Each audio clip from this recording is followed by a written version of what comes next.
This is released for the sake of education. This is a brief key insight about all the concepts of the book. We provide free audiobooks, key insights, summaries, and brief study notes on the concepts of the books. So make sure to subscribe and become a part of our family. Without wasting any second, let's dive into the ocean of words.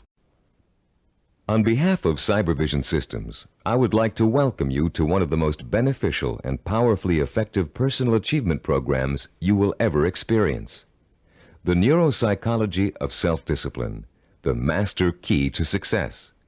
My name is Richard Gebhardt, and I'm going to be your guide as we explore, learn, and use this fascinating and effective program for developing your power of self-discipline, the iron will, the inner strength and drive you need to achieve your life's goals and ambitions. This program is the result of many years of thoughtful scientific inquiry and research. In an attempt to discover and understand the main driving force, the core source of inner power that separates the dynamically achieving person from the unfulfilled, underachieving masses, Cybervision Systems has directed its financial and human resources to find the answer. Through its association with the famed Stanford University Neuropsychological Research Laboratory, and through 7 years of intensive investigation into the science of human achievement, Cybervision Systems has uncovered what it believes is the master key to success. The master key which unlocks the raw potential that lies dormant within the heart and mind of man. Simply stated, we call this key self-discipline. Self-discipline. What's the first thing that phrase makes you think of? Unfortunately, for most people, the term conjures up images of strictness, long stretches of boring or irritating work, of self-sacrifice and self-denial. Nothing could be further from the truth. Truly self-disciplined people are not bored, unhappy, or suffering from any kind of deprivation. In fact, they have learned to give themselves the true joy that comes from pursuing and achieving their most cherished goals and dreams. What, then, is self-discipline really all about? The simple answer may surprise you. Self-discipline is your ability to systematically and progressively work towards a goal until you have reached it. It includes acquiring knowledge and skills. It's your ability to become positively obsessed, single-minded, and efficient, to strive without giving up, to work consistently day after day, week after week, and year after year until your purpose is fulfilled. Self-discipline is the power to say, this is what I really want in life, and this is how I'm going to get it. And if I have to give up some other things, I will, because it's worth it in the long run. To be self-disciplined, you must learn to develop the kind of obsession that glows like a beacon in a storm. You must learn to watch that light and steer your course towards it, no matter what gets in your way or how long it takes. Like a sailor, you must learn to use the skills that will point you in the right direction, and you must keep on using all your knowledge, skill, and energy to stay on course until you have reached your destination. Self-discipline is the single ingredient that makes success possible for anyone who dreams of achieving great things. Without it, there would be no Olympic gold medal winners, no great artists, musicians, or writers, no brilliant inventors, Grand Prix winners, or multimillionaires. Every person who has made an enduring success of his or her life used self-discipline to get there. If self-discipline is so effective, why don't more people have it? Unfortunately, we live in a quick-fix society where old-fashioned effort isn't appreciated. Nearly everyone wants to be an overnight success. People spend their money as soon as they make it to get instant gratification through material things. And then the same people wonder why they're not getting anywhere. The truth is, without paying the price and without making an effort, most people will fail at what they set out to do.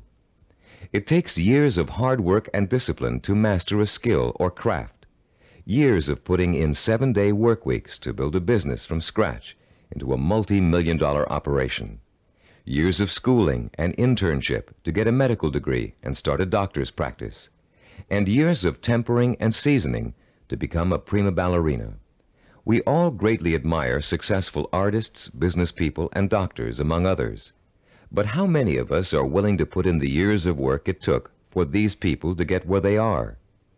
The late Ray Kroc, the founder and guiding genius behind McDonald's restaurants, told a wonderful story about the contrast between the self-disciplined achiever and the wishful thinker in a speech he gave to MBA candidates at Dartmouth College. He said, "I'm reminded of a story about the great pianist who gave a concert, and at the end a lady rushed up to him and said, 'I'd give anything in the world if I could play like that.' And he said, 'No, you wouldn't.' She could have if she wanted to. Anybody could. I know, as a piano player, that piano playing is mechanical to a great extent. But it's the dedication, the disciplining to practice that makes the difference. And when you're talking about a concert pianist, he has been practicing for years. Years of practice, several hours a day, every single day. Practice, practice, practice, practice. Sacrifice and discipline. That's what it gets down to. And so he said, 'No, you wouldn't,' meaning that what she said she wanted to attain, she wouldn't pay the price to get. To discipline herself to do the studying and practicing required to be a concert pianist. How many times have you heard yourself saying, 'I'd give anything to be a doctor, or a lawyer, or president of a company, or a singer, actress, or dancer, if only I had the talent or the education or the intelligence?' The truth is, with a minimum of talent and average intelligence, you could be any one of those things. With a steady, sustained effort that never falters, never crumbles, and never gets lost in unimportant details, you can be anything you want. Many people believe that talent alone is the key to success. Talent might play its part, but it's not the difference. In every field of endeavor, millions of talented men and women with special talents are wasting away, contributing little to their own success or the good of mankind. And every day we see others who are less gifted, but who have accomplished more. Many believe that education is the key to success. Though it is a valuable aid, it is not the difference. The educated derelict is a common sight, and so is the man or woman who has achieved phenomenal success without the advantage of a formal education. And many believe that intelligence is the key to success. Even though a person with a high degree of intelligence is fortunate and possesses the raw materials to be successful, the relationship between intelligence and accomplishment is something less than balanced.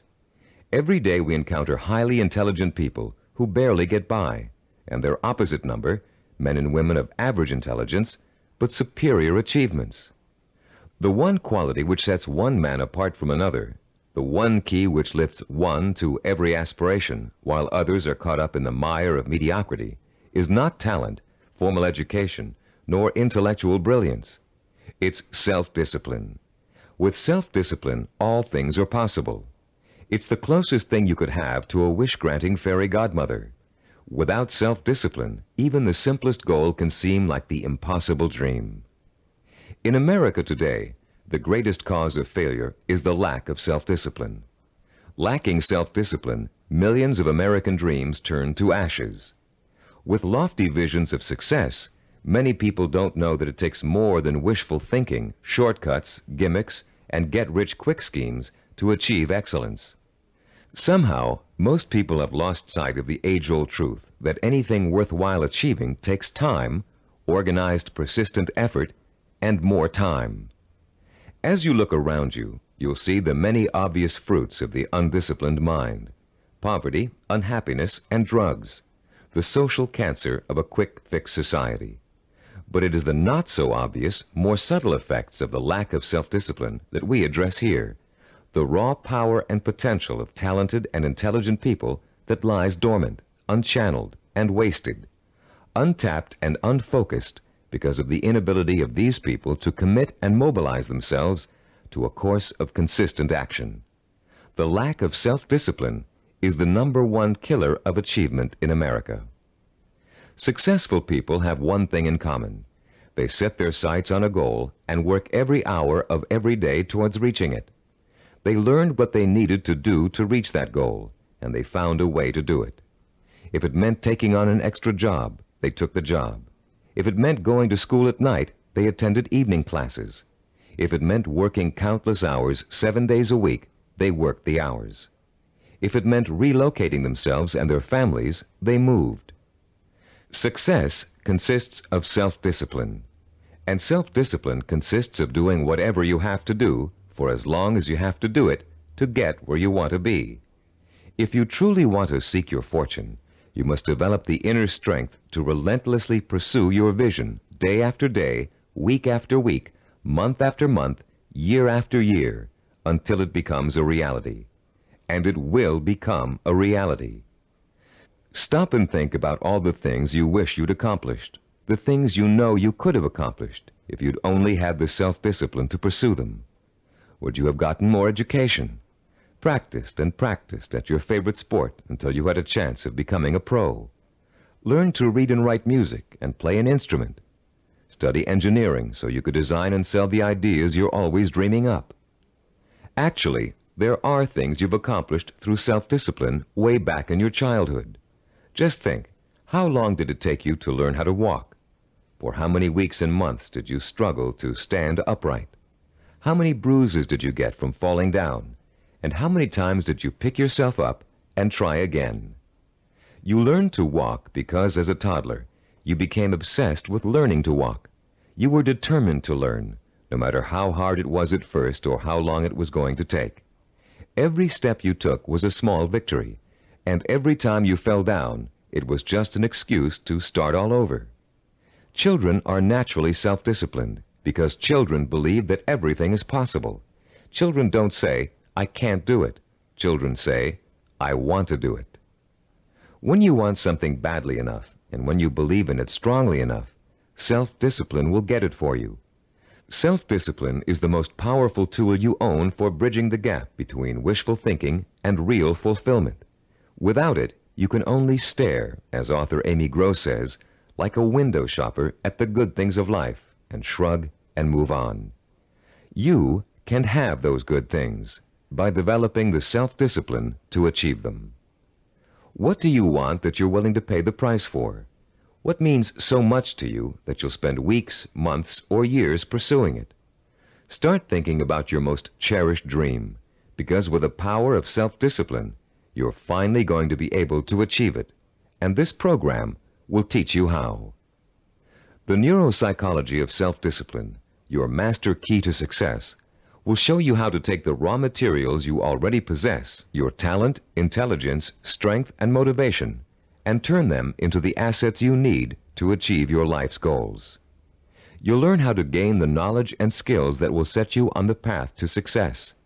And you'll learn to develop the kind of positive strength it takes to stay on that path until you have reached the very end. You may think it's impossible for you to develop the kind of self-discipline you see others using to achieve success. You may think you're too lazy, too scattered, too quick to give up. And that may be true of the way you're behaving now. But most people aren't self-disciplined because they never had a chance to experience the kind of joy and satisfaction that comes with mastering their own abilities and applying them to the one thing they really want in life. Once you get a taste of how intoxicating, of how free self-discipline feels, you'll be hooked on it for life. The neuropsychology of self-discipline is not the result of pop psychological and faddish theories, nor does it contain simplistic pablum-like success gimmicks found so often in many self-improvement programs. The neuropsychology of self-discipline program incorporates the breakthrough findings of one of the world's most respected brain researchers, Dr. Carl H. Pribram, director of the Stanford University Neuropsychological Research Laboratory, with the practical experience of Cybervision Systems' team of learning experts. Dr. Pribram is one of the most respected and renowned brain and behavioral researchers in the world. Trained as a neurosurgeon, Dr. Pribram has been conducting research into the brain and behavior for over 30 years.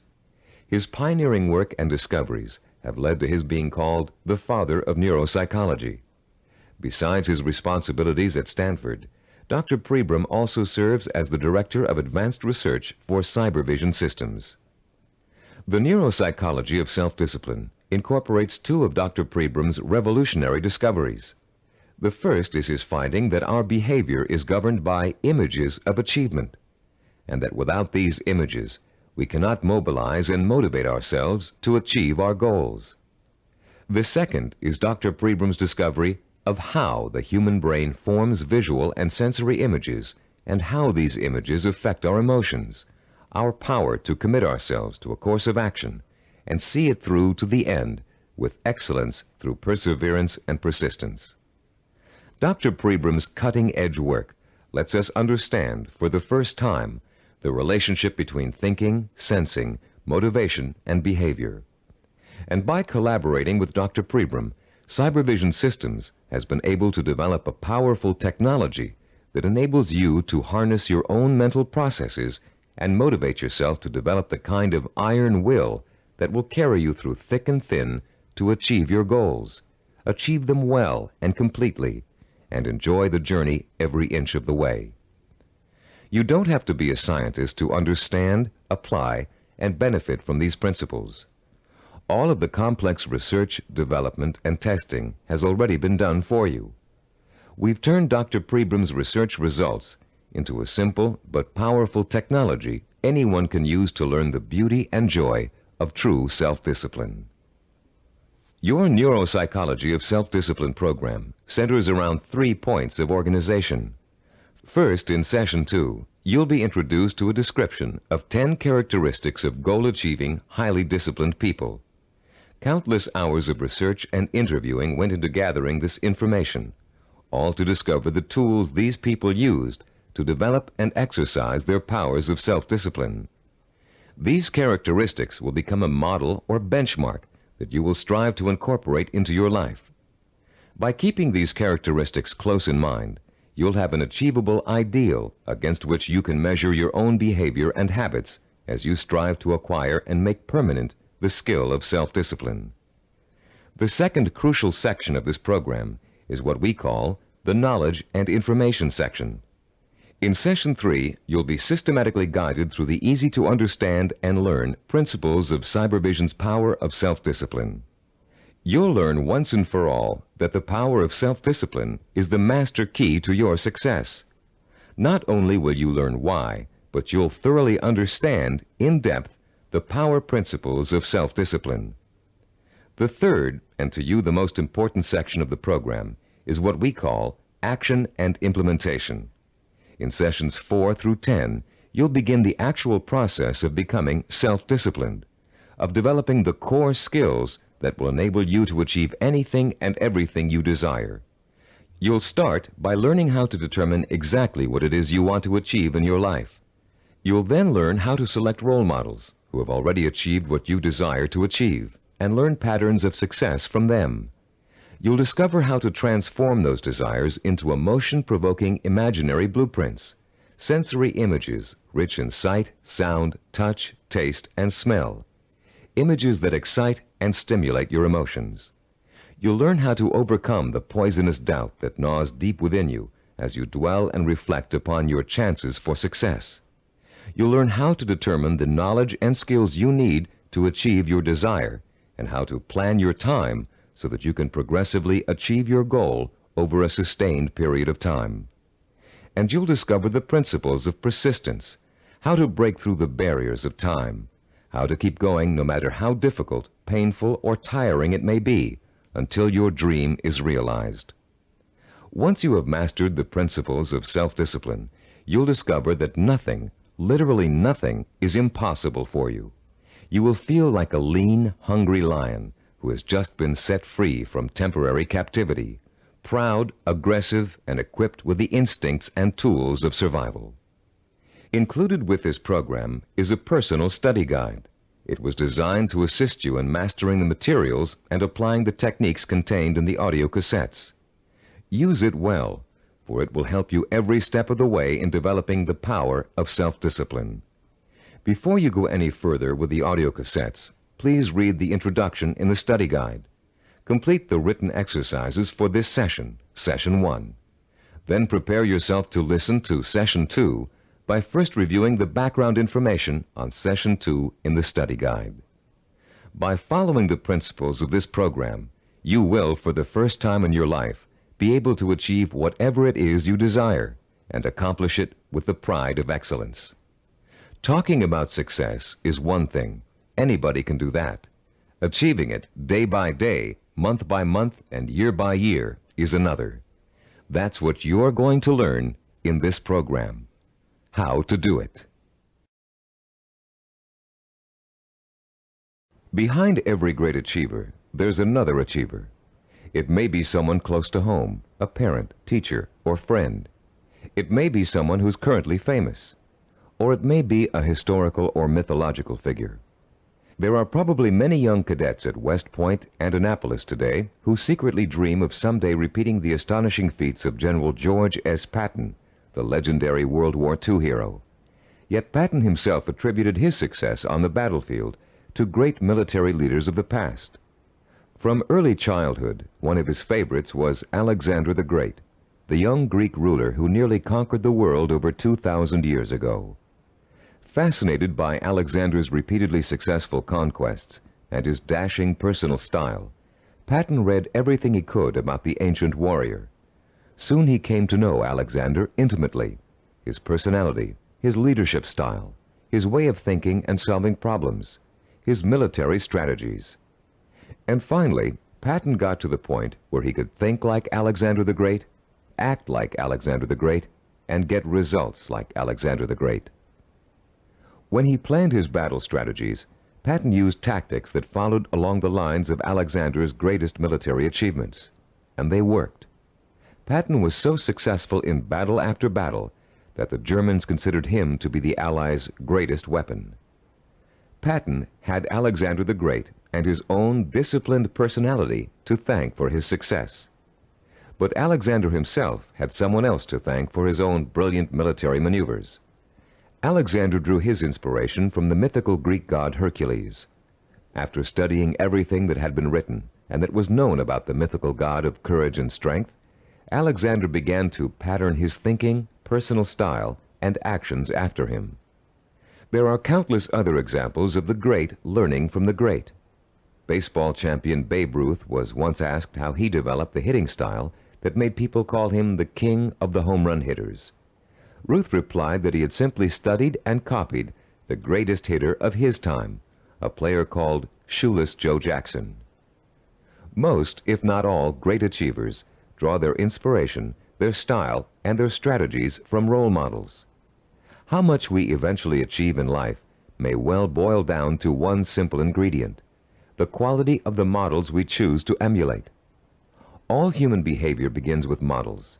We learn to walk, talk, dress, and feed ourselves by watching our families doing those things every day. But we learn more than simple everyday activities from the people who surround us as we grow up. We also learn how to think and behave by watching the way they do. Some people have excellent role models, successful parents, or a family friend who has achieved far beyond the ordinary. But having a role model is just the first step toward becoming a disciplined achiever. You must use that model, make it a part of your own personality in order to succeed. This program will take you through the entire process, from start to finish.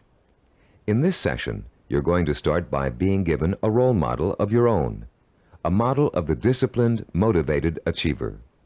You'll learn the 10 dominant characteristics of that model and be able to compare your own behavior to it. And you'll also learn about its opposite, the undisciplined underachiever, and why that person is destined to fail. Years of research have gone into the creation of this model.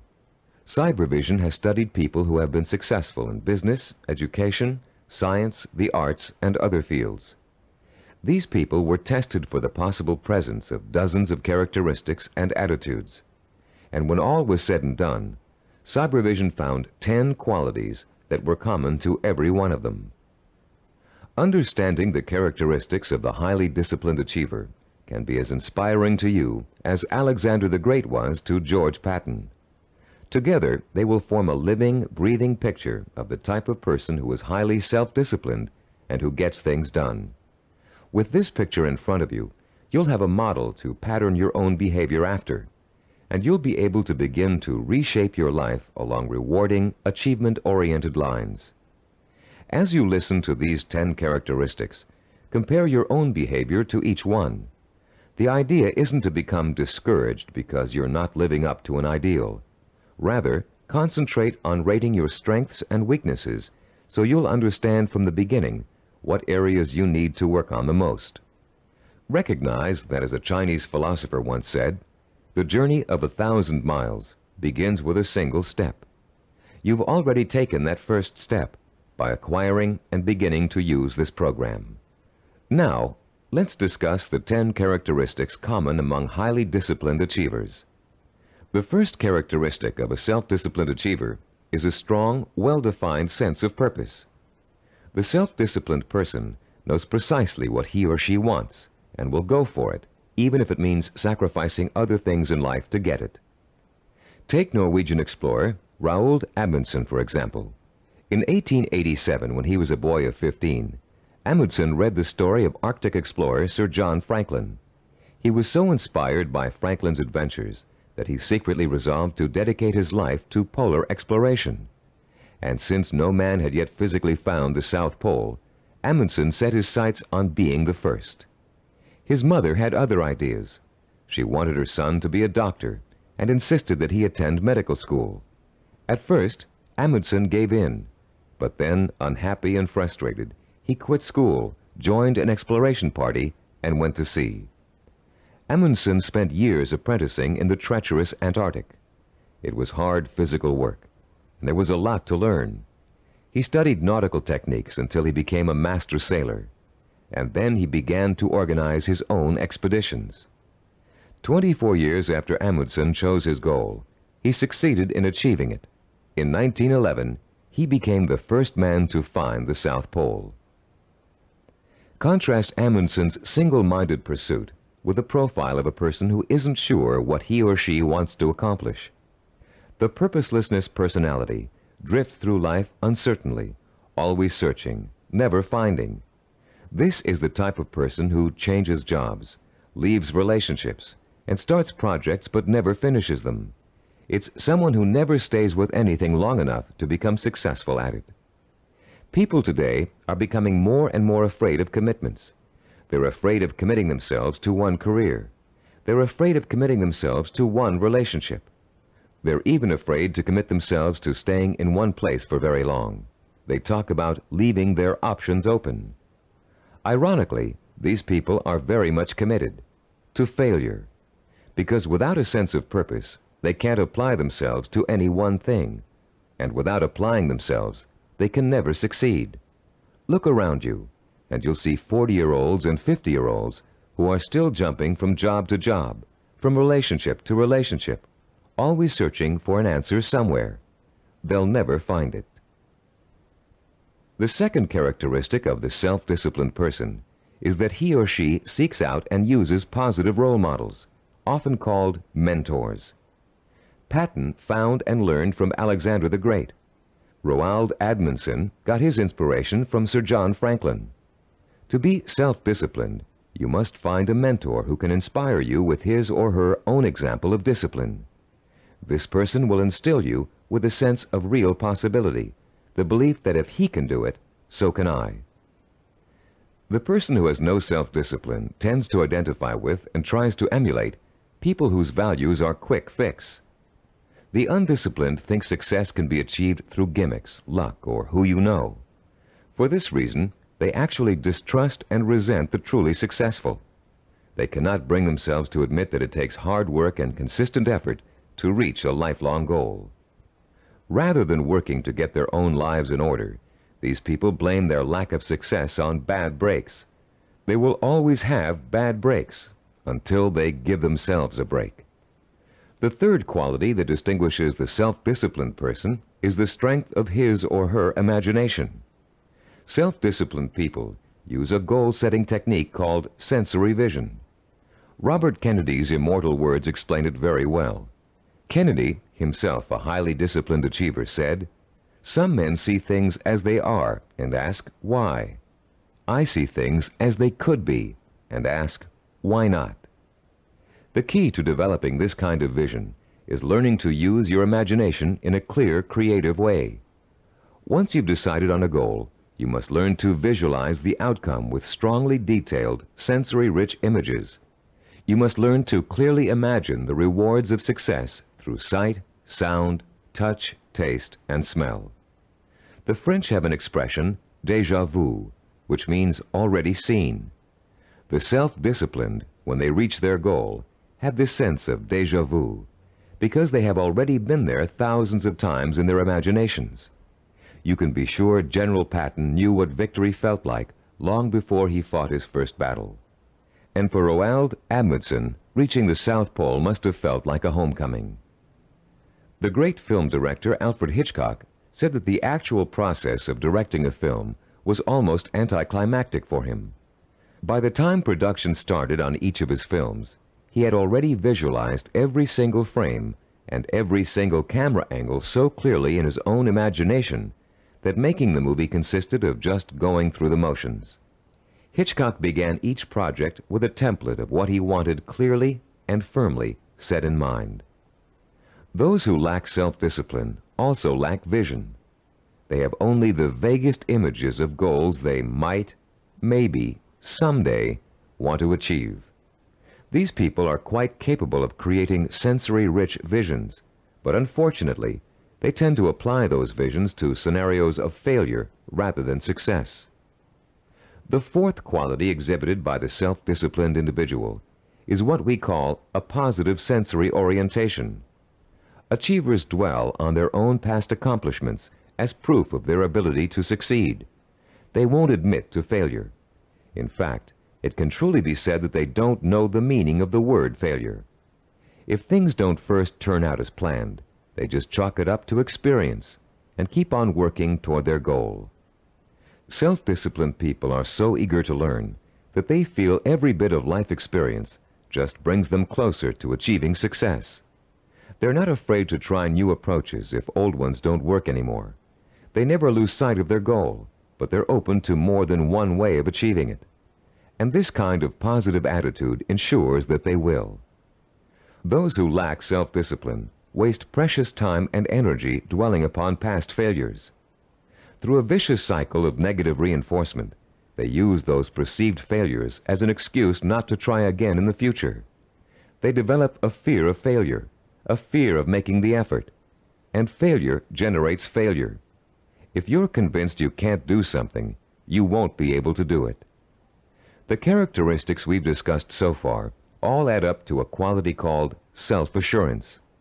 The self-disciplined have a strong gut-level belief in themselves and their ability to succeed that is truly unshakable. Deep down in their hearts, they know they can do it, and no one can convince them otherwise. When Christopher Columbus set out to find a new route to the West Indies, Europeans thought he was crazy. The world is flat, they told him. If you sail west, you'll fall off the edge and be devoured by monsters. But Columbus believed the world was round, and he stubbornly applied to every monarch in Europe until he found one who would finance his voyage to what turned out to be the New World. The disciplined achiever is fueled by self-confidence, but the undisciplined are hampered by self-doubt. This foreboding of failure haunts them in everything they attempt to do, and effectively slams the door shut on any possibility they might have of succeeding. The sixth characteristic that self-disciplined people share is their ability to plan and organize. The self-disciplined achiever knows how to take his or her goal and break it down into pieces that can be worked on one at a time. Priorities are set, and the important tasks are tackled at the beginning. This practical, methodical approach is the only way to achieve success, no matter what your endeavor. When Henry Ford designed the Model A, he had a goal in mind. He wanted every American to be able to afford to own a car, his car. But in those days, cars were hand-built, and the time and effort involved in making one resulted in a very expensive price tag. Ford knew he had to find a faster, cheaper way to build cars. So he patiently worked and planned out a radical new idea, the assembly line. Each person on the line would perform just one task, enabling them to perform it quickly. And an entire machine could be assembled in record time. People laughed and said it wouldn't work, but Ford had spent years planning it out in every detail, and it did work. The assembly line became such a success that other industries began to use it as well. One man's careful and patient planning launched a new industrial era. Contrast Henry Ford with the typical man on the street. His attention is scattered, and he's disorganized. He either has no idea what he's going to do next, or he has so many irons in the fire that he can't keep track of them all. Maybe he's trying to start a business, but he's busy hiring employees when he still doesn't have any clients or office space.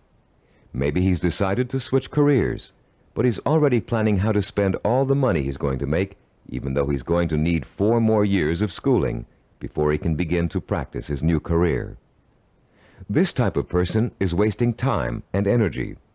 Without a detailed game plan, and without following that plan as closely as possible until you reach your goal, you can spend your life floundering among half-started projects and missed opportunities for success. Many people think all you need to be successful is a great idea, but without planning, organization, and hard work, the most brilliant ideas aren't worth a dime. Which brings us to the 7th characteristic common to self-disciplined achievers: their ability to acquire the essential knowledge and skills they need to put their game plan to work. Achievers recognize how important it is to learn, and they're willing to make the necessary sacrifices to complete their own personal education. Sometimes this means going back to school. Sometimes it means spending weeks or months gathering information on a particular subject and talking to the kinds of people who can help. Sometimes it means taking a new type of job just to acquire certain skills. What it always means is a commitment to learning what must be learned in order to make a goal achievable. If you want to become a doctor, you must first study pre-med, then go to medical school, and then complete your internship before you can set up a practice. Anyone who thinks he can become a physician without doing all of those things is just dreaming. If you want to run your own business, there are ways of approaching your business education. You can go to graduate school and get an MBA. You can work for someone else in the type of business you want to start and get hands-on experience before going off on your own. You can find a partner who knows how to run a business and take on less responsibility in the beginning, watching what your partner does and learning the essentials. Those without self-discipline are always looking for shortcuts. They take weekend courses and think they're highly qualified for a new profession. They listen to one person's advice and think they've heard it all. They try to start a business without business plans. Going through a real learning process is too much trouble. Why is it so much trouble? Because the undisciplined person lacks patience, the 8th quality on our list of self-disciplined characteristics. The kinds of patience Christopher Columbus and Henry Ford exhibited. The kind of patience engineer Washington Augustus Roebling demonstrated in finishing the building of the famous Brooklyn Bridge. Roebling's father, John Augustus, was the brilliant engineer who designed the Brooklyn Bridge and began overseeing the building of it in 1869. It was going to be the first steel suspension bridge in the world, a feat of engineering for its time. But the project had hardly begun when the elder Roebling suffered a fatal accident, and someone had to carry on. That someone turned out to be his son. Washington Augustus Roebling took over where his father left off. But just 3 years later, he contracted Caisson's disease from spending so much time underground. The illness left him almost completely paralyzed, in great pain, and confined to a wheelchair for life. Some people would have given up the project under those conditions, but Washington Augustus didn't. Instead, he moved to an apartment in Brooklyn Heights that overlooked the bridge, and he sat all day at the window, watching the work as it progressed and supervising it from his living room. Messengers ran back and forth, conveying his instructions to the workers on the bridge. Washington Augustus worked this way for 11 years, until the bridge was opened in 1883. Obviously, the younger Roebling's patience paid off, mostly because he, like other self-disciplined achievers, was not intimidated by time. Roebling would have sat at that window without complaint for 20, 30 years or more in order to finish his project. It meant that much to him. Later in this program, we'll explore further the special relationship between the highly self-disciplined and time. For now, we'd like to point out that time becomes immaterial to those immersed in pursuing a goal. Hours pass as if they were minutes, weeks as if they were days, years as if they were months. The self-disciplined do not worry about time. They also see time as a tool. Accomplishment takes time, and people who wish to achieve have all the time in the world. Because every moment they're working towards their goal, they know they are coming 1 minute closer to reaching it. And for the self-disciplined, getting there is at least half the fun. The undisciplined view time as an enemy, something to beat. You'll hear them say, "I want it all now. I can't wait." Unfortunately, these people don't realize that time is going to pass anyway, and if they're not working toward their goal, they're only wasting the time they feel is so precious. The self-disciplined are persistent. This is the 9th quality that contributes to their success. They have what it takes to stick to their vision through thick and thin, day in and day out.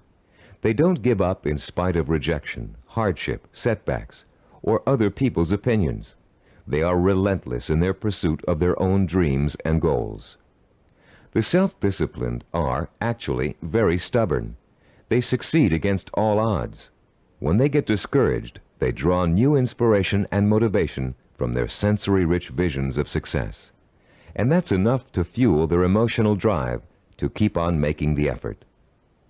Ellie Hawkins, a mountain climber, is a good example of someone who just wouldn't give up even when the odds turned against her.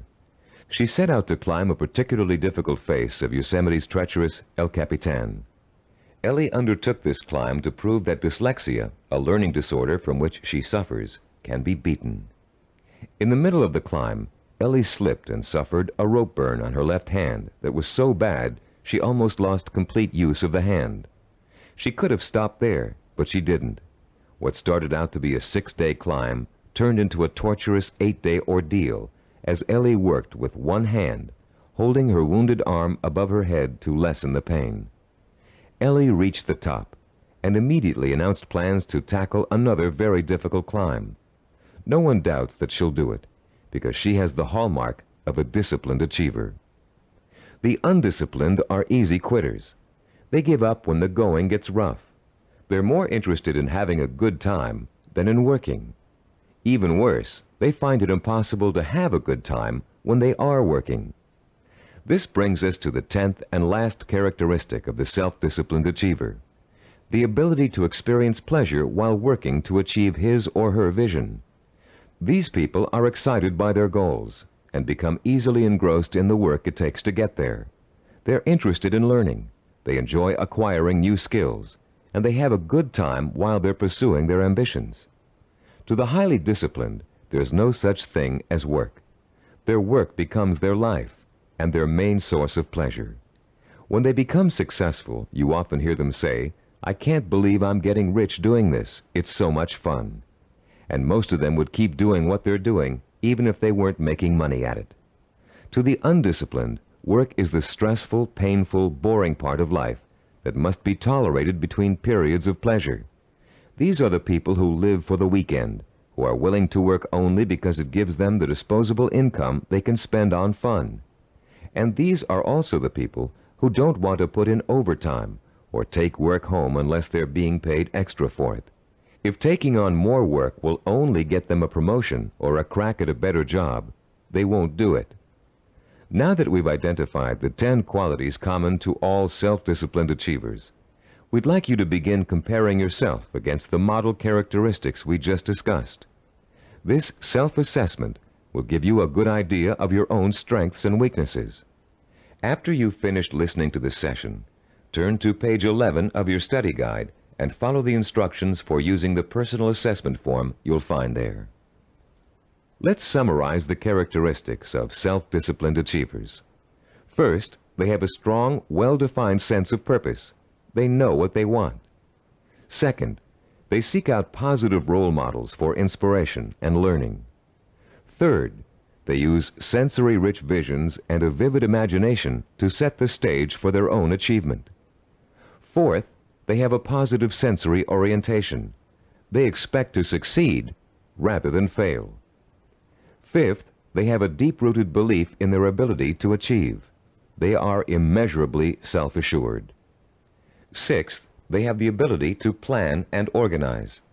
They can break down what they want to achieve into manageable steps and set priorities that let them accomplish the most important things first.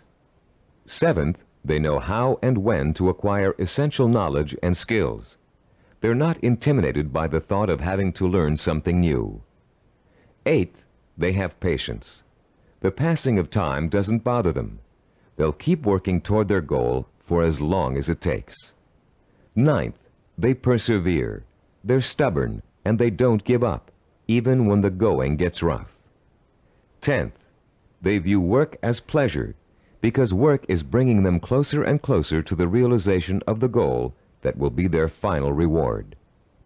Turn off the tape now and score yourself on the personal assessment form. When you're done, turn the tape back on.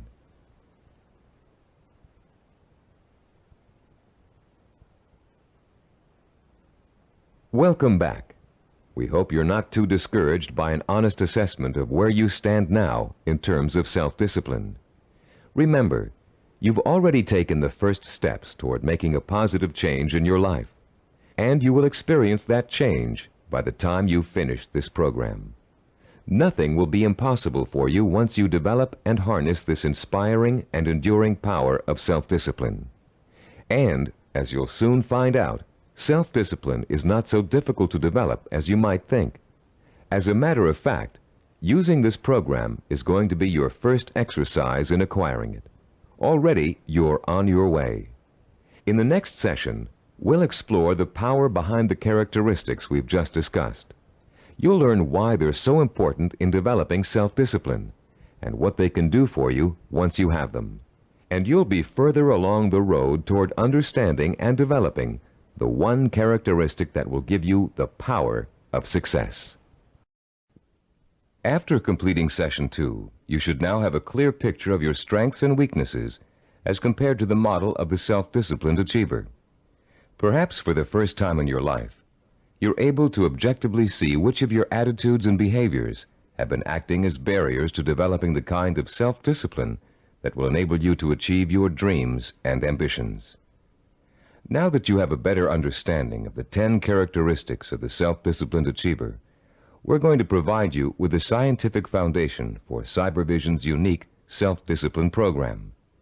In this session, you'll learn how recent scientific discoveries have made it possible for you to acquire, harness, and focus the power of self-discipline, the power to achieve whatever your mind and heart are set on achieving. That power is what sets achievers apart from the mass of ordinary people described by American philosopher and writer Henry David Thoreau as leading lives of quiet desperation. That power is what drove great achievers like Dr. Jonas Salk, Ludwig von Beethoven, Albert Einstein, and Mahatma Gandhi. But what does that power consist of? What is the force that motivates high achievers to sustain a long-term effort that might take 10 years, 20 years, or a lifetime to achieve? More importantly, if we can define and isolate such a force, how can you or I tap into it? The force exists, and it has a scientific basis. By the time you've completed the neuropsychology of self-discipline, you'll understand its origins, its strength, and its power. And you'll be armed with all the tools you need to stay in touch with that force in order to accomplish anything you set out to do. There are many self-improvement programs that, like crash diets, offer good short-term results but stop working after a few days or weeks. These programs tend to rely on one of 3 kinds of motivation. The first is evangelical. A powerful orator, we'll call him Speaker X, comes to town with promises to increase motivation and production after a single seminar or series of seminars. Perhaps your boss encourages you and your coworkers to go. Perhaps he even purchases a block of tickets. Meeting night arrives, you attend, and the speaker is indeed inspirational, as are the bells and whistles and songs and slogans that accompany him. It is a fever-pitched, emotionally charged experience that Speaker X has to offer. As he exhorts you to live up to your enormous potential, to work harder, better, and more enthusiastically, to use your talents, to use your mind, you feel power welling up inside you, and the people around you are feeling the same kind of power inside them. Yes, you're all saying, we can be more productive, we can have a better attitude, we can get ahead if we want to. The very air becomes charged with mass enthusiasm. The next day, you're at your desk a half hour early, and you work a half hour past normal quitting time. The same thing happens the day after. You start planning new ways to accomplish your work more effectively. You're feeling happier about the work you're doing. And for the next few weeks, it looks like you're getting more work done in less time than you ever have before. But soon, your enthusiasm begins to fade, and your pace starts to slow down. Even if you have the audio tapes of the speech, it's hard to recapture and sustain the original emotion you felt in the presence of an inspired speaker. And of course, you no longer have the kind of group excitement and energy you experienced the first time around. You're getting tired and bored. Your boss sees productivity fall after an artificial peak, and sure enough, when the next motivational speaker comes through town, we'll call him Speaker Y, there's the boss with another block of tickets in hand. This evangelical form of motivation may get short-term results, but it creates an unhealthy dependence on external hype. It's like a drug addiction. You need more and more of an artificial stimulant to reach the same level of false well-being. When you get your shot of motivation, you become enthusiastic and energetic. When the shot wears off, you get sluggish and lethargic.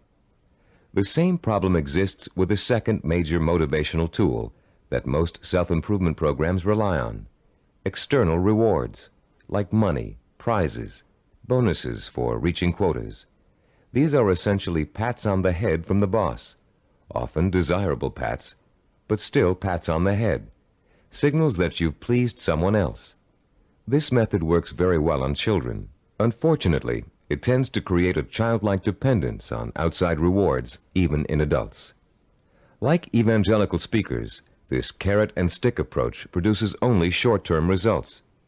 External rewards do not increase individual commitment, and most people tend to adapt to them quickly, soon expecting bonuses as a matter of course, and not because they performed above and beyond the call of duty. Rewards are manipulative.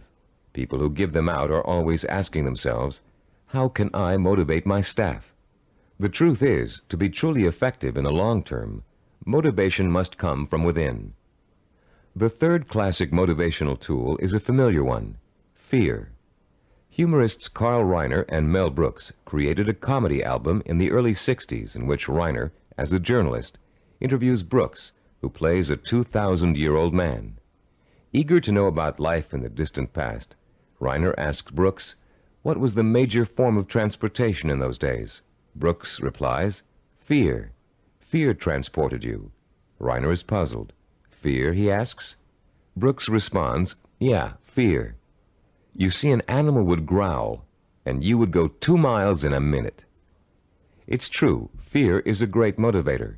If you don't perform, something undesirable happens. You lose your job. There go the house payments, the car payments, the kids' college tuition, and so on. As the mental dominoes fall, you're motivated to keep performing. But while fear may bring short-term results, it also brings resentment and rapid burnout. It doesn't take long before you're angry at the system that's keeping you going. And anger makes you less productive, which increases your fear. It becomes a vicious cycle with an unpleasant ending. It should be pretty clear by now that these motivational systems aren't motivational at all. Each of them relies on an external stimulus and an artificial situation. And each relies on an initial burst of emotion that fades rapidly when the new situation becomes habitual. You may have tried several of these motivational or goal-setting programs in the past. Perhaps they even contributed to your sense of self-awareness. If so, you've no doubt learned that self-awareness alone is not sufficient to motivate change. It's easy to identify self-defeating behaviors. It's easy to plan strategies for eliminating them. It's easy to turn over a new leaf, but it's very difficult to sustain change for a long enough period of time for your new behavior to become as ingrained in your character as your bad habits were in the past. Having a roadmap is not enough. You need fuel. The key to developing self-discipline, the power to persistently pursue a long-term goal without giving up until the goal is achieved, is the fuel of internal motivation. It would be nice if we were all born with the patience, drive, and skill it takes to achieve any long-range goal or complete any long-term project. But we're not. Self-discipline is a learned behavior. Years of research at major American universities, primarily California's Stanford University, have proved it. And Cybervision's own research into the latest learning theories of behavioral scientists have confirmed that self-discipline is an acquired characteristic with a basis in behavioral science. The neuropsychology of self-discipline has been developed according to materials gathered from two major sources. Our information comes from our own research into the way human beings learn, and from the revolutionary discoveries about the structure and organization of the human brain made by Dr. Carl Pribram. Head of Stanford University's Neuropsychology Research Laboratory, Dr. Pribram is one of the most respected brain scientists in the world. Trained as a neurosurgeon, his research into brain function led to a deep interest in the behavioral sciences. His pioneering work in both of these areas led to the fusion of the two into the science of neuropsychology. As a neuropsychologist, Dr. Pribram studies how the nervous system and its component parts affects human behavior. Those studies have led to two revolutionary discoveries. The neuropsychology of self-discipline incorporates both of them. The first of Dr. Pribram's discoveries explains how the human brain forms visual and sensory images, and how those images affect our minds, our bodies, and our behavior. The second discovery is that our behavior is governed by images of achievement, neuronal blueprints of the skills and actions that determine our success or failure in the achievement of our goals. Let's discuss how each of these scientific discoveries leads us to understand the power and the origins of self-discipline. Many scientists and psychologists have believed for years that the human brain barely distinguishes a real experience from an imagined one. Best-selling self-help books like Psycho-Cybernetics, Think and Grow Rich, and others have used this belief as their foundation for motivation and change. This idea has also been the cornerstone belief of people involved in metaphysics and the human potential movement. The idea that the brain cannot tell the difference between a real experience and an imagined one has never been scientifically proven until Dr. Pribram's research showed us that it is true. But Dr. Pribram's research did not prove that, as many people think, all you have to do is imagine what you want, and through the magical power of the mind, you will achieve it. If this were true, achievement would be easy. And as anyone who has tried to achieve a long-term goal will tell you, it is not. Put into its proper perspective, this concept of imagination is critical to achievement, but not because imagination possesses a magical power to attract success like a magnet.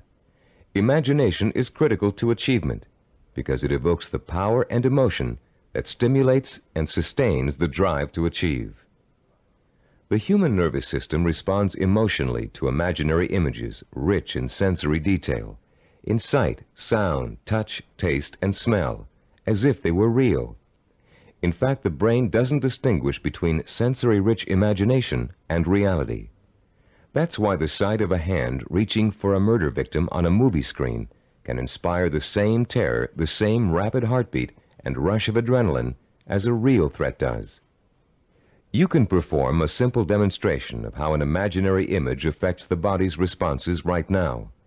Close your eyes and imagine for a moment that you're holding a firm, ripe lemon in your hand. Now bring the lemon up to your mouth and slowly bite into it. As your teeth break through the peel, penetrate the skin, and sink into the flesh of the fruit, imagine the juice exploding into your mouth. What did you experience during this exercise? Did you develop a feeling of bitterness and distaste? Did you pucker up in response? Did you begin to salivate, as you would if you really took a bite out of a lemon? The feeling of bitterness is an emotional response, provoked by the imaginary sensation of the lemon juice being absorbed by the mucous membranes in your mouth. The buildup of saliva was a physiological response. Saliva neutralizes the acid level in lemon juice. You can create a similar response by imagining yourself biting into an onion. Rather than experiencing a sense of sourness and a watering of the mouth, your eyes will begin to burn and tear. This power of imagination to create physiological and psychological responses is crucial to the survival of the human species. The images of love and eroticism stimulate sexual response for reproduction. The image of fear stimulates the fight or flight response for survival. But our brain's ability to respond to images is a two-edged sword. The person who is dominated and controlled by emotional impressions becomes a victim of his own sensory images. These people act impulsively in response to their feelings. They have little control over their environment. They are easy prey for fear, superstition, and con artists. They are usually unhappy. On the other hand, the person who understands the power of imagery and who can deliberately harness a flood of sensory images to reinforce an intellectually formulated plan has a lifetime source of energy to apply toward positive action. This person uses emotion as fuel. Only when the imagination is harnessed and focused on the benefits and rewards of a specific goal can we light the fires of self-motivation and develop the kind of self-discipline that will help us achieve that goal. Dr. Pribram made a second significant discovery in his research into the brain and human behavior. He found that all of our actions are governed and driven by what he calls an image of achievement. That image of achievement is actually a mental blueprint for reaching a goal. It is made up of images rich in sight, sound, touch, taste, and smell. And in the mind of a highly self-disciplined achiever, it serves as the source of emotional fuel that drives him to work long and hard to reach his goal. Wimbledon tennis champion Stan Smith reported that once he realized that he could compete with some of the world's best tennis players, he established a vision of himself becoming the #1 tennis player in the world. He imagined winning the Wimbledon title years before he actually achieved it. He saw himself receiving the trophy, dancing at the winner's ball. He felt the worldwide acclaim that would accompany his success.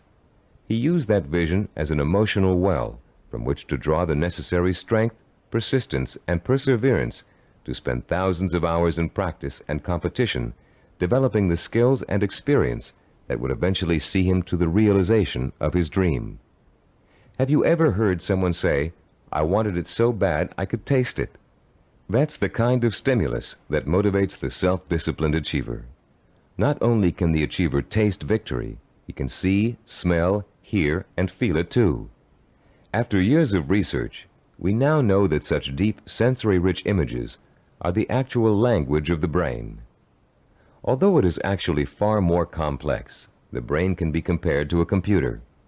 Computers, also referred to as hardware, can do nothing by themselves. They are simply the vehicles for programs called software that tell the computers what to do. Think of the brain as hardware and the imagination, images of achievement, as software. Images of achievement tell your brain what to think, which in turn tells you how to act. The right images can set in motion a chain of events that will lead you towards any kind of achievement you can imagine. Author Joe Himes describes watching a Taekwondo master named Young Tai Lee practicing blows against a straw-covered board. Lee pounded his fist again and again against the board, oblivious to the fact that his knuckles were bleeding. When Lee's practice was over, Himes asked him whether his hand hurt. Lee replied, "Not until just now, when I thought about it." When Himes looked astonished, Lee explained further, "When I was striking the Makawara board as you came in, my mind was on my home in Korea. Though I was standing here, I was seeing the mountains I knew as a youngster and the children I played with, hearing their laughter and my mother's voice. I was unaware of the pain in my hand." Lee then told a dramatic story of his own Taekwondo master, who once underwent a sinus operation with only his own concentration for an anesthetic. "How was that possible?" Himes asked. "Regulate your breathing," Lee replied. "Fix your eyes and mind on something else, perhaps a rock or a spot on the floor or ceiling. Concentrate on that object, savor it, taste it, give it color, and smell the dimension. Let it absorb all your thoughts and concentration, and the pain will diminish." If we replace the word object in Lee's description with the word goal, we have the perfect description of a sensory blueprint. Concentrate on that goal, savor it, taste it, give it color, and smell the dimension. Let it absorb your thoughts and concentration. This ability to use sensory images to marshal one's powerful sensory impulses toward a goal is the essence of self-discipline. We are all born with imagination.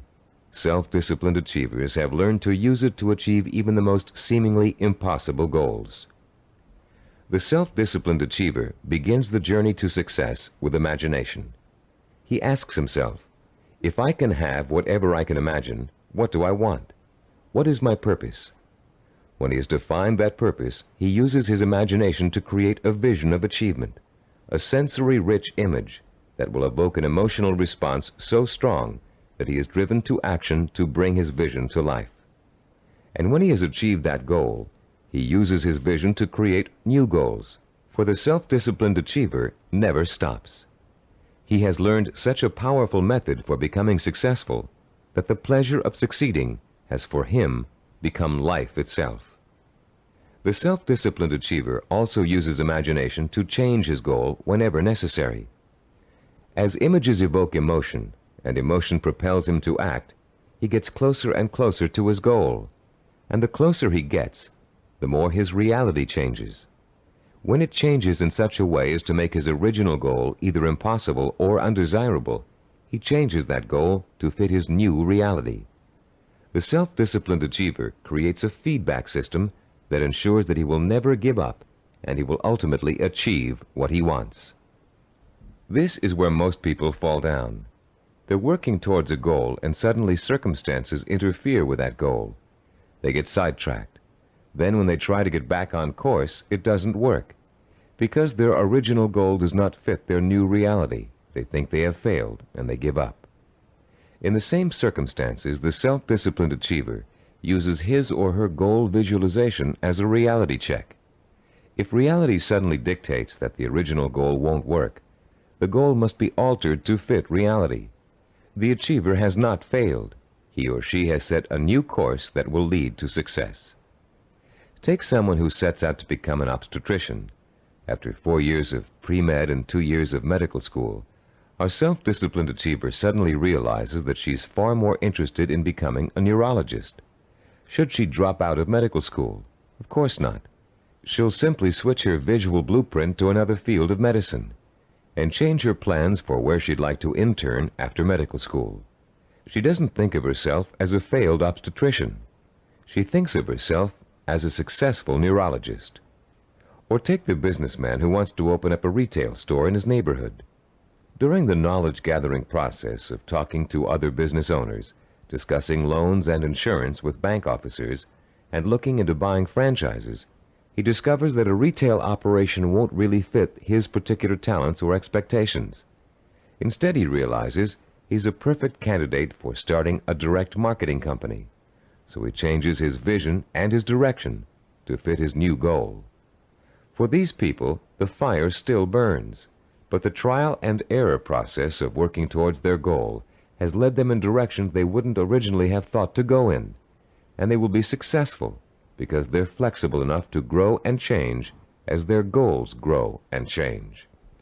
The relationship between vision, self-motivation, and achievement can be condensed into an easy-to-understand 7-step formula for developing self-discipline. As we explain that formula, you can refer to your study guide and follow along as we talk about the 7 keys to self-discipline outlined in diagram 3.1. The first step in developing the power of self-discipline is to create a purpose. You must define a cause to which you can wholeheartedly commit your time, resources, and energy. This cause points you in a direction. It gives you a reason for making the effort. It lights a small spark inside you that will soon begin to burn with emotion and drive. The second step is to find role models who have already achieved what you want to achieve. Study their life patterns, their methods and techniques for reaching their goals. Let their example inspire you, and realize that they are normal people just like you, but they are self-disciplined people. With the power of self-discipline, you can achieve as much as they have. With a firm purpose in mind and an exciting sense of possibility sparked by your role models, you'll find yourself developing a strong-willed emotional belief in your ability to succeed. The first small spark of hope is turning into a glowing ember of possibility. In the third step, you'll translate your feeling of possibility into a sensory-rich vision of success. At this point, with a vision rich in touch, taste, sight, smell, and sound in front of you, you'll make the leap from the possible, "I think I can do it," to the heartfelt, "I know I can do it." Your vision and your belief will fan the embers of conviction until they burst into a flame of emotion that incites you to action. This all-encompassing flame of emotion is the fourth step of the formula. It is what gives you the energy, the creative power, and the desire to single-mindedly see your vision through to its successful completion. Motion is the root word for emotion.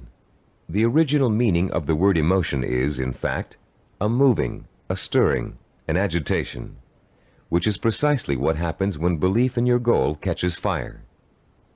The fifth step in our formula is planning, the first bit of action inspired by your emotion. Through effective planning, you can identify and map out the steps you need to take in order to make your vision a reality. You'll figure out exactly what you need to do to accomplish your goal and how long it will take. And turning your vision into a concrete goal will further fuel the fires of emotion and action. Once your vision has become a plan, you must acquire the knowledge and skills necessary to implement that plan. This is the sixth step in the formula for developing self-discipline. No matter how difficult the learning process might be, you continue to draw inspiration and fortitude from your vision. And each time you master a skill, your confidence in your ability to achieve increases. The seventh and last step in our formula is what we call persistence and perseverance. Persistence is staying with your vision, seeing it through to its completion, no matter how long it takes or how difficult it is. Perseverance is persisting in spite of setbacks, disappointments, and hardship. Once you begin acting to achieve your goal, your drive to sustain the forward motion, to persist and persevere, is constantly fueled by the strength of your initial vision. And as you get nearer and nearer to accomplishment, the vision becomes more and more real. As your vision fuels reality and reality fuels your vision, your drive to achieve begins working like a giant breeder reactor. You've put into motion a self-perpetuating spiral of vision, belief, emotion, motion, and reality. This formula for harnessing the essence of self-discipline will change your life. For the first time, science has given us the power to truly be able to change our own circumstances from the inside out, to understand what makes men and women overcome tremendous odds and obstacles to achieve greatness. For the first time, greatness is within the grasp of each of us. Through the understanding of the scientific principles that govern our thinking and behavior, we can, for the first time, program ourselves for success. In the next session, you'll begin to put the principles you've just learned into action. You'll learn a powerful sensory exercise which will let you determine your true goal. And once you've taken that vital first step, you can begin the exciting journey of action that will propel you towards the ultimate achievement of your heart's desire. At a recent workshop based on the neuropsychology of achievement, Cybervision President Stephen DeVore was asked an interesting question by a young corporate product manager. Mr. DeVore had been outlining the principles of goal setting when the product manager said, "You know, there's one problem I haven't yet solved. We talk about opportunities and goals, but there are so many opportunities to choose from, so many different directions we can go. How do you figure out exactly what you want to go for? How do you focus in on one choice among so many?" This session addresses that very problem, the problem of finding a purpose, and it isn't always easy. We live in a free society filled with opportunities for anyone who wants to take advantage of them. It's wonderful to have so many choices, but sometimes it makes choosing what you really want to do, your purpose, even more confusing than ever. Still, there are ways to narrow your choices down, and this session will show you how to do it. Through an exciting and powerful 4-point exercise, you're going to learn to pinpoint what it is you want most in life, out of all the things you may think you want. It will take some effort, some soul-searching, some creative thinking, and the outcome may surprise you. By the end of this session, you'll have chosen and defined what we call a macro purpose. The term macro means large or inclusive. Your macro purpose is equivalent to what creative people call the big idea. It's your main desire, your real purpose in life, your reward for hard work and effort. It's going to become your very reason for existing. Besides defining your macro purpose, in this session you're going to learn what micro purposes are and how they're used. Micro purposes are the stepping stones to your macro purpose. They consist of all the things you need to do to achieve your most important ambition. To help you thoroughly understand the concept of macro and micro purposes, think back for a moment to your early years in school, when you first learned to do simple math. Remember what a struggle it was to understand how to add, subtract, multiply, and divide? Numbers seemed a mystery to you back then, and you may have thought you'd never learn how to perform the most basic math functions. At the time, learning math for you was a macro purpose, and all the elements of learning it were micro purposes. You had to learn to count, for one thing. You had to learn the symbols for addition, multiplication, subtraction, and division. And you probably had to memorize the multiplication tables. As an adult, math seems to hardly be important, but you couldn't balance your checkbook or manage your money without it. And if you're a stockbroker, accountant, retail store manager, or bank teller, among other things, math is an important part of your job. So math was a micro purpose that helped you launch your present career, your macro purpose. If your desire is to earn a college degree, a macro purpose, you must take a certain number of courses and amass a certain number of credits. Each course you take that counts towards your degree is a micro purpose. But if you want to be a doctor, earning a bachelor's degree by itself is only a micro purpose. You still have to attend and graduate from medical school and complete an internship, more micro purposes, before you can be licensed to practice medicine. As you can see, macro and micro purposes change according to your stage in life and what you want to accomplish at the moment. A teenager may enter college with no clear idea of what he or she wants to do except finish school, the macro purpose of the moment. But by the third year of school, that student may decide on a career that requires additional schooling and a period of apprenticeship. So finishing school becomes a micro purpose, a stepping stone to a rewarding career. But macro and micro purposes don't just apply to careers or lifelong goals. Setting a macro purpose and determining what micro purposes are necessary to achieve it is an excellent way to help you accomplish any goal, no matter how large or small. It's a logical and creative process that lets you organize your thoughts and actions to make your goal clearer, more rational, and easier to achieve. Just imagine for a moment that you're stranded alone in the wilderness on a freezing winter day. It's late afternoon, and there's no hope of rescue before the next morning.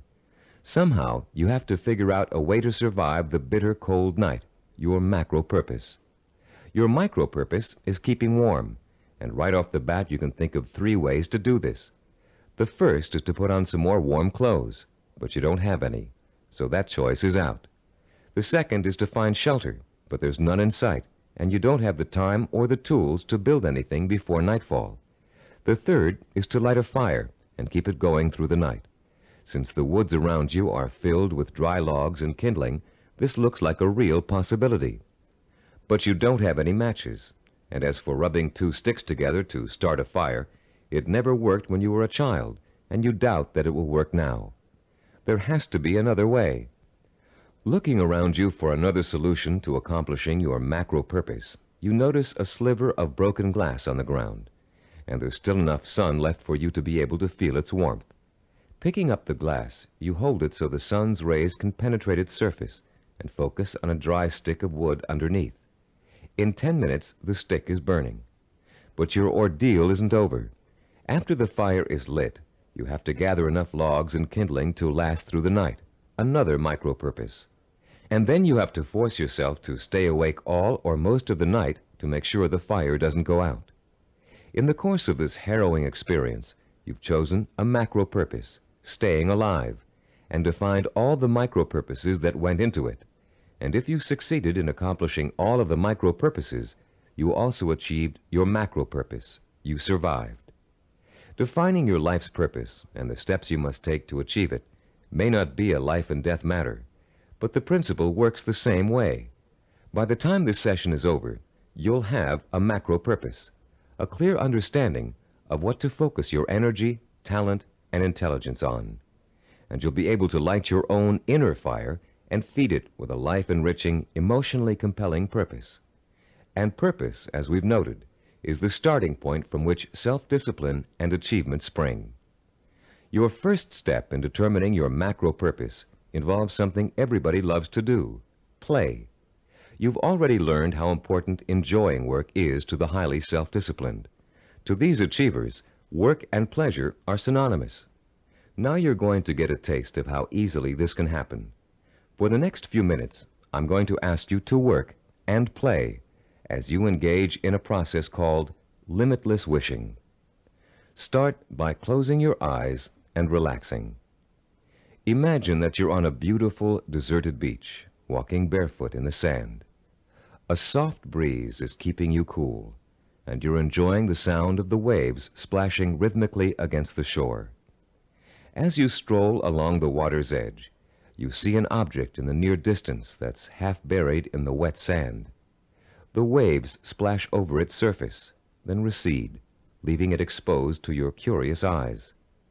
You wonder what it is, and you start to walk a little faster so you can reach it before it's engulfed by the next wave.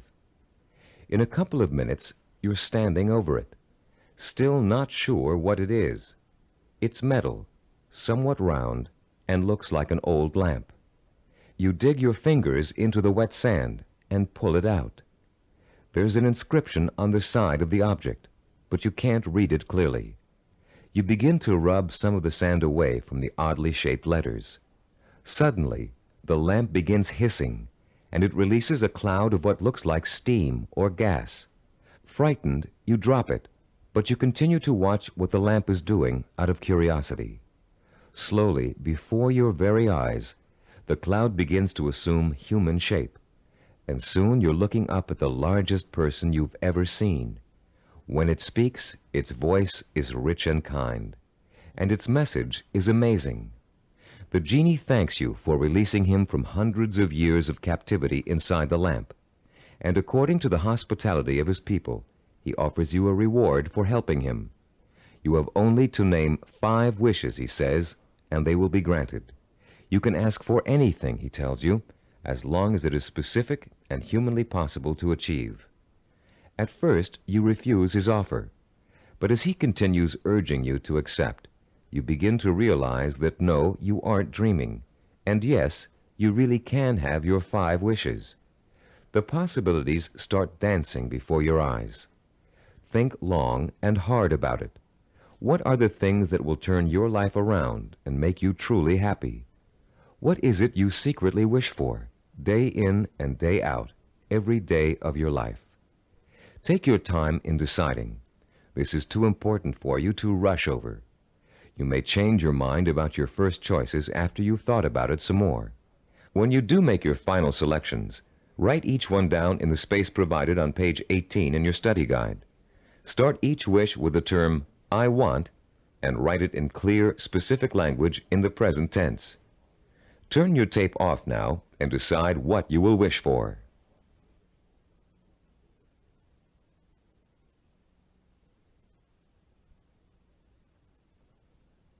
Welcome back.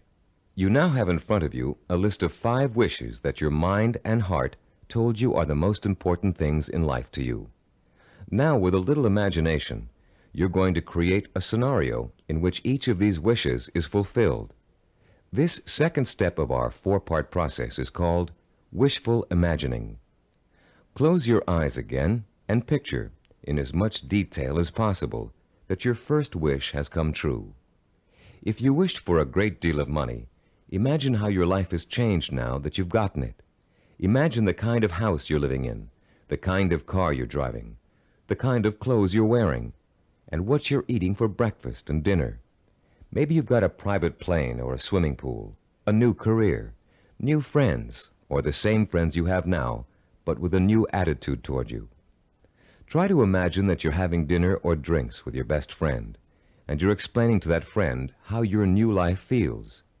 This is a friend you trust completely, so you can say anything, positive or negative. Really imagine you're there, in the restaurant or bar being served food or drinks, with people talking around you and soft music in the background. Imagine what you look like. Are you younger, thinner, better dressed? Is your friend looking envious?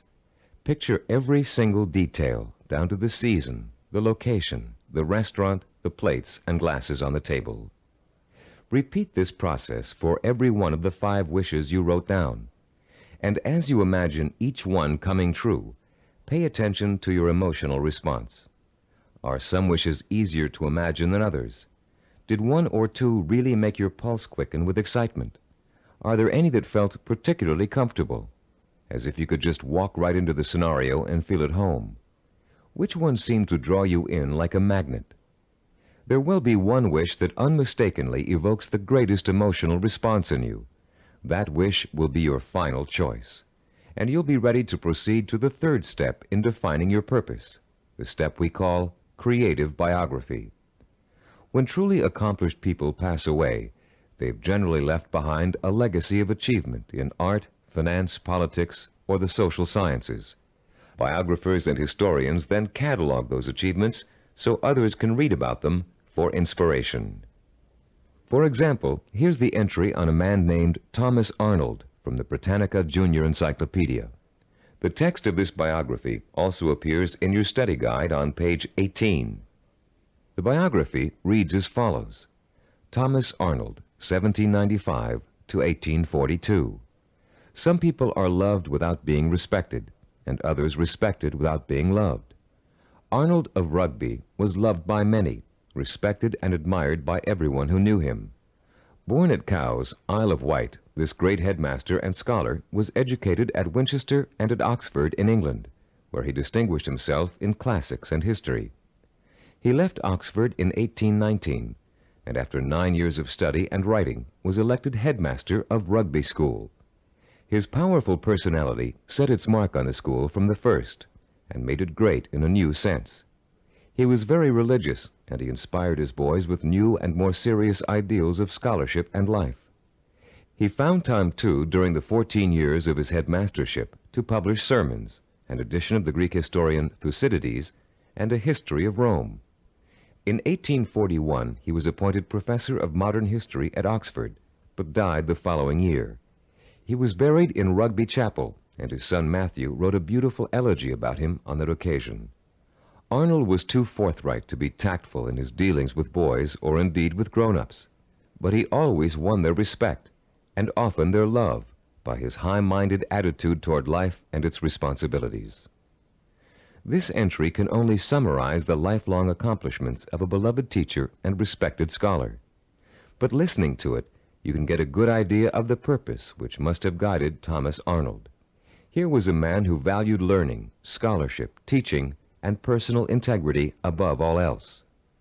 What do you value above all else? What would you like to be remembered for? Relax and close your eyes again. Now imagine that you hold in your hands an encyclopedia published in the year 2100. It's a heavy book with a solid feel to it. You can smell the leather binding and feel the crisp new paper as you open it. Find the section that begins with the first letter of your last name. Then turn the pages slowly as you search for the entry that gives you the details of your life. There it is, suddenly, clear as a bell. Your heart beats just a little bit faster as you see your name in bold-faced type. Now you're burning with curiosity. Did they include the most important things about you? Are your most cherished accomplishments in there? Did they understand the purpose behind the things you did? You begin to read the entry to find out. Yes, it's all there. your birth date and hometown, the schools you went to, where you lived, and then the words that describe your highest achievements, your contributions to society. Savor the words as you read them. Let them form a clear picture in your mind of the kind of person you were and what your purpose in life was. When you've finished reading your own biography, turn off the tape and write down what you just read in the space provided on page 19 of your study guide. Don't leave out a single detail. Make sure you paint a vivid picture of the self-disciplined achiever who worked so long and hard in pursuit of a single purpose that he or she ended up deserving an entry in such a distinguished publication. When you've finished writing your own biography, please turn the tape player back on.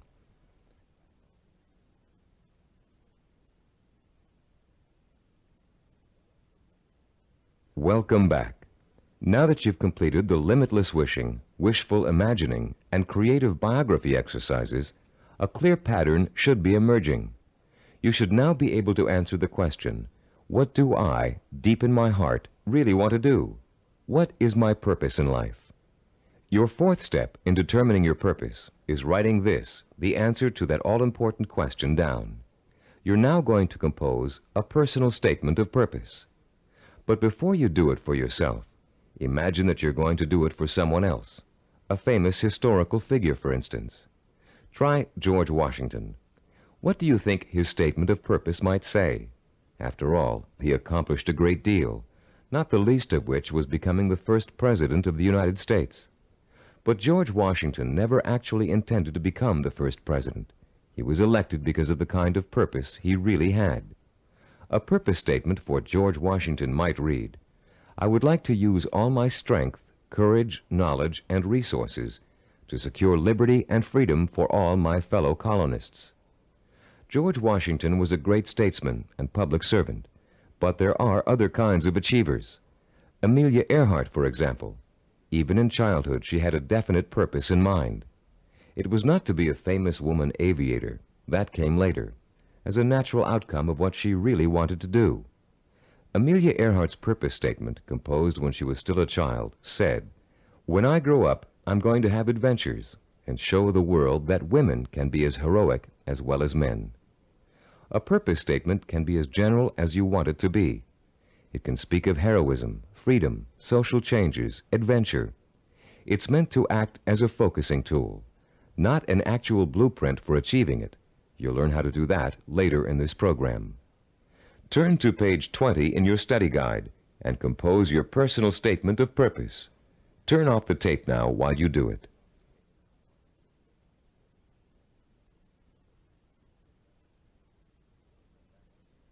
Welcome back again.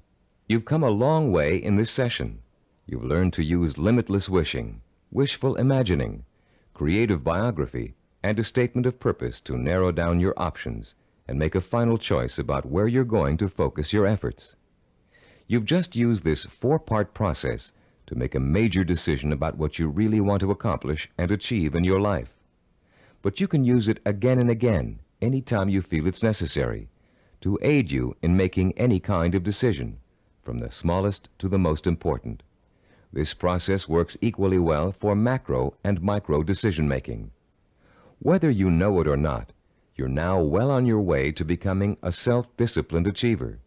You've learned to use one of your richest natural resources, your intuition and imagination.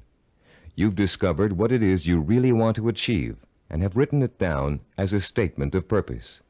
You've laid the solid foundation upon which the power of self-discipline is built. We'd like to congratulate you on what you've already accomplished.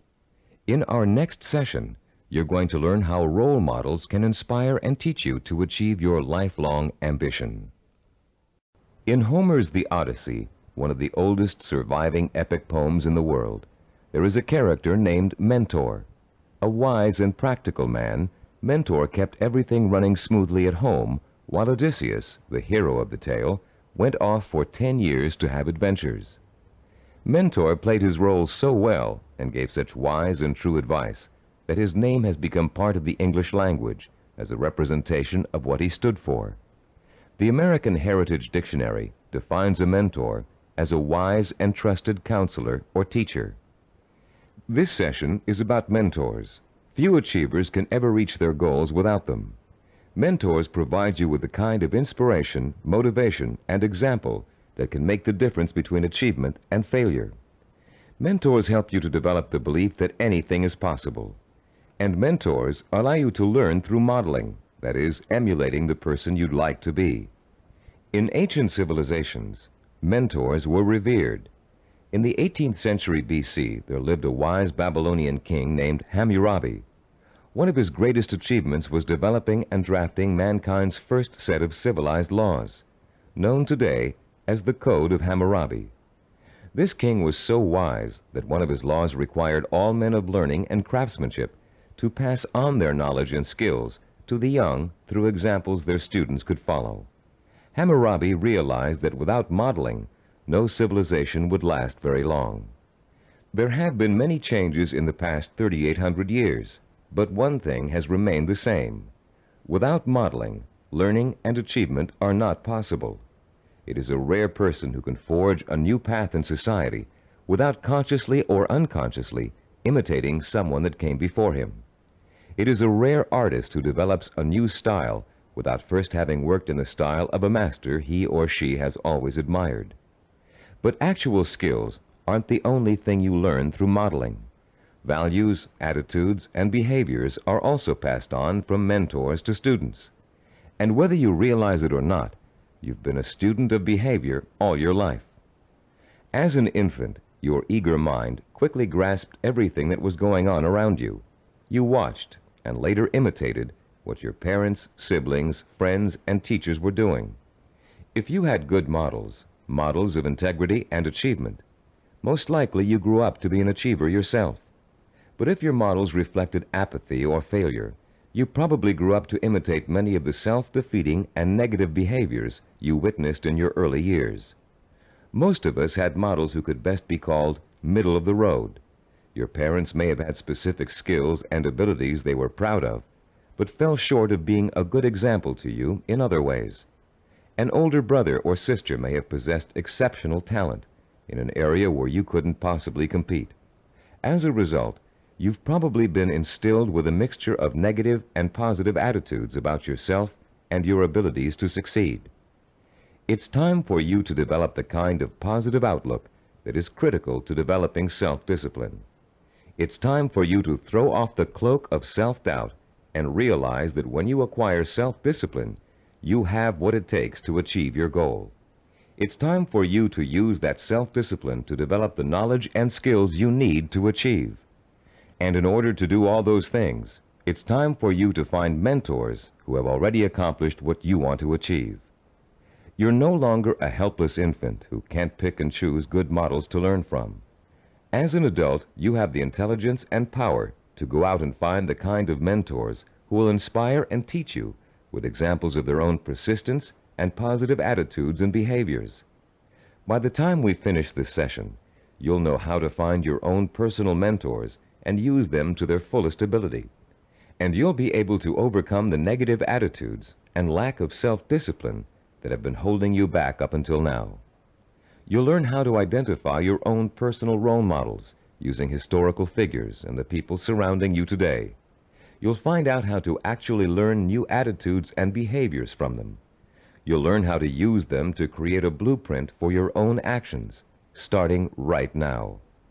And more importantly, you'll learn how to draw inspiration from them, the kind of inspiration that empowers your purpose, what you want to achieve, with a sense of possibility. If others have achieved it, then it's possible for me too. How do you go about finding mentors? At first glance, it may seem that there's nobody even remotely accessible to you who has the same kind of hopes and dreams as you do.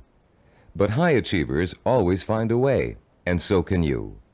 In our research, we discovered that achievers draw their inspiration from role models in two ways: indirectly, from reading and watching films, and directly, through day-to-day observation and contact.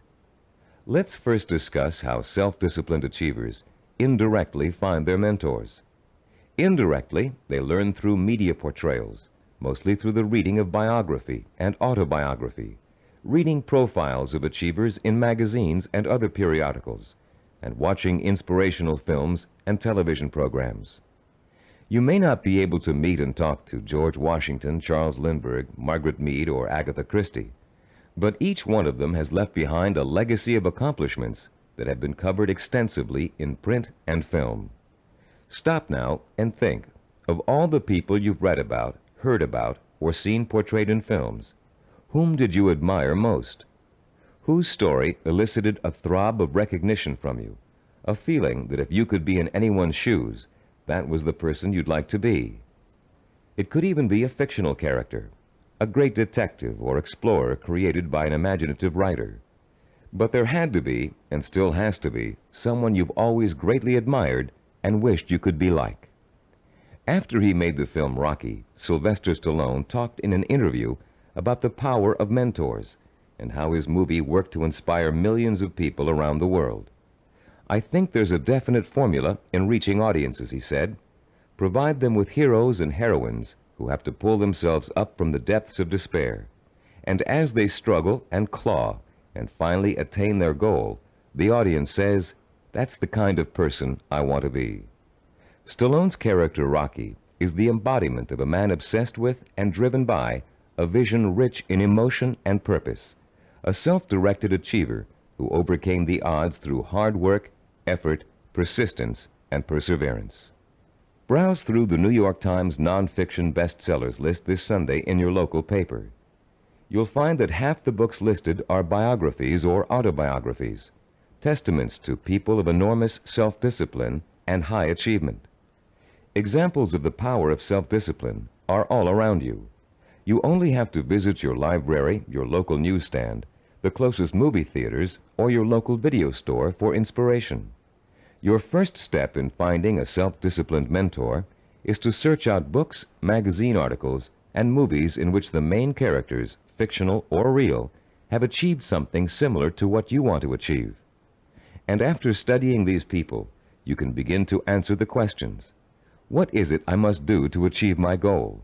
What skills do I need to learn? How must I behave? What actions do I need to take? Your mentors will provide you with the answers.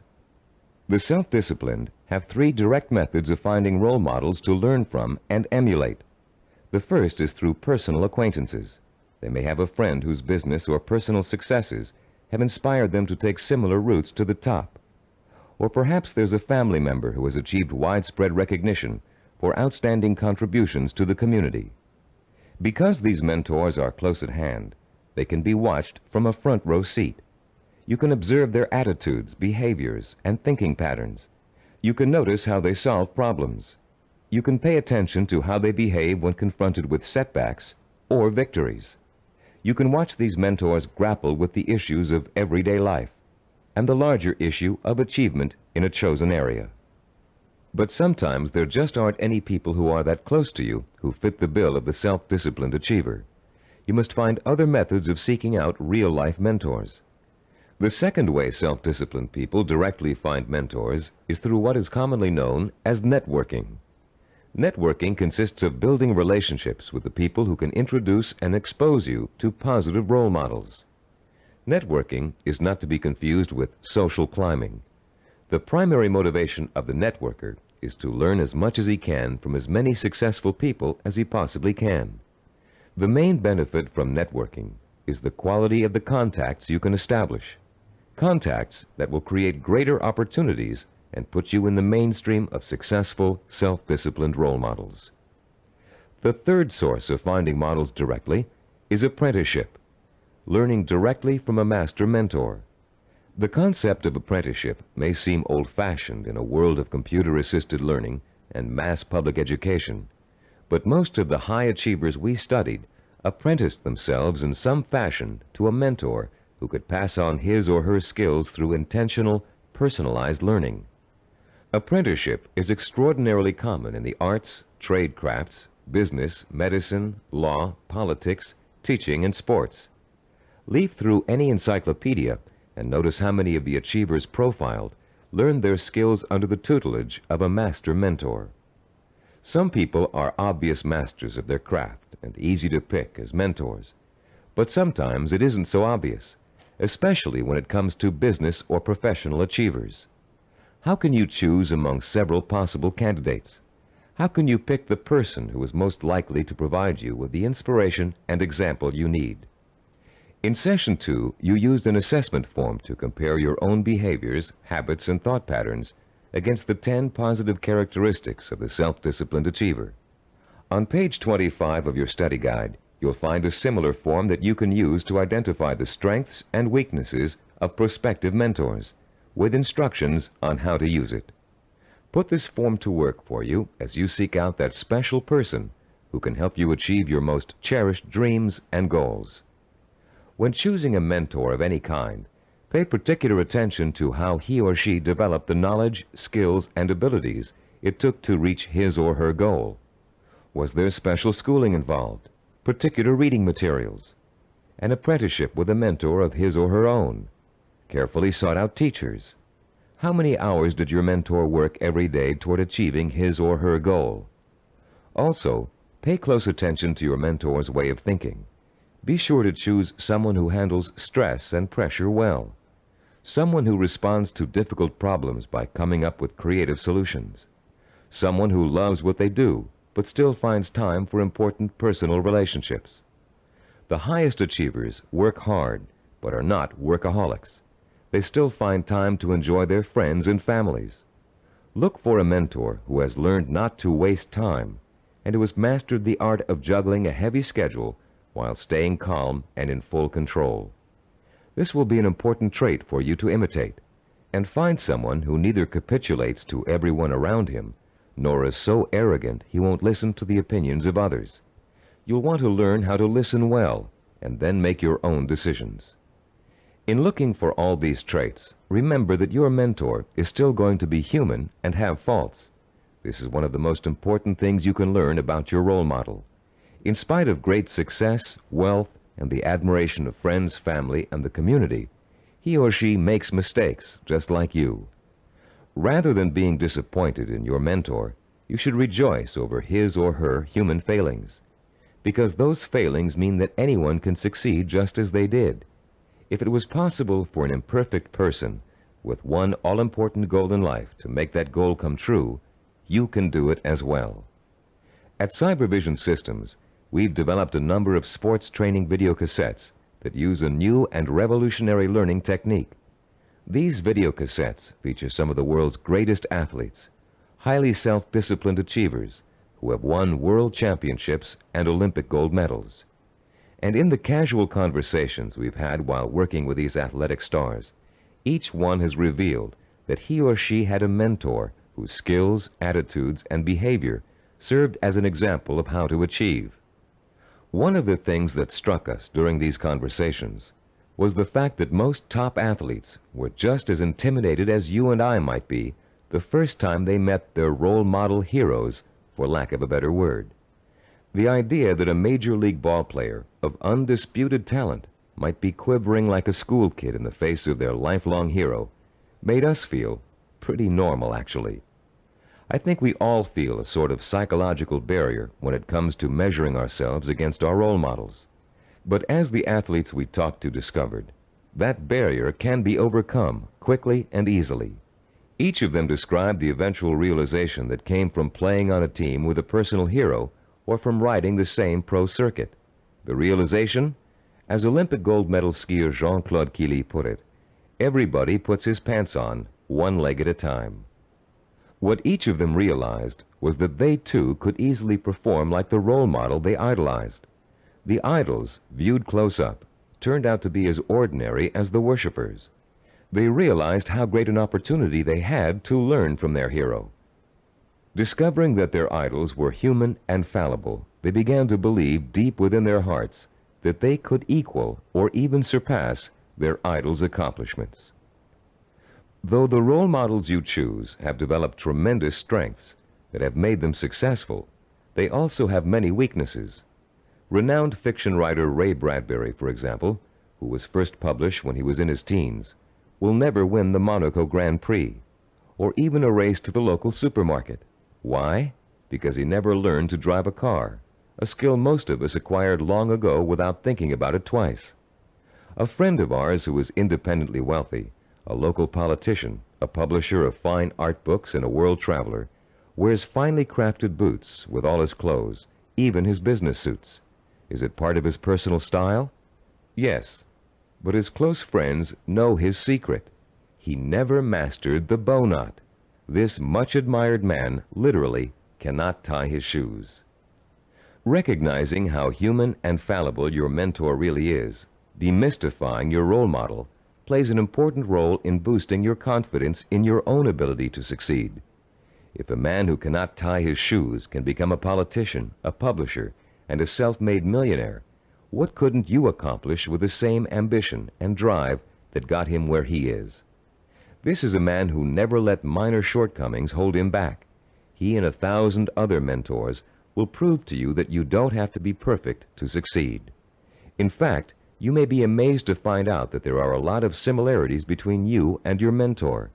People with similar goals often think alike.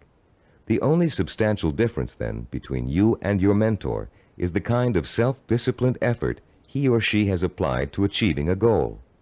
If you apply the same kind of effort, you can be just as successful in achieving your goal. As a matter of fact, you can try on success for size by emulating your mentor's achievements while you're working toward a similar goal. Remember childhood dress-up games, playing pirate with a tinfoil sword and your mother's scarf wrapped around your forehead. Role-playing doesn't work only for children. It can give anyone who's striving to reach a particular goal a template to follow for achieving that goal. Hunter Thompson, who broke new ground in journalism in the 1970s with his gonzo style, picked up much of his technique by imitating one of the greatest writers in the English language, Charles Dickens. Thompson literally sat down and physically copied Dickens by hand, letting his mind and his muscles get used to Dickens' rhythm and style.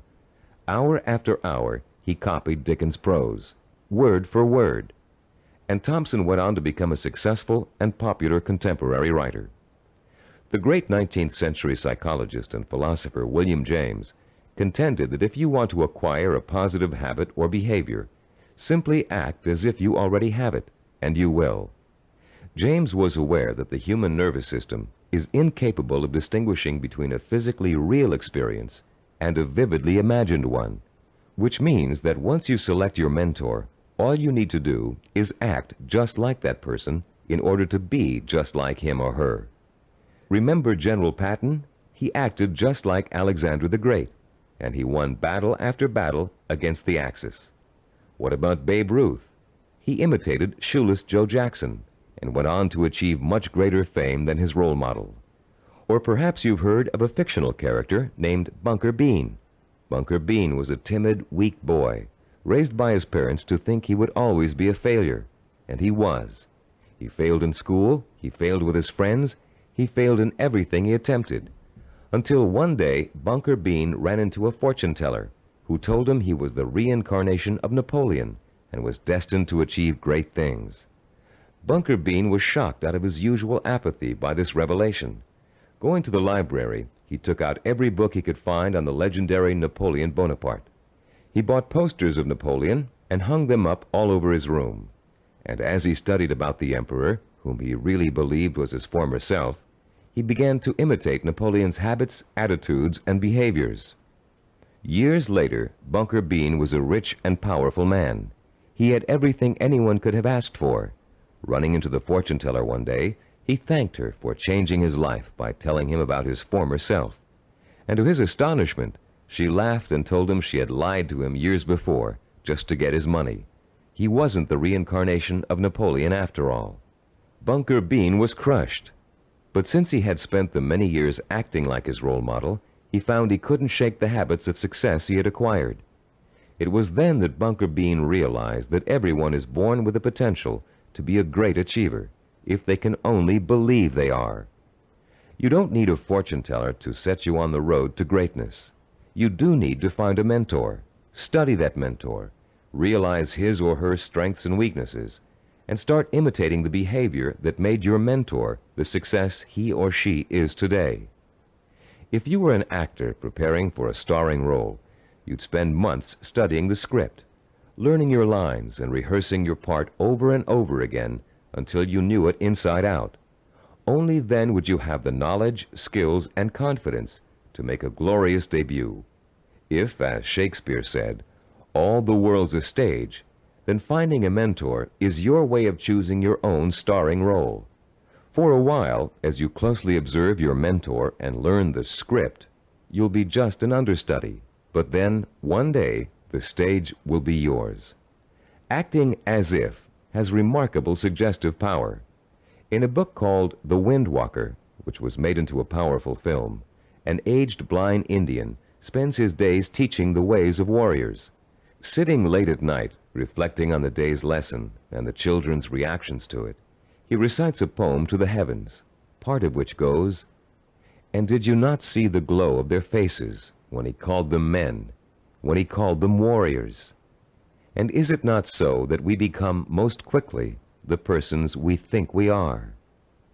And later, this passage appears. He was making the children feel important, that one day they could be important. That was the way of a teacher, of a true man.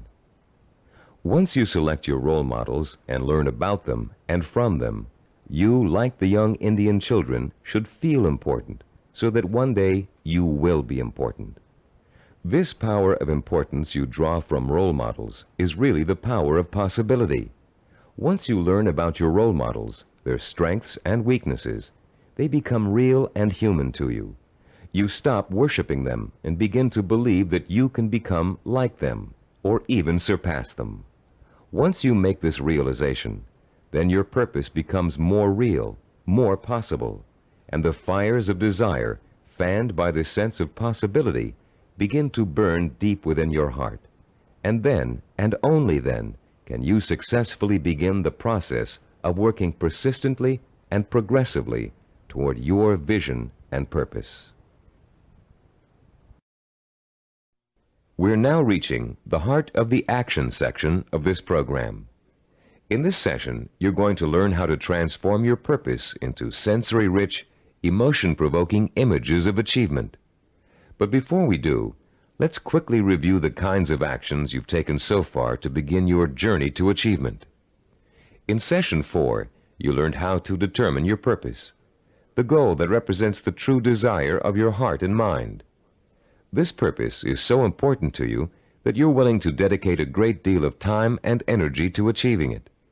It gives you a reason for living, and a reason for becoming the kind of self-disciplined achiever who can make it happen. In Session 5, you learned how to identify models of achievement, people who have already attained goals similar to yours. You learned how to turn those models into personal mentors, people who can inspire and teach you to achieve in much the same way they did. You found out how to isolate and identify their talents and habits. You also learned to use your mentors to create a strong sense of possibility, a feeling that if they could do it, so can you. With a clearly defined purpose and a strong feeling of "it's possible for me," you have already broken through the chains of failure that shackle and bind more than 90% of mankind. Most people don't have a purpose. They don't think that they're capable of achieving anything worthwhile. Now you're ready to take another giant step on the road to achievement. In this session, you're going to learn just how to translate your purpose into an emotion-provoking vision. This vision will become so real in your imagination that it will inspire and motivate you to work towards it every minute of every day until you make it come true. What we call your vision of success is a clear, sensory-rich, highly detailed mental picture of what you want to achieve and the rewards you'll experience as a result of its achievement. When this vision of success is linked to your purpose and a strong sense of possibility, it will, like a hot branding iron, burn itself deep into every fiber of your being. Not only will you become obsessed with this vision, but you'll also develop a sense of deep belief in your ability to achieve it. Your vision allows you to make a quantum leap from the sense of possibility to the sure-fired conviction that I know I can do it. You're about to learn a simple but powerful 4-step process for transforming your purpose into a sensory-rich goal. Once you have done that, we're going to give you 5 easy-to-use guidelines that will help implant the goal deep into your mind and nervous system. It will then become a permanent part of you and serve as the fuel that fires your emotion and incites you to purposeful action. Let's now begin to learn about the process of sensory goal setting and how you can use sensory goals to develop what we call a magnificent obsession, a burning desire to achieve your purpose. The first step you must take is to translate the statement of purpose you developed in Session 4 into what we call a sensory goal statement. As you recall, your statement of purpose was a general statement of what you would like to achieve. Your sensory goal statement is going to be much more specific. There are 3 main elements to the statement you are now going to write. First, it must be result-oriented. It must focus primarily on what you want to get out of your achievement. Second, your sensory goal statement must be time-specific. You must determine a point in time when your goal will be achieved. And third, it must be measurable. You must specify a criterion that lets you know when your accomplishment is complete. If you want to become a doctor, for example, your criterion might be finishing your internship and setting up your own practice. If you want to start your own business, your criterion of success might be the day you move into your own offices or hire your first employee.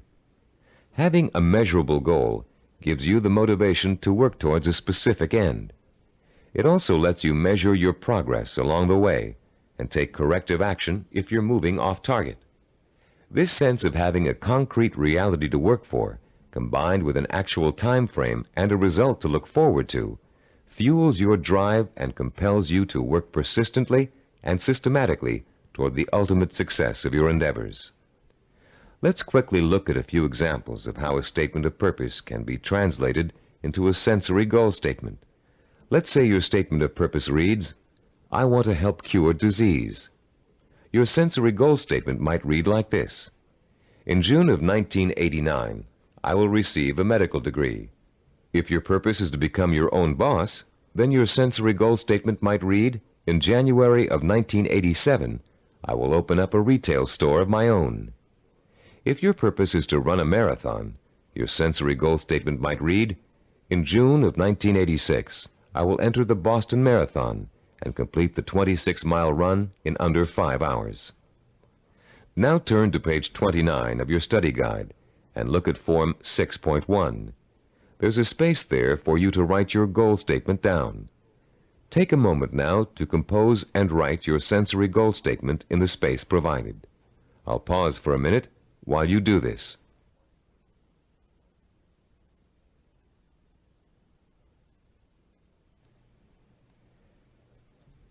After writing your sensory goal statement, your next step in the sensory goal setting process is turning that statement into what we call a vision of achievement. The first way in which you're going to do this is by finding photographs in books, magazines, and newspapers that show people living, experiencing, and achieving your vision.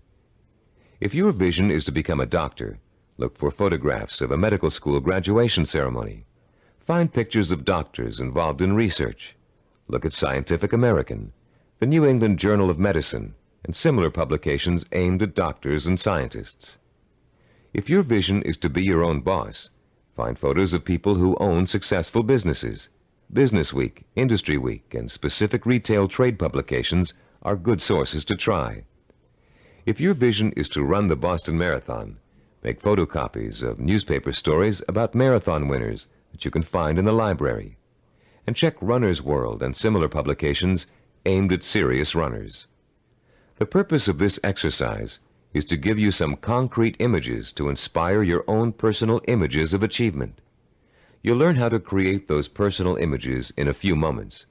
Creating a vision achievement scrapbook of pictures that personally speak to you about your own desire for achievement can have a powerful effect on your motivation and drive. Devote some time today or this evening to locating these pictures, and in the future continually be on the lookout for more. The third step in the process of developing a sensory goal requires that you make a listing of all the advantages and rewards you will experience as the result of achieving your goal. For a few minutes, close your eyes and imagine that you have already successfully realized your ambition. How is your life different because of it? What recognition have you achieved? Has it made a difference with your family and friends? Has it made an impact on other areas of your life? Are you getting up at the same time in the morning, driving the same car to work? Are you going out more in the evenings, wearing different clothes? Turn to page 31 in your study guide, and in the space provided on Form 6.3, write down every single reward you can imagine resulting from the achievement of your goal. Don't just write down the general rewards, get as specific as possible. For instance, running the Boston Marathon may greatly boost your self-confidence and increase the respect you get from family and friends. But training for it will also get you into superb physical shape, meaning you'll have more energy, more stamina, more drive. You'll look better, feel better, sleep better, and do a better job at work.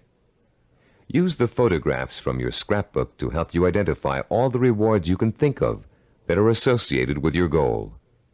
And when you're finished writing them down, you'll be ready to translate them into a vision that will stimulate your emotions, provoke your desire, and incite you to positive action.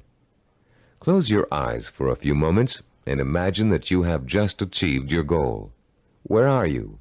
What do you see around you? Are you indoors, outdoors, in your own home, at the office? Who are you with? Notice every tiny detail of your surroundings, including the texture of wallpaper, the color of the sky, the faces of the people you're with, the clothes they're wearing.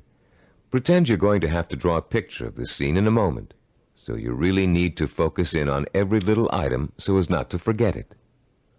Now, holding that visual image before you, switch your focus to sounds. What are you hearing? Are people talking to you? Are they congratulating you? If so, what are they saying? Are you hearing the voices of your parents, your spouse, your children, your friends? Are you all watching TV, where a famous newscaster's voice is reciting the story of your achievement? Maybe there's a party being held in your honor, and you can hear music in the background. Concentrate on every single sound you can hear and differentiate. Now, let's add the sense of touch. Are people shaking your hand? Do their hands feel smooth, rough, warm, cold? Are the grips firm or slack? Are you being patted on the back, hugged by your family and friends? Is someone pulling at your sleeve to get your attention? Next, imagine the prevalent smells that are surrounding you. If you're in the middle of a celebration, can you smell the food on the buffet table?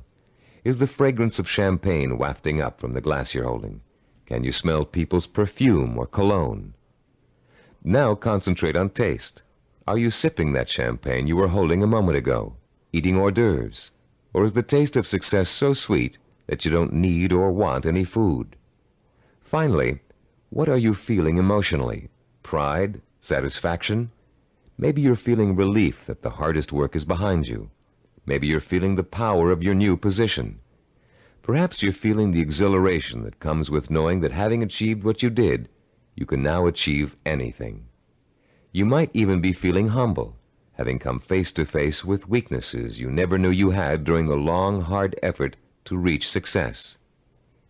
After you have awakened all of your senses to the sight, smell, taste, touch, sound, and feeling of success, turn to page 32 in your study guide and complete Form 6.4, entitled The Sensory Vision Worksheet.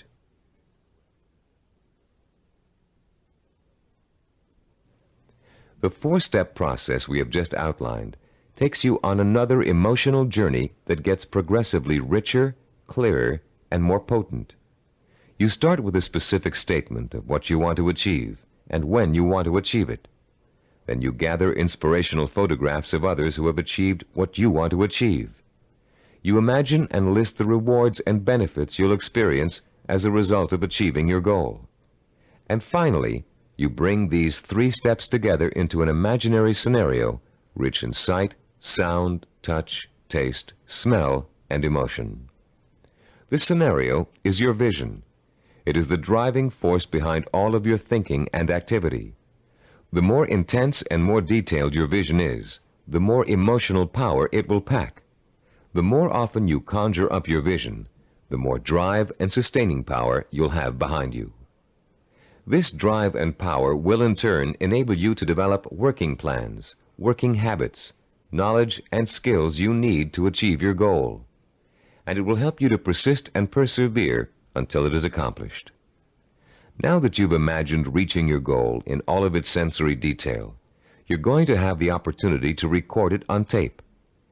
Don't leave out a single sensory detail.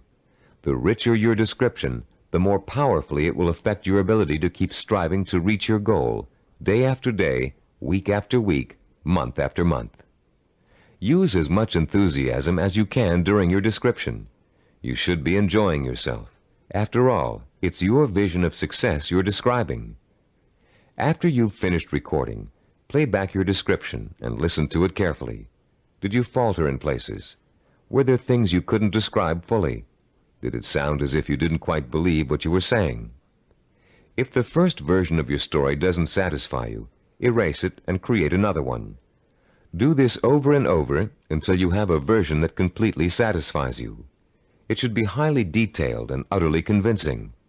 And if, along your path to achievement, you find your goal changing shape or form, just record a new version that better fits your new goal. You're now going to learn to use this recording as part of a 5-step daily plan for internalizing your vision and making it so much a part of you that it will drive you to plan, to work, to achieve, to persist. Your first step will begin early in the morning, soon after you wake up. The first thing you're going to do before going about your daily business is to review your statement of purpose, your sensory goal statement, your photographs of achievement, and your list of rewards for achieving your goal. This is not just to remind you of why you're striving for success. It's to remind you of exactly why you need to succeed. Your statement of purpose, your list of rewards, your photographs, all speak of your deep need for achievement and the ways in which it will satisfy you and enrich your life. This is what you need to awaken in yourself anew every single morning. After you've reviewed those materials, your second step is to listen to your recording of your sensory goal description. The sound of your own voice, filled with enthusiasm, describing the joy and pride you feel in achieving your goal, will light a fire inside you that will give you the energy and stamina to persist in your efforts to reach success every single day.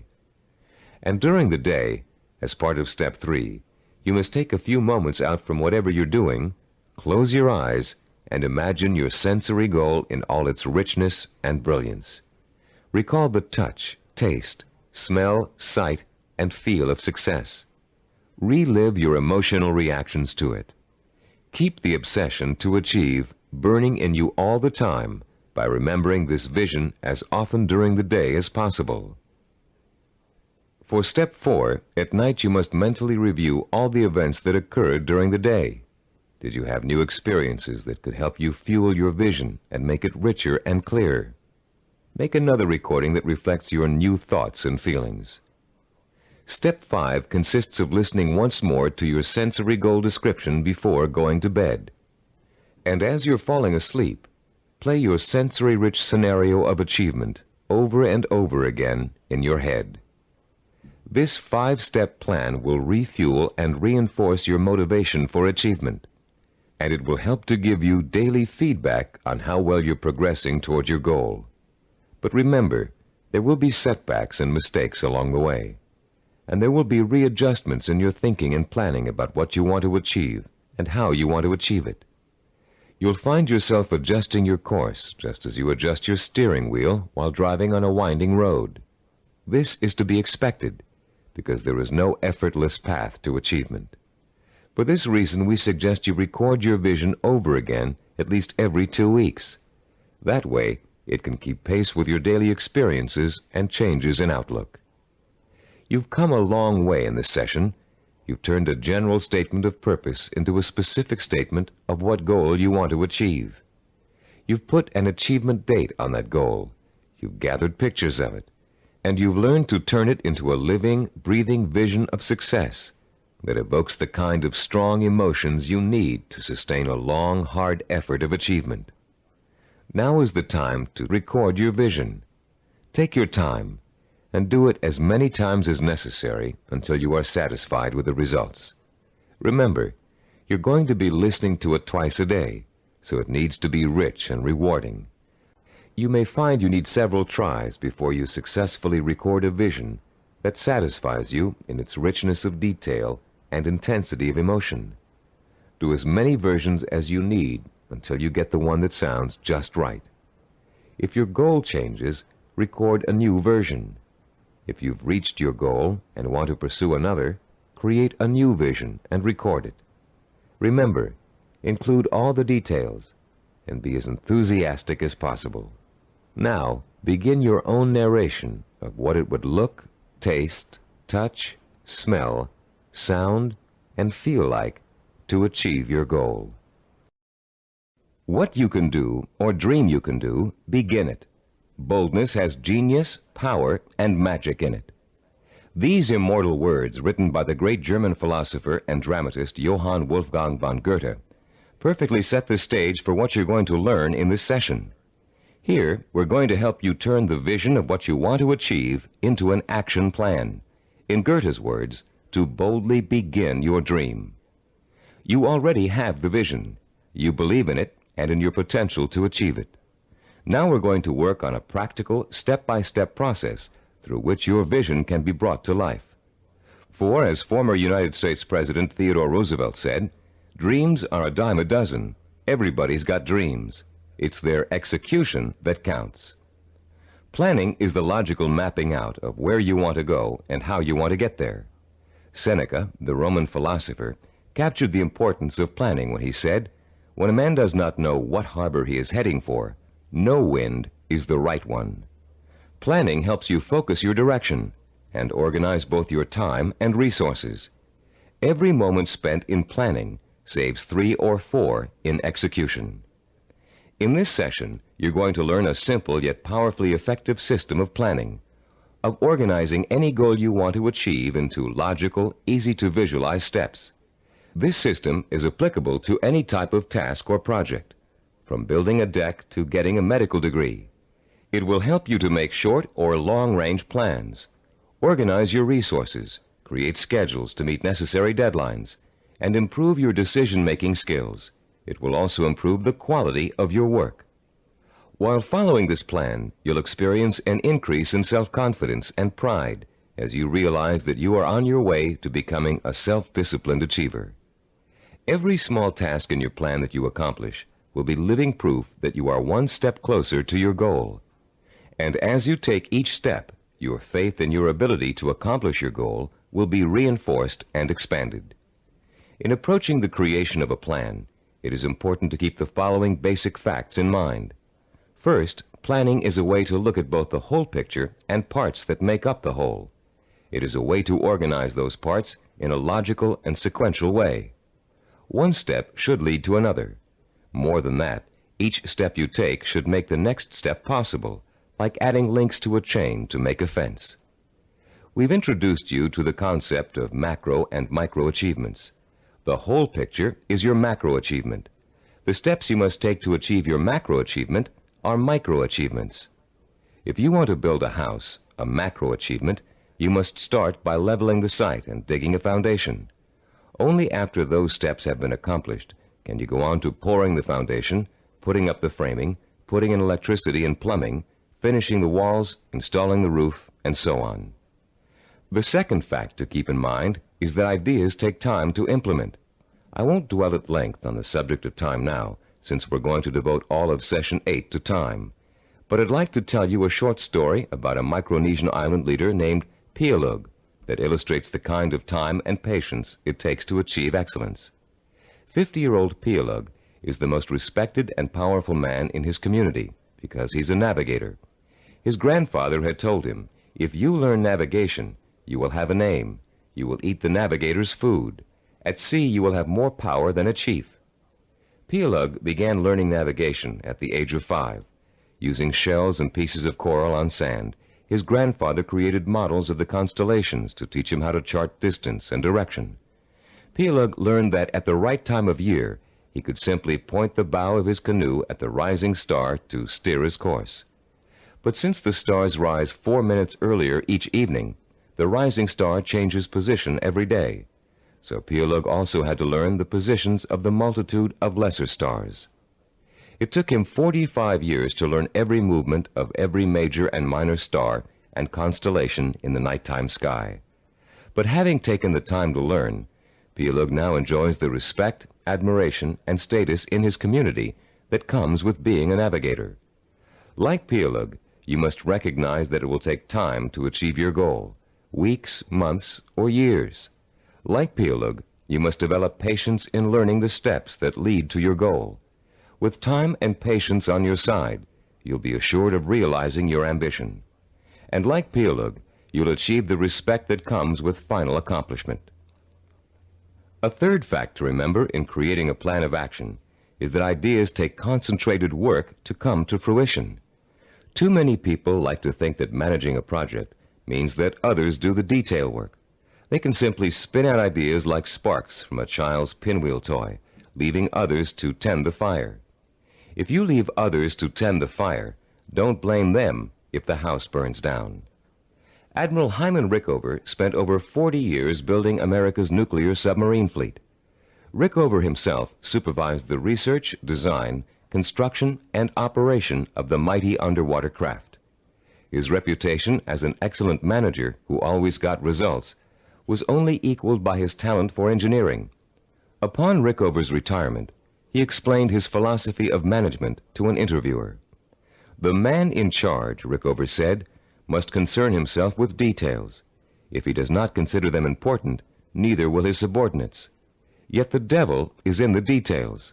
It is hard and monotonous to pay attention to seemingly minor matters. In my work, I probably spend 99% of my time on what others may call petty details. Most managers would rather focus on lofty policy matters, but when details are ignored, the project fails. No infusion of policy or lofty ideals can correct the situation. 3 basic elements to keep in mind, then, when creating an action plan. They include looking at the whole picture, taking time to complete each step before you go on to the next, and paying attention to details. A 4th point to remember is planning, and the implementation of a plan is a trial and error process. You will make mistakes. Most of them will be unavoidable and will serve as springboards of learning and refinement. When you make a mistake, learn from it. Take corrective action to avoid making it again, and get right back on course. Remember, supposed experts have made greater mistakes than you're going to make, and have managed to turn them into creative successes. Take the Coca-Cola Company's introduction of the new Coke, for example.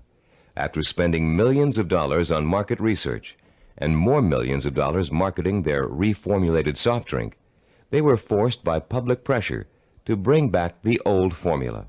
They made a mistake in trying to change the taste of Coke, and their marketing executives admitted it. But because of that mistake, Coke is now in a stronger marketing position than ever. The Coca-Cola Company has brought back their old formula, now sold under the name Classic Coke, and they still have their new formula on the market, which was formulated to appeal to Pepsi drinkers. Was Coke's surprise move really a mistake? Nobody thinks so now. By correcting its mistake, Coke has the potential to win over an even larger share of the market than it had before. This process of self-correcting behavior is what scientists call cybernetics. The term may sound very space age, but there's a reason for that.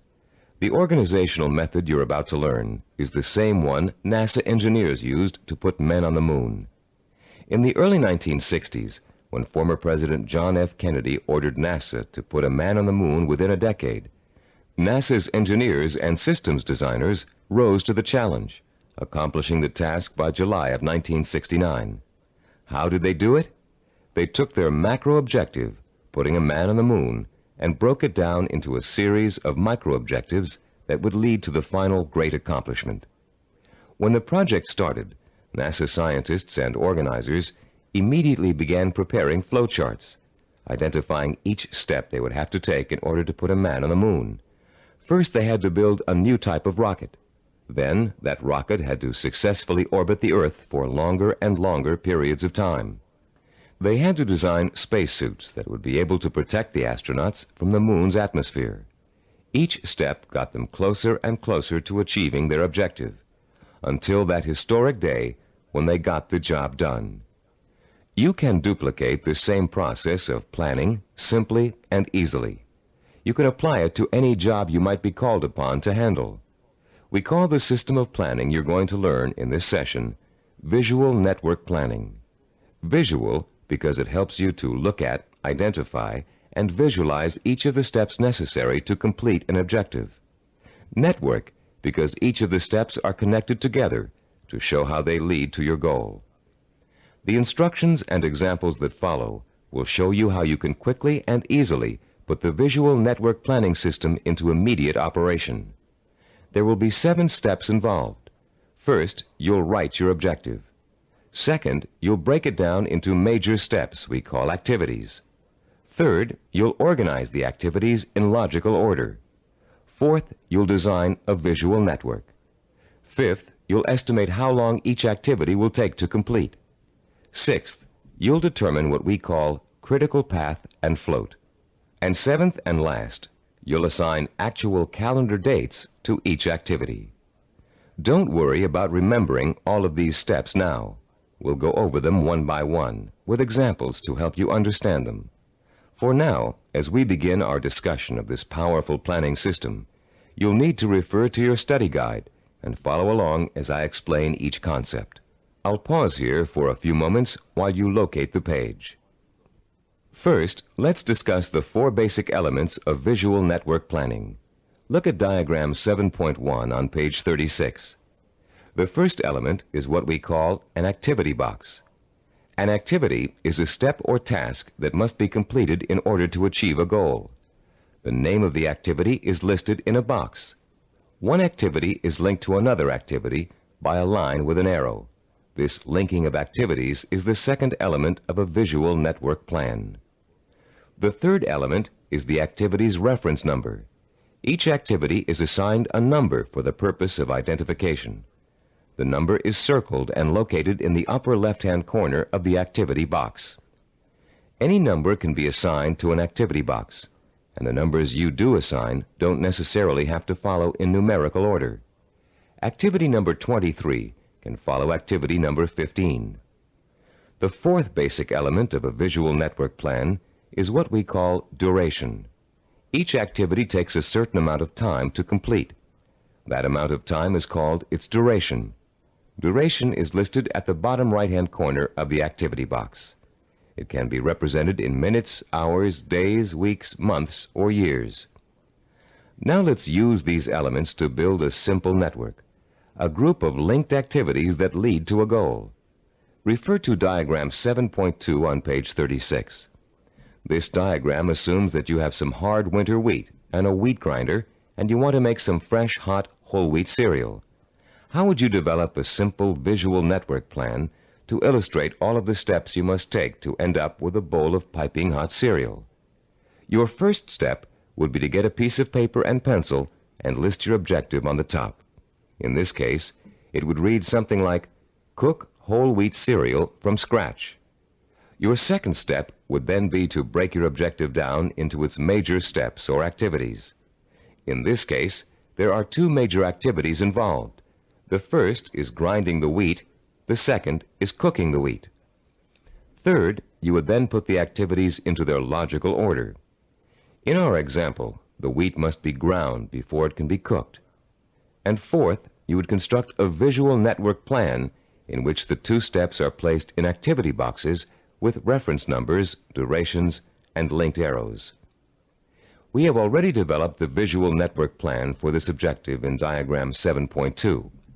As you can see, activity number 2 is grinding the wheat. Activity number 4 is cooking the wheat. When activity number 2 has been completed, having taken 2 minutes, activity number 4 is ready to begin. Activity number 4 takes 7 minutes. Reaching your goal of making a bowl of fresh, hot, whole wheat cereal takes a total of 9 minutes. This simple visual network plan shows you how many activities you need to complete before your goal can be accomplished. In this case, 2. and how long each activity will take. In this case, 2 minutes and 7 minutes. The example is very elementary. If you look at diagram 7.3 on page 37, you'll see a slightly more complex visual network plan. In this case, our goal has 2 activities that are dependent upon the completion of 1 activity. Here our goal is to get both a car and a motorcycle out of a garage. Neither can be accomplished without opening up the garage door. Notice also that activity 5, labeled Getting the Car Out of the Garage, is independent of activity 7, labeled Getting the Motorcycle Out of the Garage. Both activities 5 and 7 can be accomplished at the same time, providing you have someone to drive each vehicle and providing the door is opened first. In this example, note that 5 of the 7 steps of visual network planning have been completed. 1, the objective has been written. 2, the major steps of the project have been identified. 3, the steps have been put into a logical order. 4, they have been organized into a visual network. 5, each activity has been assigned a time estimate for completion. Now let's examine step 6, the concepts of critical path and float. To help you follow along in our explanation, turn to page 38 of your study guide and look at diagram 7.4, titled Critical Path and Float. As you can see, we have expanded our visual network plan for cooking cereal to one for cooking and eating cereal. The new objective is to prepare and eat freshly ground whole wheat cereal in 15 minutes. Look at the visual network plan. You now have 3 separate paths that come out of activity 3, grinding wheat. Going from the top down, the first path is made up of activities 3, 5, and 11. The middle path is composed of activities 3, 9, and 11. The bottom path includes activities 3, 7, and 11. Look at the 3 paths individually and total up the amount of time each will take. The middle path will take a total of 14 minutes to complete. The top path takes only 8 minutes. The bottom path takes 9 minutes. Look at your objective again. Your goal is to cook and eat the cereal within 15 minutes. If you are to complete your objective on time, the activities on the longest path must all be completed on schedule. The longest path on a visual network plan is known as the critical path. The activities on the critical path are called critical activities and are vital to the success of the project. The non-critical activities, those not on the critical path, can be delayed without affecting the result. These activities have what is called float. Float is the amount of time an activity can be delayed without affecting the completion of the project. In diagram 7.1, grinding the wheat, cooking the wheat, and eating the cereal take the longest amount of time and are thus on the critical path. Getting the bowls and milk can be delayed without affecting the schedule. Therefore, they both have float. Diagram 7.5 on page 39 is the visual network plan we use here at Cybervision Systems to develop our programs. Study the plan and try to determine the critical path. Which activities take the longest amount of time to complete? As you can see, activities 11, 13, and 15 are on the critical path. Activities 17 and 19, and 21 and 23, which take a total of 10 weeks to complete, have 6 weeks of float. Because of the amount of time it takes to complete the critical path, these activities can be delayed for 6 weeks without affecting the schedule. On the other hand, if any of the activities on the critical path are delayed, the whole project will be late. Identifying the critical path of your project enables you to gain control by knowing what your priorities are. You can then concentrate your efforts on getting those priority items done, letting the others float until you have time to take care of them too. The 7th step in developing a visual network plan is to assign calendar dates to each of the activity boxes. Once you're ready to commit your project to firm starting times, you must insert completion dates for all activities along the critical path.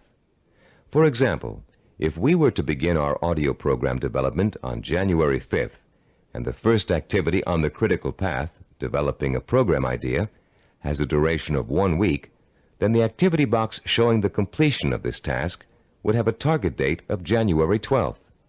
That date, and all others on the critical path, must be met in order for the project to be completed on time. A delay in finishing a critical path activity will result in the delay of the project. But critical path dates have another function besides keeping your project moving on time. These target dates also serve as guides for the float events that lead to your goal. You can position your float activities to coincide with your critical target dates in such a way as to complete them when it's best or easiest for you to work on them. These activities can be worked into your schedule because they can be delayed until it's most convenient for you to do them. Visual network planning works for macro goals and for micro goals. You can create one visual network plan for a macro goal, such as becoming a doctor, and create another visual network plan for getting through medical school. In diagram 7.6 on page 40 of your study guide, we've outlined a simple visual network plan for someone with a macro goal, becoming a neurologist. Each of the activities listed on this plan, which takes a total of 15 years of post-high school study, can be turned into a micro-network plan of its own. Any project that has a beginning and an end will benefit from visual network planning. Before embarking on your plan for accomplishing your macro goal, we suggest you try this organizational method out on something smaller, so you can see the results in a matter of a few hours or a few days. Apply it to a project around the house that you've been putting off for weeks, pruning your trees or repainting several rooms. This will give you a chance to get used to organizing your activities in a logical and systematic way. In using this plan, you'll learn the meaning of hard work and patience. You'll find yourself tempted to skip certain steps and leap ahead to something you feel like doing right away. But when you do go off your schedule, your project won't be completed in time, and you'll begin to see how important it is to stick to dates and schedules if you want to realize any goal. Using this plan will also reward you with a sense of self-disciplined accomplishment. As you complete each task on your path to success, you can mark it off on your chart and be proud that you've done it. You'll also be able to look at your chart at various times during your project and see how far you've come. Before we go on to complete this planning session on cassette side 10, I'd like to say a final word about the planning system you've just learned. No one can be totally certain about the outcome of a string of planned events. Mistakes, unforeseen problems, and outside events over which you have no control can and will contribute to the changing of your plans. Your visual network plan is not carved in granite. It's a living, working system that must change to accommodate the changes in your life. You may underestimate the amount of time it will take you to complete an activity. You'll know better the next time. You may find that you don't need to perform a certain activity at all, giving you some breathing room in your schedule. The objective of this plan is not to give you a rigid yardstick against which to measure your success or failure. Rather, it is to give you a logical, working system for achieving your goal. In creating your visual network plan, do your best to be as accurate as possible about dates and durations of activities. But remember that things may go wrong, and you may have to change those dates. This is not an excuse to quit. It is a good reason to keep sticking to your plan, for without it, you have little chance of achieving your goal at all. Remember, to successfully realize your purpose, you must have the courage to take risks, the courage to fail, and the courage to learn from your failures.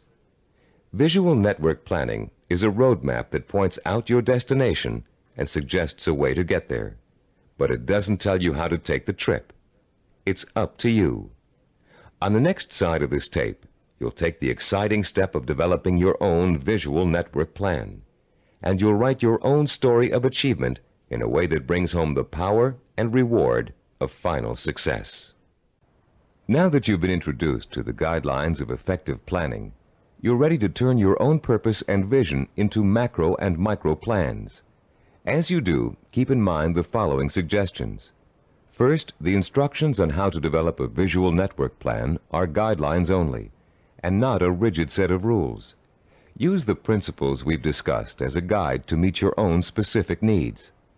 Second, take the time to work at converting your goal into a visual network plan. You'll probably need to come up with a number of rough versions before you arrive at your finalized plan. Don't get frustrated. The very act of planning will force you to think logically and use your creativity. More importantly, your vision will go from the abstract to the concrete, a step most people aren't able to take or don't know how to take. In developing your personalized visual network plan, you'll find that this system will become one of the most valuable tools you'll ever use.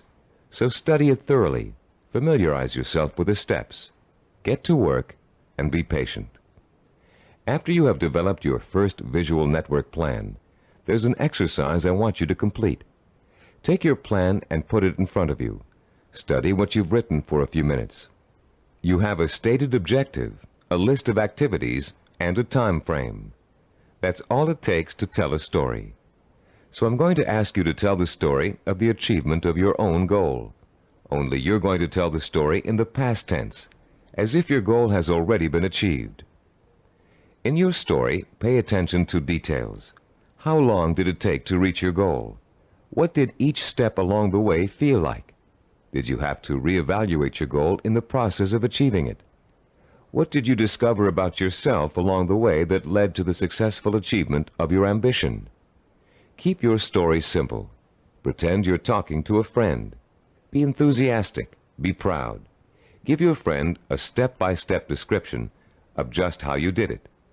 First I did this, then I did that, and this happened along the way, so here's how I took care of it, and so on. Now you're going to tell your story on tape to describe your success in sensory-rich detail, with all the enthusiasm you can muster, as if it finally really happened. When you're done, you'll have a record of your success that you can refer to again and again for inspiration. When you play your story back for the first time, listen very carefully to your descriptions. Did you falter in places? Was there a lack of conviction in your voice in certain areas? Did you hesitate, as though to tell yourself you really didn't believe that success was yours? Or were you self-assured and utterly convincing? If the first version of your story doesn't satisfy you, erase it and create another one. Do this over and over until you have a version that completely satisfies you with its richness of vision and inner strength. When you achieve your goal, you can use this same method of storytelling in pursuing another one. Always make sure that your story rings true and offers real inspiration to you when you hear it. Remember, don't be afraid to brag and relive the success you've already accomplished in your imagination. You've already taken an important step in mastering the science of self-discipline by learning how to turn your most important goals into step-by-step plans for achievement. Now comes the time to roll up your sleeves and learn how to put these plans into action. This is an exciting moment for you and a turning point in your quest for success. Up until now, you've learned how to prepare for achievement.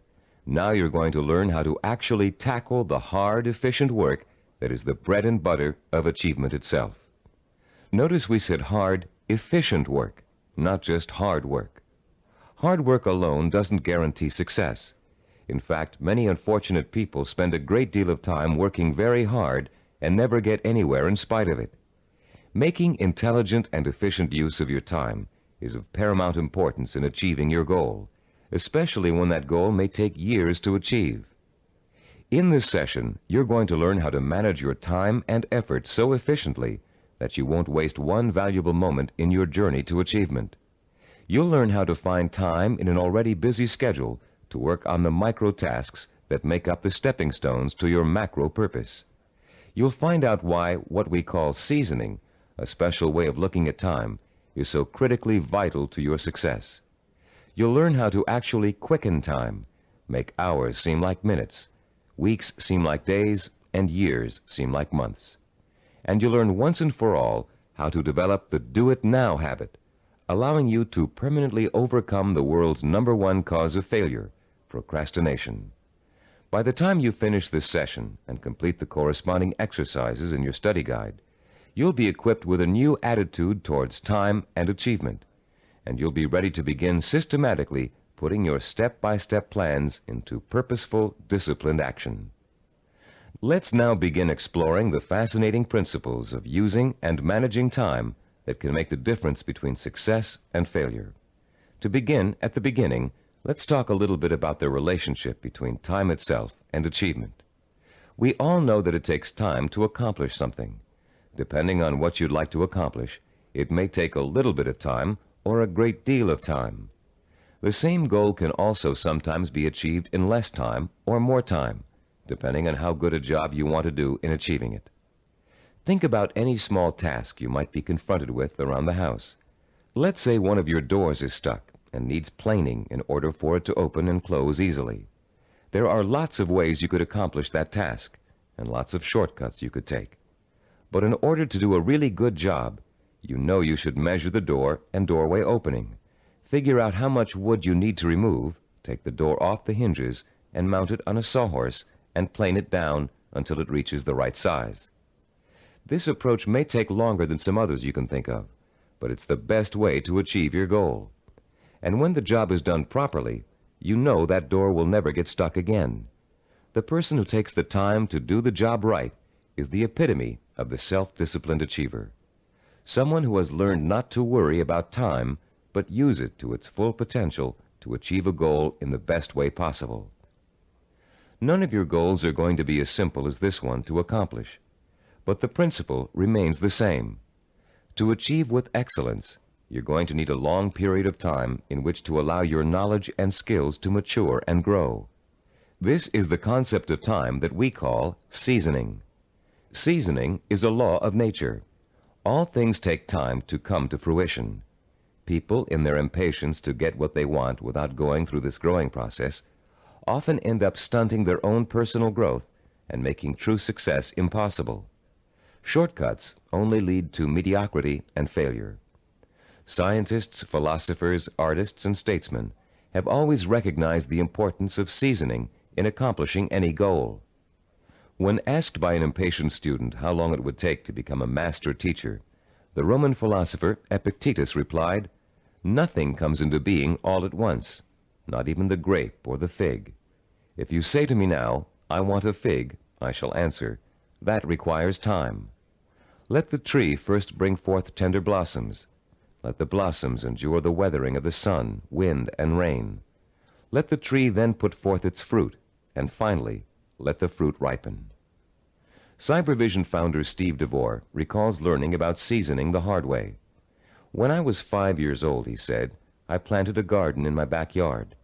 Because I didn't understand how seeds grew, I would go out and dig them up every day to see if they'd sprouted yet. I hardly watered them, and I didn't weed them regularly as I should have.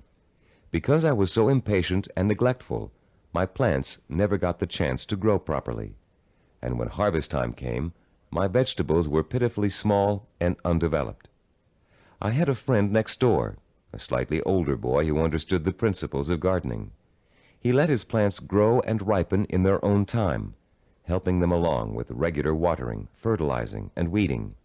He enjoyed a bountiful harvest that summer, and I learned a lesson about patience and self-discipline."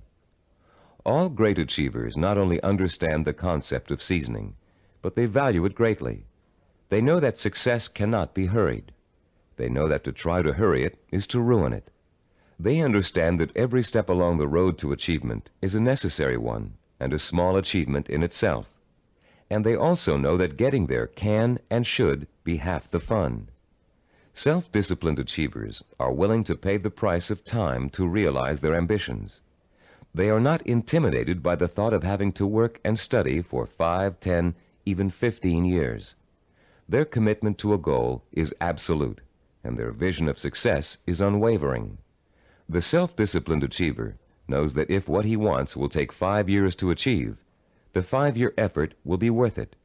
He knows that those 5 years are going to pass anyway, and he has a choice about whether to spend them preparing for success or wasting the time thinking and dreaming about what he'd really like to do.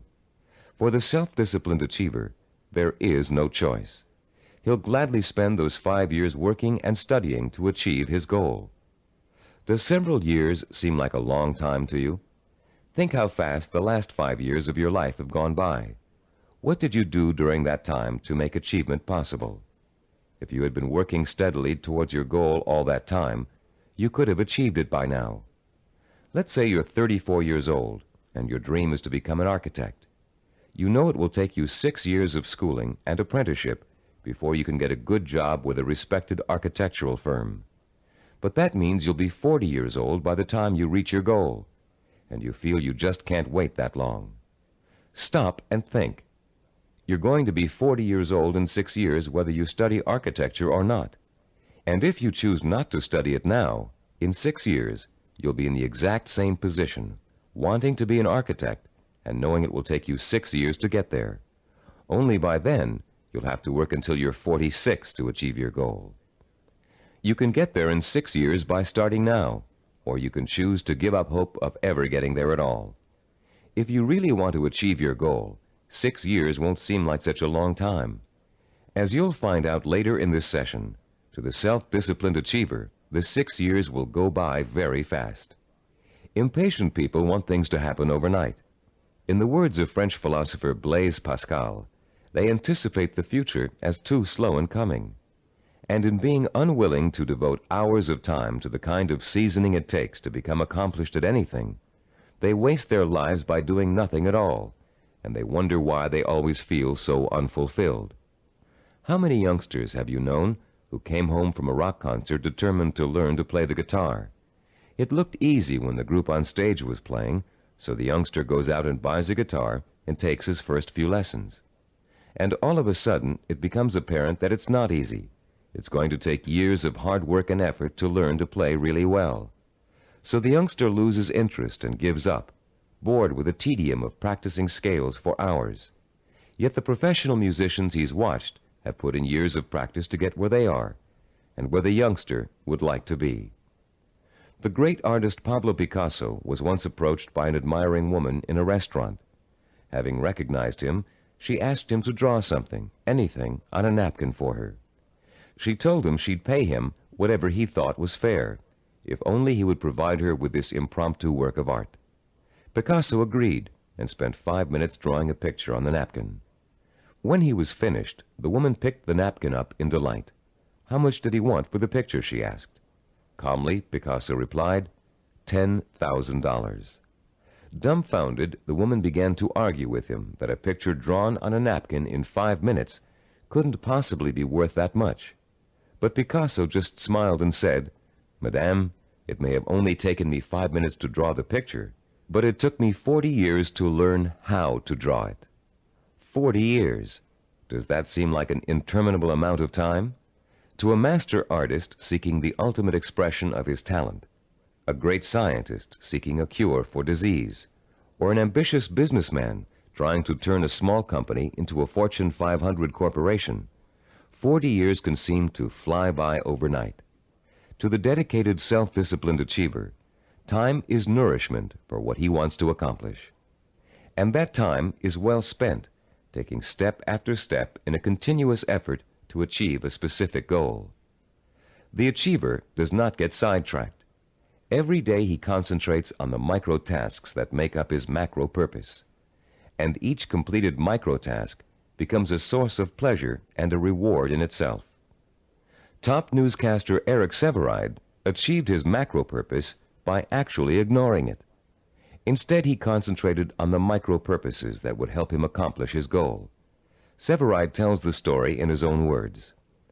Once when I relinquished my job and income to undertake a book of 250,000 words, I could not bear to let my mind dwell on the whole scope of the project. I would have surely abandoned what has become my deepest source of professional pride. I tried to think only of the next paragraph, not the next page, and certainly not the next chapter. Thus, for 6 months, I never did anything but set down one paragraph after another. The book wrote itself. Years ago, I took on a daily writing and broadcasting chore that has totaled now more than 2,000 scripts. Had I been asked at the time to sign a contract to write 2,000 scripts, I would have refused in despair at the enormousness of such an undertaking. But I was only asked to write one, the next one, and that is all I have ever done. You can learn to work in microtasks by following your step-by-step plan for success and concentrating only on each step at a time. But you cannot learn seasoning as if it were a skill. Seasoning is an attitude that must be adopted and made part of your mental framework if you are able to achieve your lifelong purpose. It is crucial to self-discipline. More than that, it is actually at the heart of self-discipline.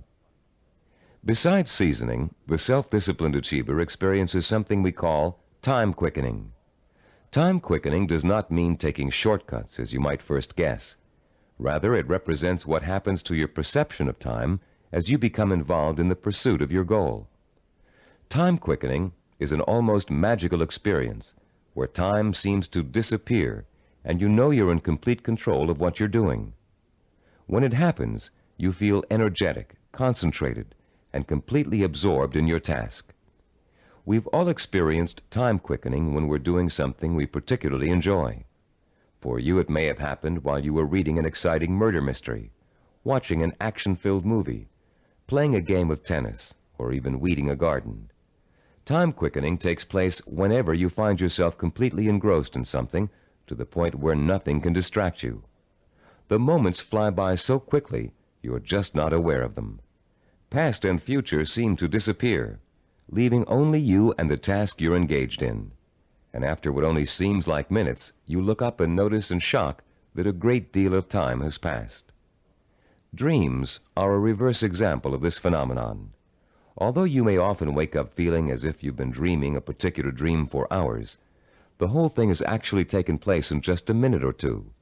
The human mind has the amazing ability to alter our own perception of time.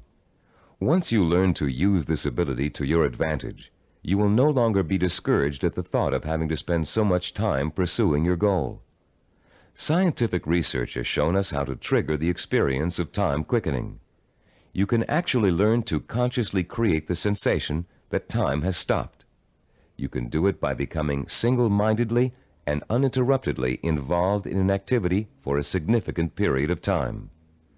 Time quickening occurs when you surrender your attention and your senses to something outside of yourself. There are 6 steps you can and must take to experience the benefits of time quickening. Listen to them carefully, and then try to recreate them, first with lesser tasks that may or may not be related to your goal, then with your actual micro-purposes.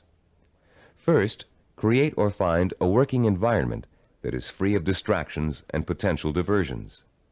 Second, focus on doing one task at a time and stick with it until it is completed. Third, surrender yourself to the task at hand. Work hard and work well, and don't stop working until you have finished as much or more of the task as you started out to do. Fourth, plan to work uninterruptedly for a significant span of time, several hours if possible. Fifth, don't watch the clock as you work, and don't continually compare how much you've accomplished against how much you still have to do. Sixth and last, stop working when your thinking becomes muddled due to fatigue. The first few times you try using these 6 steps, you may have a hard time following them all. But the more you practice, the easier it will get. And soon you'll notice that time seems to be flying by quicker and quicker every time you sit down to work. Time quickening makes work enjoyable and helps prevent the normal wear and tear of work on your mind and your nerves. It is the antidote to burnout and the key to maintaining a healthy emotional balance during long hours of effort. Time quickening will enable you to successfully complete the string of microtasks that over an extended period of time will take you closer and closer to the completion of your macro goal. And if your goal is years away, time quickening will make it seem to all happen so quickly that the illusion of overnight success will almost seem as if it's coming true. Using time quickening to follow a step-by-step plan for reaching a goal is one way to make that goal appear closer than it really is. But time quickening won't do you any good if you find you can't even get started on your micro-tasks. For most people, the biggest enemy of success is procrastination, postponing doing the work you know you must do in order to accomplish your ambitions. Like most people, you may think procrastination is relatively harmless, a trivial problem that you don't really need to worry about. But there's nothing trivial about a habit that is the cancer of self-discipline. Procrastination is an achievement killer, and unfortunately, the more often you succumb to it, the more habitual it gets and the harder it is to deal with. Procrastination is a serious deterrent to self-discipline, and it takes a serious effort to overcome it. In the next part of this session, we're going to explore some common reasons for procrastination and the most effective ways of overcoming the would-be achiever's most self-defeating habit. Psychological research tells us that chronic procrastinators fall into three groups. The first group fears failure. The second group fears success. And the third group uses procrastination as a way of rebelling against authority. Let's examine each of these groups to see how they turn their own psychological problems into reasons for procrastination. The first type of procrastinator may actually already be a successful business person or professional, but he or she is successful only up to a point. These people set such high standards for themselves that they live in constant fear of not being able to meet those standards. They cripple their own efforts to succeed by working at less than their capacity, so they are never really challenged and therefore never will fail. People who are successful early in life, usually in school or in an athletic career, often turn into this type of procrastinator. Take Sarah, for example, a city planner who graduated at the top of her class from Stanford University. Soon after graduation, Sarah joined the planning director's office in a major West Coast city. One of her duties is to generate reports for her boss to use in making important presentations. Sarah has begun putting off doing the reports until the last minute.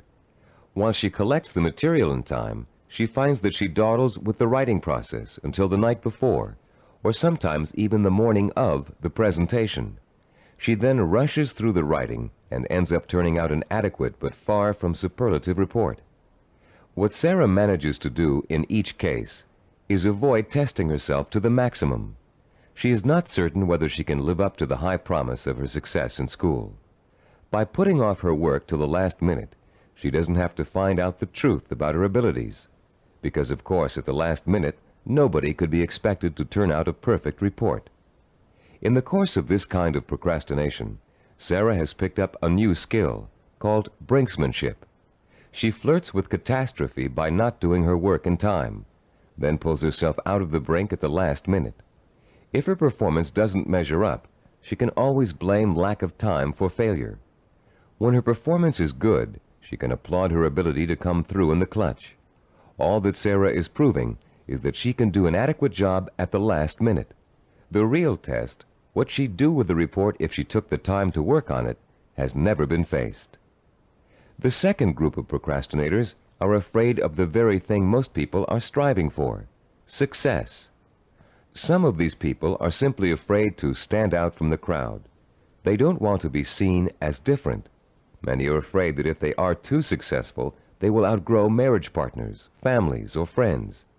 These people limit their own performance, actually holding themselves back, because they fear the kind of change success may bring to their lives. The third group of procrastinators is constantly rebelling against authority. These are the people who put off doing their work because it gives them a feeling of control over their boss. Rebellious procrastinators spend their lives reacting to a fear of being controlled or dominated. Whenever something is expected of them, they react by procrastinating just to prove that they are the ones in power. If you're a procrastinator, you probably fall into one of these three groups, or you may find you have a little bit of each type of procrastinator in you. Understanding the reason for your procrastination is your first step towards overcoming it. It's especially important for you to realize how self-destructive and self-defeating procrastination is. Whether you're rebelling against someone or responding to an inner fear, procrastination will eventually hurt you in everything you try to do. There are a number of techniques you can use to help overcome the habit of procrastination and replace it with energetic, efficient, inspired action. William James, the great Harvard University psychologist and philosopher, who already taught us in Session 5 the value of acting as if we are what we want to be, has a very practical solution to procrastination. James suggests, do something every day for no other reason than you would rather not do it at all. Listen again. Do something every day for no other reason than you would rather not do it at all. What James is really telling you to do is to replace the habit of procrastination with the habit of action. As soon as you catch yourself thinking, well, I won't do that now, I'll do it later, you must immediately do whatever it is you're procrastinating about. Self-disciplined achievers also use two special time management techniques to overcome the tendency to procrastinate. The first is called Swiss cheesing. The second is called unscheduling. Swiss cheesing is another term for dividing a macro purpose into a series of micro tasks. The management consultant who invented the term conceived of it as a way of poking holes in a large task to make many smaller tasks. If you have a task that will take 2 hours, Swiss cheesing it creates 8 15-minute segments, or 4 30-minute segments, or however many smaller segments you need to get the task done. Breaking a macro purpose down into micro tasks makes it seem much less formidable. In fact, this one-step-at-a-time approach is the only way to achieve a major goal. Without losing sight of what you want to achieve, you should never go around thinking about the enormity of your major purpose. You must concentrate only on achieving one small step at a time. Unscheduling also helps you to overcome procrastination and get on with your project in the most efficient way possible.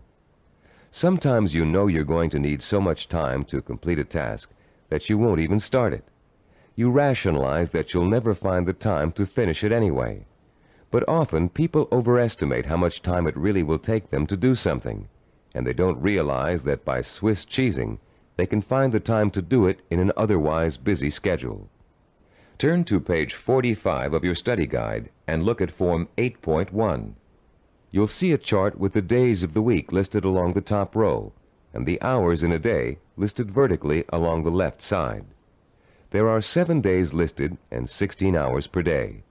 The chart presumes that you get up at 6 o'clock in the morning and retire at 10 p.m., but you can easily change the numbers to correspond to your own daily hours. It's often a shock to look at a chart like this and realize how many hours you actually have available to you in a one-week period. Of course, many of those hours are taken up with the necessities of everyday life. Your first task in this exercise is to fill in all those hours that are occupied with travel, meals, work, meetings, regular recreational activities, and other commitments. Only fill in the time that absolutely must be devoted to activity. If you regularly watch television or read magazines for 3 hours every night, that doesn't qualify as a life necessity unless it's part of your job to do so. When you've finished, look at the boxes you haven't filled in. These represent your free time, time you have full control over and can devote to your own micro projects. You may be amazed to find that you easily have 20 or 30 hours per week of free time to devote to your project. And if you include time that's spent commuting on a bus or train, the hours may add up to considerably more than that. Once you've ascertained when and where your free time occurs, you can begin allocating that time to your micro projects. When the hour arrives to start working, remember William James' advice and do it now. Work uninterruptedly during that time, taking scheduled breaks only as necessary. And don't allow yourself to get sidetracked. Working uninterruptedly means learning to say no when people try to take you away from your work. If a friend calls up and asks you to go bowling while you're working, you must learn to refuse. Make a date to go some other night, but complete your working hours in the time you've allotted to them. Let your family know that you're serious about completing your tasks. Schedule time to enjoy being with them, and let them know that when you're working, you are not to be interrupted. After successfully completing each work session, fill in the blank hours on your chart with a special colored pen or pencil. Choose a name for your project and fill in the blanks with that name. It will soon become extremely rewarding for you to look at the chart and see the red or green boxes begin to take up considerable space on the page. More rewarding, you'll begin to see real progress in your effort to complete your micro tasks. As you learn to devote uninterrupted time to your work, you'll find the time-quickening experience begin to occur more and more often, and you'll be less and less inclined to procrastinate. Soon your micro projects will become as much a part of your life as eating and sleeping. And an excitement will take hold as you begin to realize that yes, you are working steadily toward your goal. And not only can you really do it, you are really doing it. Be careful not to overcommit yourself in terms of time spent on your project. Your goal is not to exhaust yourself. And beware of trying to go in too many directions at once. That can cause the kind of anxiety that will make you want to give up before you even get started. Concentrate on accomplishing one task at a time. That task will get done, and then you can start on the next, which will also get done, and so on. Keep in mind through all of this that your objective is not to punish yourself with work in every free hour you have during the week. Working towards a macro goal by accomplishing micro tasks should not be an unpleasant experience. By creating a healthy balance between work and recreation, you'll find yourself looking forward to those hours when you can devote yourself to pursuing the goal that will make life truly worthwhile for you. You'll reach a point where you wouldn't trade those hours for anything in the world. You've come a long way in this session. You've learned how to overcome the tendency to procrastinate, how to experience time quickening, and how to learn to value seasoning as inevitable in reaching any goal. We'd like to make one more suggestion to you before ending this session. Put up a sign at your desk, table, or other workspace. A sign in big, bold letters that you can see every time you look up. This sign should say, "Use time or lose time." Let it serve as a constant reminder that time marches on, whether you're working toward your goal or not. And every minute that you are devoting to your micro projects is bringing you just a little bit closer to achieving your life's ambition. In the next session, you'll find out how self-disciplined achievers master the skills and knowledge they need to make their vision a reality. And you'll learn to broaden your own new field of knowledge by overcoming your learning blocks and harnessing your built-in powers of intelligence and discipline. In this session, we're going to talk about how you can identify and learn the knowledge and skills you need to master in order to achieve your vision and purpose. As we've repeated throughout this Neuropsychology of Self-Discipline program, any goal worth achieving takes preparation and careful, patient work.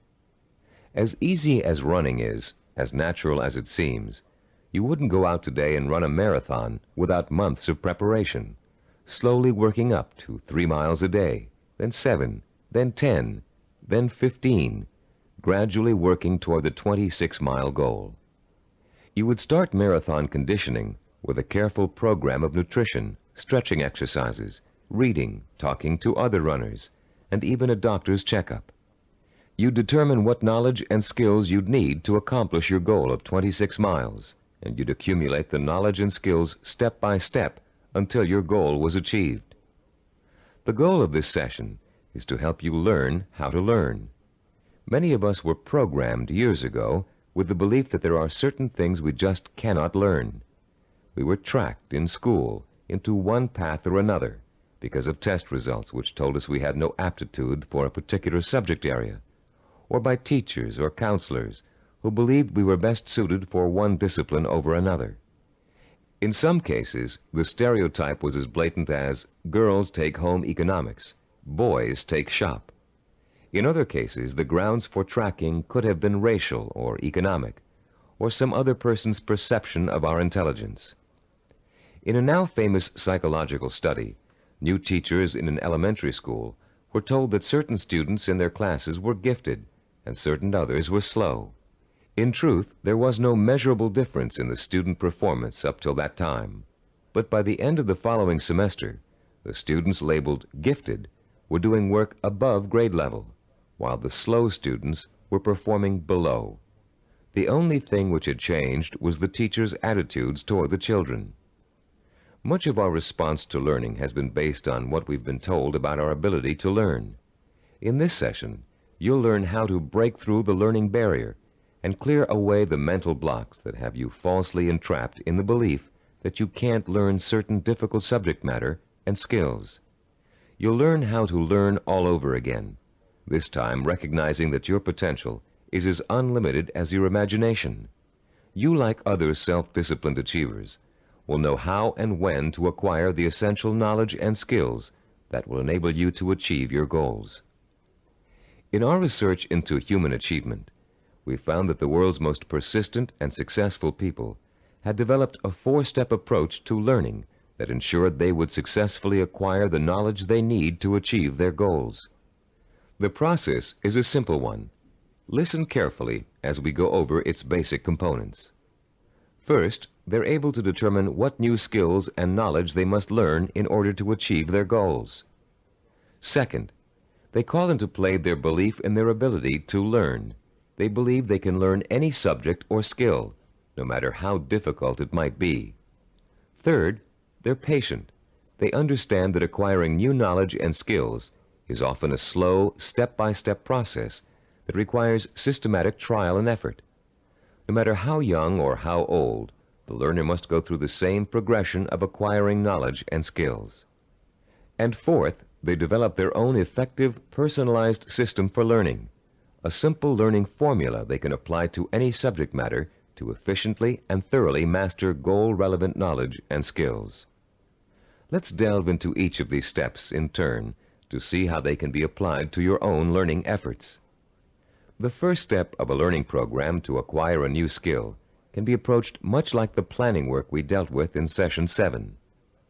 You can design a similar flowchart with an activity box labeled Start and a box labeled Finish. The intermediate steps are, of course, other activity boxes. Activities which must take place at the same time must appear one above the other. The activities that follow each other in chronological order are listed from left to right. The activity that comes first is to the left of the activity on the right. Any research you have to do, consultations you have to make, background materials you have to accumulate, all are entered on your flowchart in the proper activity boxes. Let's assume for a moment you're just about to begin your first year of college. Your ambition is to become a neurologist. You know that to get into medical school, you have to excel in college pre-medicine. The thought of taking 4 years of math, chemistry, and biology seems pretty intimidating, and becomes even more intimidating when you realize that you have to have almost a straight A average in those subjects to be even considered for medical school admission. The intimidation would quickly go away if you could develop a 4-year visual network plan that outlines specifically what you had to learn and in what order you would have to learn it, year by year. Then, upon viewing the completed network plan, look at it and develop the deep inner belief that you have it in yourself to master each of the subject matter areas. Let's work through a visual network plan for successfully completing college pre-med. Granted, most of you listening to this program won't want to become medical doctors, but this example is applicable to any situation in which new knowledge and skills must be learned. Turn to Diagram 9.1 on pages 48 and 49 of your study guide. I'll pause a few moments while you find Diagram 9.1.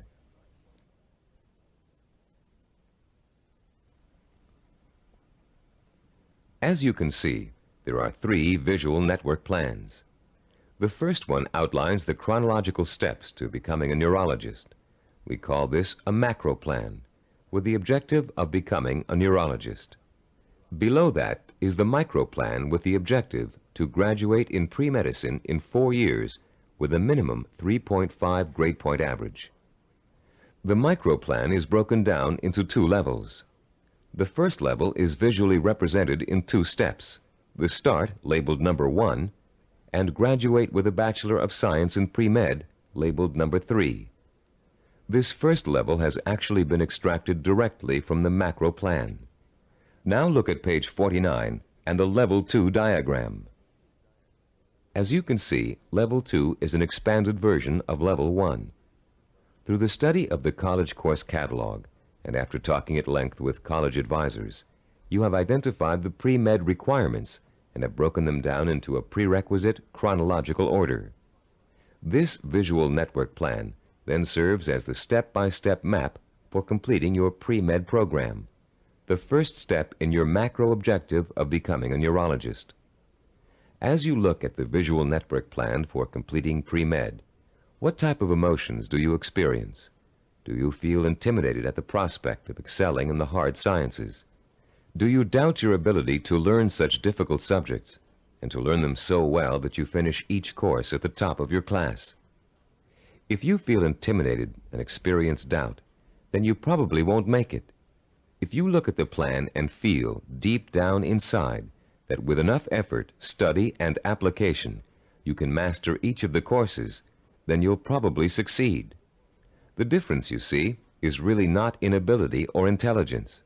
Rather, it is an attitude, your belief in yourself. The belief in yourself as someone who is capable of learning is 90% of the learning hurdle. The other 10% is single-minded application mixed with ability.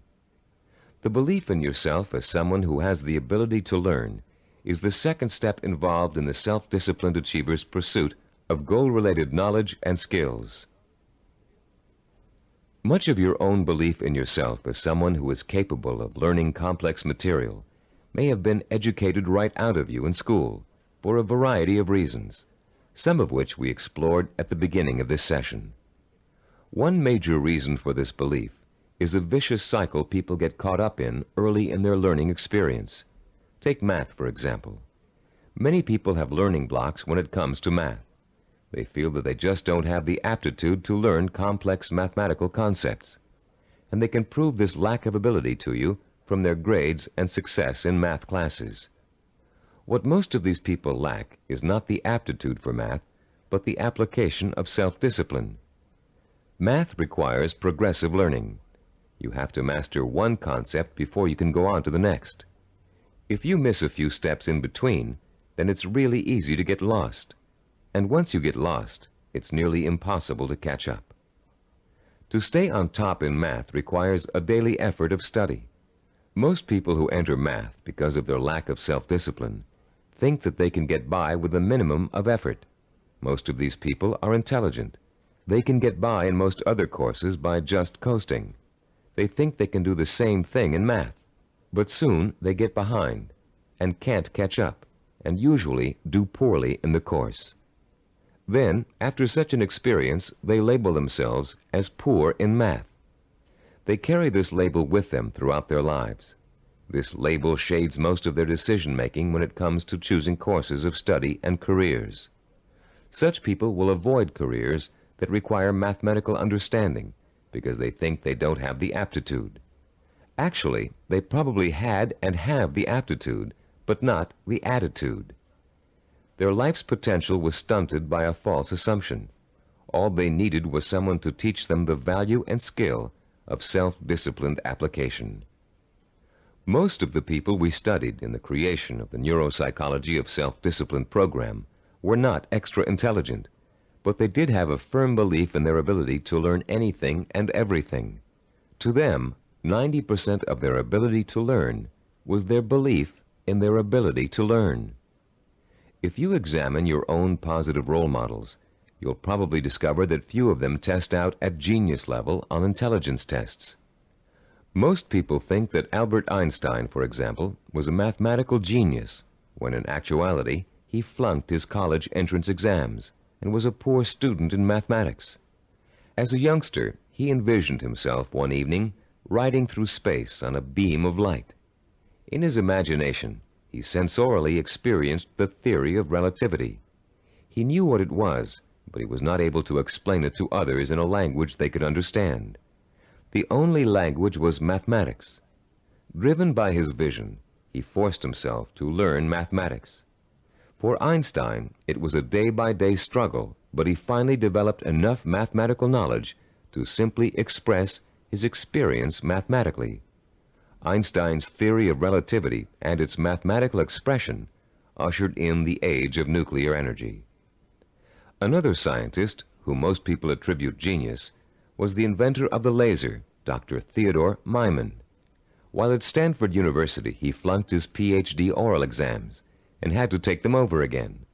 Learning didn't come easy for him. It was a daily, step-by-step struggle.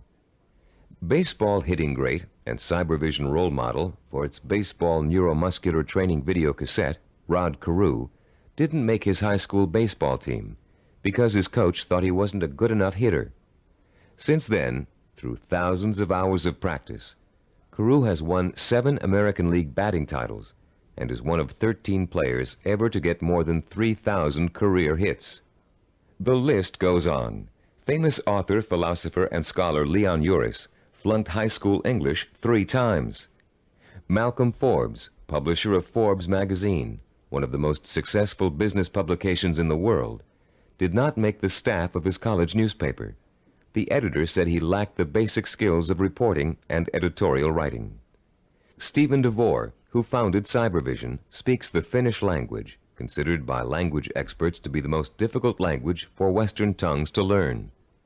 Though he mastered this difficult language, he lays no claim to a superior intellect either. When I was 19, he told an interviewer, I was selected to go to Finland for 2 years of volunteer work. I had no foreign language ability at that time. In fact, I had nearly flunked out of high school French and Latin. So I thought of myself as having absolutely no ability to learn languages. With this negative attitude, DeVore entered an intensive language program for 2 months before he left for Finland. It was something like 16 hours a day with a group of 10 others. I finished last in the group, he recalls. DeVore went to Finland, where he spent 5 miserable months unable to communicate. I couldn't do anything. I was incredibly frustrated. I'd lose patience when people were talking. Then one day I went to the park, and in the park there was a man giving instructions to his dog in Finnish. The dog obviously understood him and was obeying all of his commands. I thought, this is ridiculous. I'm smarter than a dog. If a dog can understand Finnish, so can I. In the 2 months following this experience, DeVore became fluent in the Finnish language. He learned to speak Finnish so well that he served as a translator for American businessmen and their families traveling to Finland. Buoyed by the accomplishment of learning Finnish, DeVore returned home after 2 years and went back to college. Where before he had been a lackluster C student because he was convinced he couldn't learn, he received straight A's and academic scholarships for the rest of his college and graduate school years. Which proves another point about learning, success, and attitude. Once you have successfully learned a subject or skill, it bolsters your confidence in your ability to learn other skills. Once you've proven to yourself that a negative concept you had was wrong, you begin to realize that all of your negative concepts may be wrong. What you couldn't do in the past, you can now do. You can do it because finally you believe you can do it. Breaking the cycle of a negative attitude may not be easy, but once you do, you'll be far less inclined to get back into the cycle. That's why small steps and small accomplishments are so important in pursuing a macro goal. You may look at a map for becoming a neurologist and say, I'll never get through all those math courses. But if you get 1 A in algebra, you'll realize that you can. Another way of expressing this is that success in learning begets more success. Once you have successfully learned a subject or skill, it bolsters your confidence in your ability to learn other skills. Your past, in which you may have been labeled or labeled yourself as a non-learner, is precisely that, your past. It is not your present. It has little relation to what you are capable of accomplishing now. What has happened to many of us is that we have been conditioned into a negative feedback loop where learning is concerned. The step-by-step accumulation of new skills is the way to break this loop and replace it with a much more positive cycle. Which brings us to the third step in the learning process, the attitude and value that learning takes time and patience. Most of us, at the time we are exposed to our greatest concentration of education, haven't developed the necessary self-discipline skills to be able to take advantage of it. And why should we? We were only children. Excellence, as we've been learning in this neuropsychology of self-discipline program, is based on seasoned learning. Skills like medicine, mathematics, chemistry, dance, law, music, pottery, writing, languages, architecture, masonry, carpentry, the list is endless. All require seasoning, the accumulation of knowledge over time. The perseverance to stick with a task over a long period of time, sometimes decades. The ability to find pleasure in the accomplishment of steps toward a goal, rather than seeking the instantly gratifying quick fix. All these are the hallmarks of the self-disciplined. A wise philosopher, in speaking of the seasoning of a learner, once said, "There are very few human beings who receive knowledge complete and staggering by instant illumination. Most of us acquire it fragment by fragment, on a small scale, by successive developments, cellularly, like a laborious mosaic." One other myth about the acquisition of knowledge has it that you can get too old to learn. This bit of fallacious thinking has been handed down in the aphorism that you can't teach old dogs new tricks. It's worth laying to rest. A classic incident from the life of the great poet Longfellow illustrates the relationship between age and learning. Told by Howard R. Driggs, the story goes, it happened that while the poet, at over 80 years of age, was still teaching at Harvard, one of his appreciative students asked him, "How do you keep so perennially young, Professor Longfellow? We never get tired of your classes. You always have something new and interesting to give." "I've never had that question put to me before," returned the poet. Then, looking out of the window, he said, "You see those 2 apple trees in the yard? Do you observe any difference between the blossoms on the older tree and those on the younger one?" "No," replied the student. "They look just alike to me." "How do you account for the fact that the old apple tree flowers out as beautifully as does the young one?" persisted the teacher. "Let me tell you the secret. That old tree managed last year to grow enough wood to put forth its new blossoms. Blossoms, you know, always come on the new wood."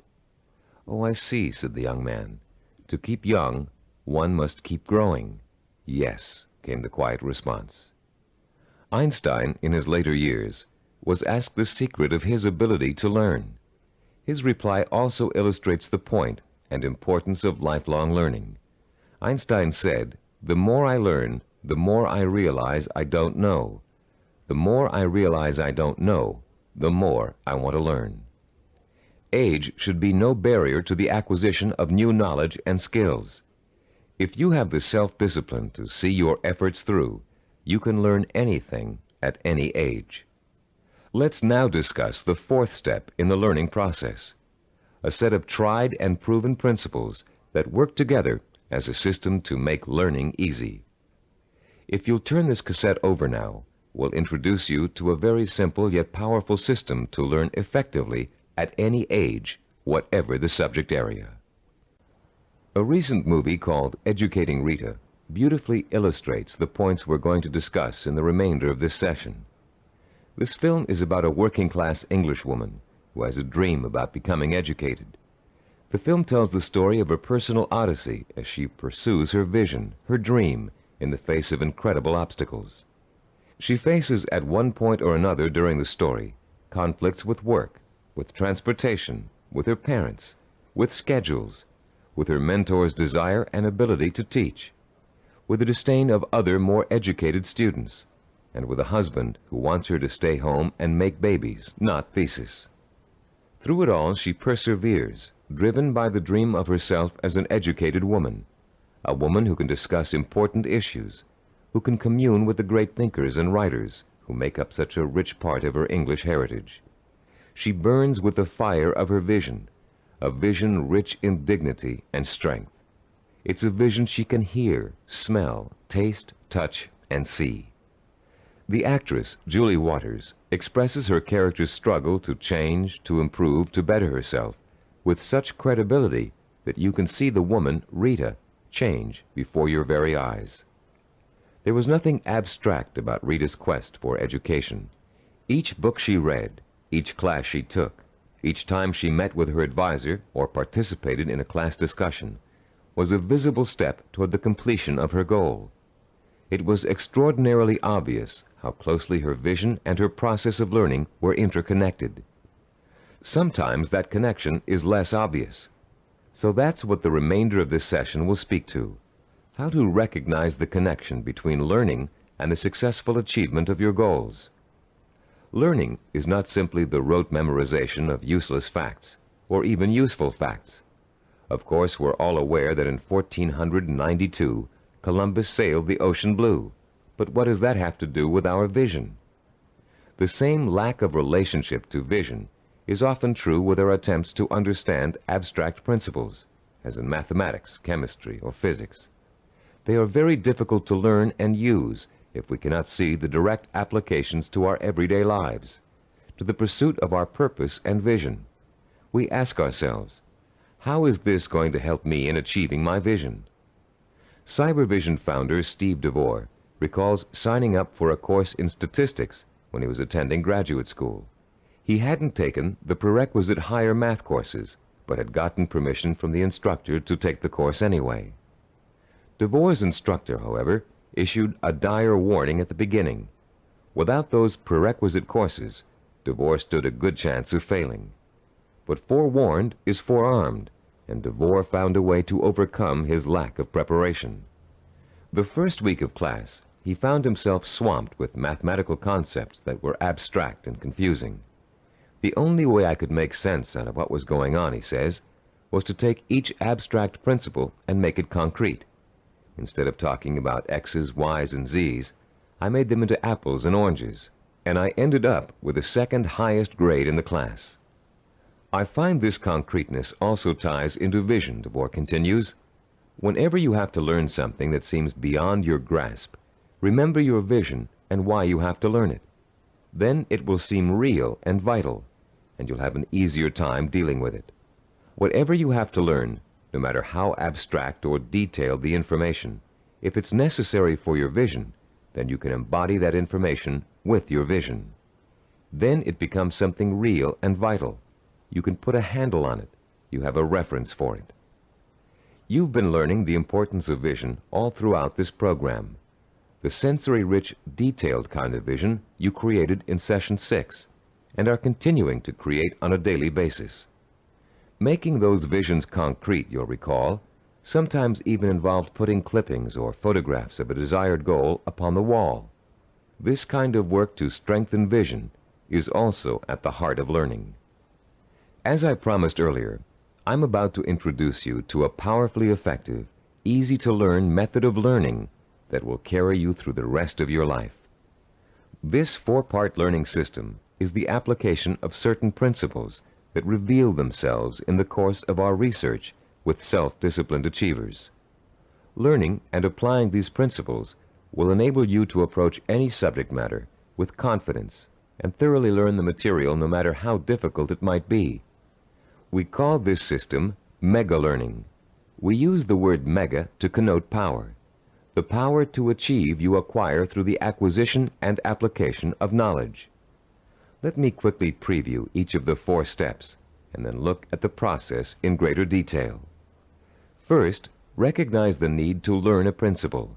Second, relate the principle to your personal vision or goal. Third, internalize the principle by relating it to your own experience. And fourth, apply the principle in action. Let's examine each of these 4 steps in turn. First, recognize your need to learn new information and skills. You cannot reach your goal without getting an education first. This doesn't necessarily mean attending school.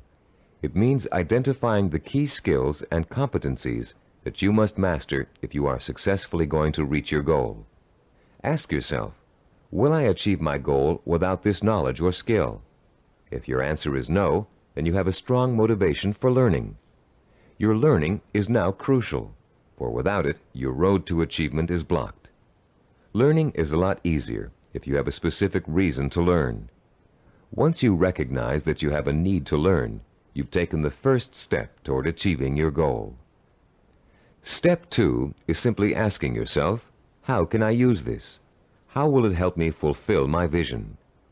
Imagine yourself achieving your goal and using the new knowledge and skills you are about to learn. See how each skill and bit of knowledge applies directly to your future success. no matter how unrelated or trivial it might seem to be in the beginning. This process is akin to putting a jigsaw puzzle together. You have a picture of what you want to achieve on the jigsaw box. Inside the box are hundreds of related but unrelated pieces of the puzzle.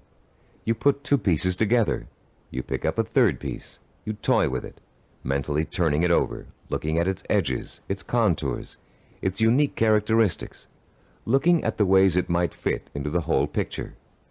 Then comes the aha moment. You see exactly where the new piece of puzzle fits, how the contours of the piece are shaped to fit the pieces already in place. And as you place the piece in the puzzle, you get an idea of what the larger picture will look like. Perhaps you refer back to the picture on the jigsaw box, which is analogous to the mental picture you have of the goal for which you're striving. The very act of studying the information and putting it in its proper place helps you bring the picture on the box to life. The third step in our learning process is internalizing the principle by relating it to your own experience. If you're learning about electrical waveforms and frequency, for example, think about the times you've thrown a pebble into a pond and seen ripples form on the water. The bigger the pebble and the harder you threw it, the bigger and faster the waves would be. In Newtonian physics, you can easily understand the law that states, for every action there is an equal and opposite reaction, by remembering how you stand up from a sitting position. Do you just shoot straight up, or do you have to first push your weight down on the chair to stand up? In order to stand up, you have to first push down. That's Newton's law in action. Every time you find an example from your own experience to illustrate a bit of knowledge you're trying to learn, you'll reinforce your understanding of that knowledge. And you'll remember it because it's anchored to something very personal. Every time you think of Newton's law, you'll picture yourself pushing off a chair to stand up. It works for just about any abstract theory you can think of. The fourth critical step in learning is the actual application of the principle you're trying to grasp. Throw pebbles in a pond and watch the action when you're learning waveform theory. Sit down and stand up over and over again until Newton's law is firmly planted in your mind. If you're studying a new language, use the new vocabulary you learn every single day. As you walk down the street or through your living room, try naming every object you see in your new language. Using these 4 steps to learning will make the experience easier, less frightening, and more fun. You'll make mistakes just as everybody does, but persistent application of the mega learning system will pay off in greater understanding, greater memory retention, and a better education overall in whatever it is you're trying to learn. The 4 steps to enhance learning we've outlined here are similar to and related to the 4 stages which make up the process of creativity. Our definition of creativity is taking the knowledge and skills you learn and applying it to the realization of your purpose, vision, and goals. To be creative, you have to be armed with knowledge and skills tempered by experience. The first stage in the creative process is preparation. Creative problem solvers consciously collect all the information they can, gathering tools which will help them solve a problem or get a job done. During this stage, if there's a problem to be solved, the person might be perplexed, but at the same time excited about the possibility of coming up with a solution. Stage 2 is called incubation. Once the research has been done and the necessary information has been collected, the creative person often releases the problem and turns to something else, including rest, relaxation, or physical activity related to the problem. During this stage, the knowledge begins to reform itself below the level of consciousness, shifting and realigning until it becomes a whole. During this stage, tantalizing flashes of insights and glimpses of parts of the final solution may emerge. Stage 3 is called illumination. This is the moment of discovery. It is the point in time where all you have learned and experienced has been distilled in your mind. The solution or inspiration springs forth almost miraculously. Miraculously, if you don't recognize how much preparation and groundwork you've already laid in stage 1. Often this stage is accompanied by an overwhelming feeling of certainty that says, yes, this is the piece of art I want to create. Or yes, this is the product idea I want to explore. Stage 4 is called verification or revision. This stage takes place again on a conscious level. The details of an experimental process, if you are a scientist, must be worked out. If you're an artist, you must decide whether this picture will be painted in watercolor or oil. This stage involves visible work and rational thinking. It involves drawing from your base of knowledge and fundamental skills to make your work conform to the vision of your creative insight. As you can tell, the knowledge and skills you acquire are the tools for the creative process. The parallels to the simple approach to learning we've outlined here and the process of creativity should also help put to rest the misconception that self-disciplined people are not creative. That discipline involves being married to lists and systems to the exclusion of freedom and creativity. On the contrary, creativity is the byproduct of a disciplined, well-informed mind. A mind that is using its storehouse of knowledge to solve problems and achieve goals. The more you learn, the more creative you can become.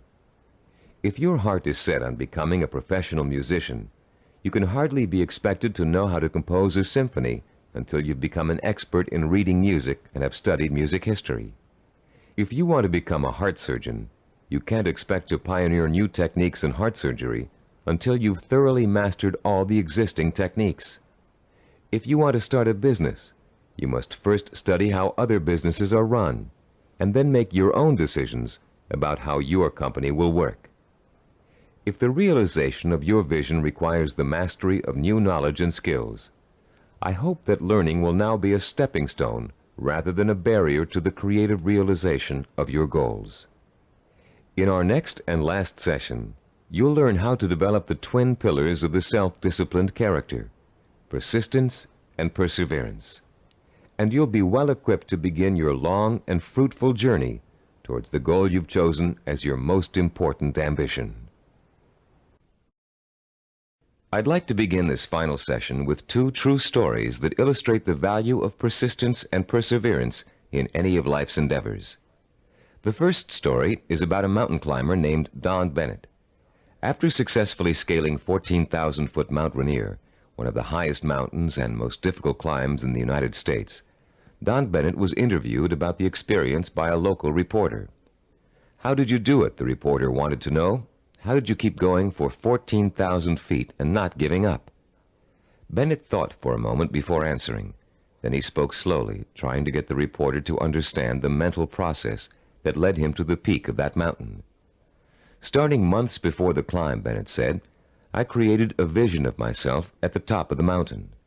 That vision was so real that I could actually feel the cold wind blowing in my face, and I could see the spectacular mountains and valleys all around me.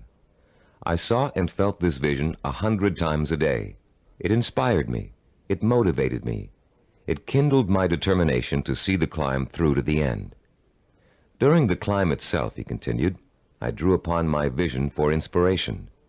When the going got tough, I saw myself at the top of that mountain just as clear as could be. And then finally, I reached my goal and my vision became a reality." The reporter was impatient with Bennett's explanation.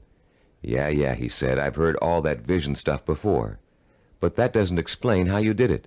You're an amputee. How did a one-legged man climb a 14,000-foot mountain?" Don Bennett looked the reporter straight in the eye and said quietly, "One hop at a time. My vision became a reality, one hop at a time." Our second true story takes place during the last few weeks of World War II. Don McCall was a seaman on the Navy ship Indianapolis, which at the time was cruising the Philippine Sea. Suddenly, the ship was struck by Japanese torpedoes, and immediately it began to sink. McCall was asleep below decks when the first torpedo hit. He instinctively grabbed his life jacket and made his way up to the deck as the ship began to roll over. As he launched himself into the churning sea, the ship sank, taking 300 men with her. Another 900 or so had been pitched into the water. "I made up my mind that I was in big trouble," McCall told an interviewer, "and I also made up my mind that I would do whatever I had to do, no matter how painful, to survive." The first thing McCall did was to move away from the other survivors and float alone. He knew about the dangers of mass panic, especially if there was a shark attack, and he knew he'd stand a better chance if he stayed away from the other men. McCall also protected himself from exposure in the blistering sun by keeping a life jacket over his head. He kept a hose on his person so he could retreat underwater in case of a Japanese attack. And most important, he kept in mind the lesson he had learned about the danger of drinking seawater, no matter how thirsty he got. For days, McCall watched men succumbing to mass panic and hallucination. He watched them being torn apart by sharks, while he escaped attack by remaining perfectly still. He watched them drinking seawater and dying of dehydration, while he swallowed his own desire to drink. He watched them dying all around him, while he remained alive. 4 days later, a Navy patrol boat plucked an exhausted 90-pound McCall out of the sea. He had survived 4 days without food or drink in the blistering sun, in shark-infested waters. An incredible feat, and he had proved the power of self-discipline even in holding death at bay. Like mountain climber Don Bennett, McCall never lost sight of his vision, staying alive. He used all his knowledge and skill to make that vision come true. He resisted drinking seawater to get immediate gratification of his thirst, which would have killed him. And he found creative solutions to the problems of exposure to the sun and Japanese attack. Both Bennett and McCall used self-discipline to endure terrible physical hardship and achieve seemingly unachievable goals. Your own goal may not seem as urgent as theirs, but the principle of achieving it remains the same. Through vision, commitment, patience, and creative application of knowledge and skill, you can see your goal through to the end. But the ultimate key to your success is what this session is all about: persistence and perseverance. In this session, you're going to learn what persistence and perseverance are really all about. You'll be taught how to develop both of these critical qualities through the application of 5 simple principles. You'll find out how to turn problems and setbacks, even agonizing situations, into positive learning experiences that will actually bring you closer to the realization of your goal. And you'll understand the value of never giving up, no matter how tough the journey gets or how endless it seems. First, let's define the words persistence and perseverance. Is there a difference between the two? Yes, a subtle one. Persistence means never giving up. Perseverance means persisting in spite of hardships, opposition, and setbacks. Mountain climber Bennett and Navy seaman McCall displayed both persistence and perseverance in their heroic efforts to reach their goals. Bennett had to use his one leg to hop at least 30,000 times to get up to the top of Mount Rainier. McCall had to stay calm and follow a life-saving plan while spending 4 days in shark-infested waters without any food or drink. These men reached their goals because they had already developed the qualities of persistence and perseverance. Now you are going to learn how to develop these qualities too. There are 5 crucial steps involved in learning how to develop into the kind of self-disciplined achiever who never quits and never loses sight of his or her goal. Listen carefully while I outline each one. The first step is to rekindle and refuel your vision and purpose every single day. Remind yourself daily of the rewards and benefits that await you when you successfully realize your goal. The emotion you draw from these constant reminders of why you're working so hard and giving up so many things will sustain your powers of persistence and perseverance. The second step is to firmly anchor the following attitude deep within your heart and mind. I can achieve anything I set my mind to. Nothing is impossible for me to achieve if I want it badly enough and am willing to pay the price for it. No matter how much hard work it takes, no matter how long it takes, no matter how difficult it is, I can and will achieve my goal. I will never forget that a journey of 1,000 miles begins with a single step. Step 3. Realize that obstacles are going to arise and setbacks are going to occur. Keep in mind that these difficulties are really opportunities to learn. Every obstacle that you overcome, every setback you bounce back from, strengthens your character and makes you smarter and stronger. Whatever you do, Don't try to hide from or ignore problems. They never go away by themselves. Meeting challenges squarely and solving problems creatively is at the heart of self-discipline and at the heart of achievement.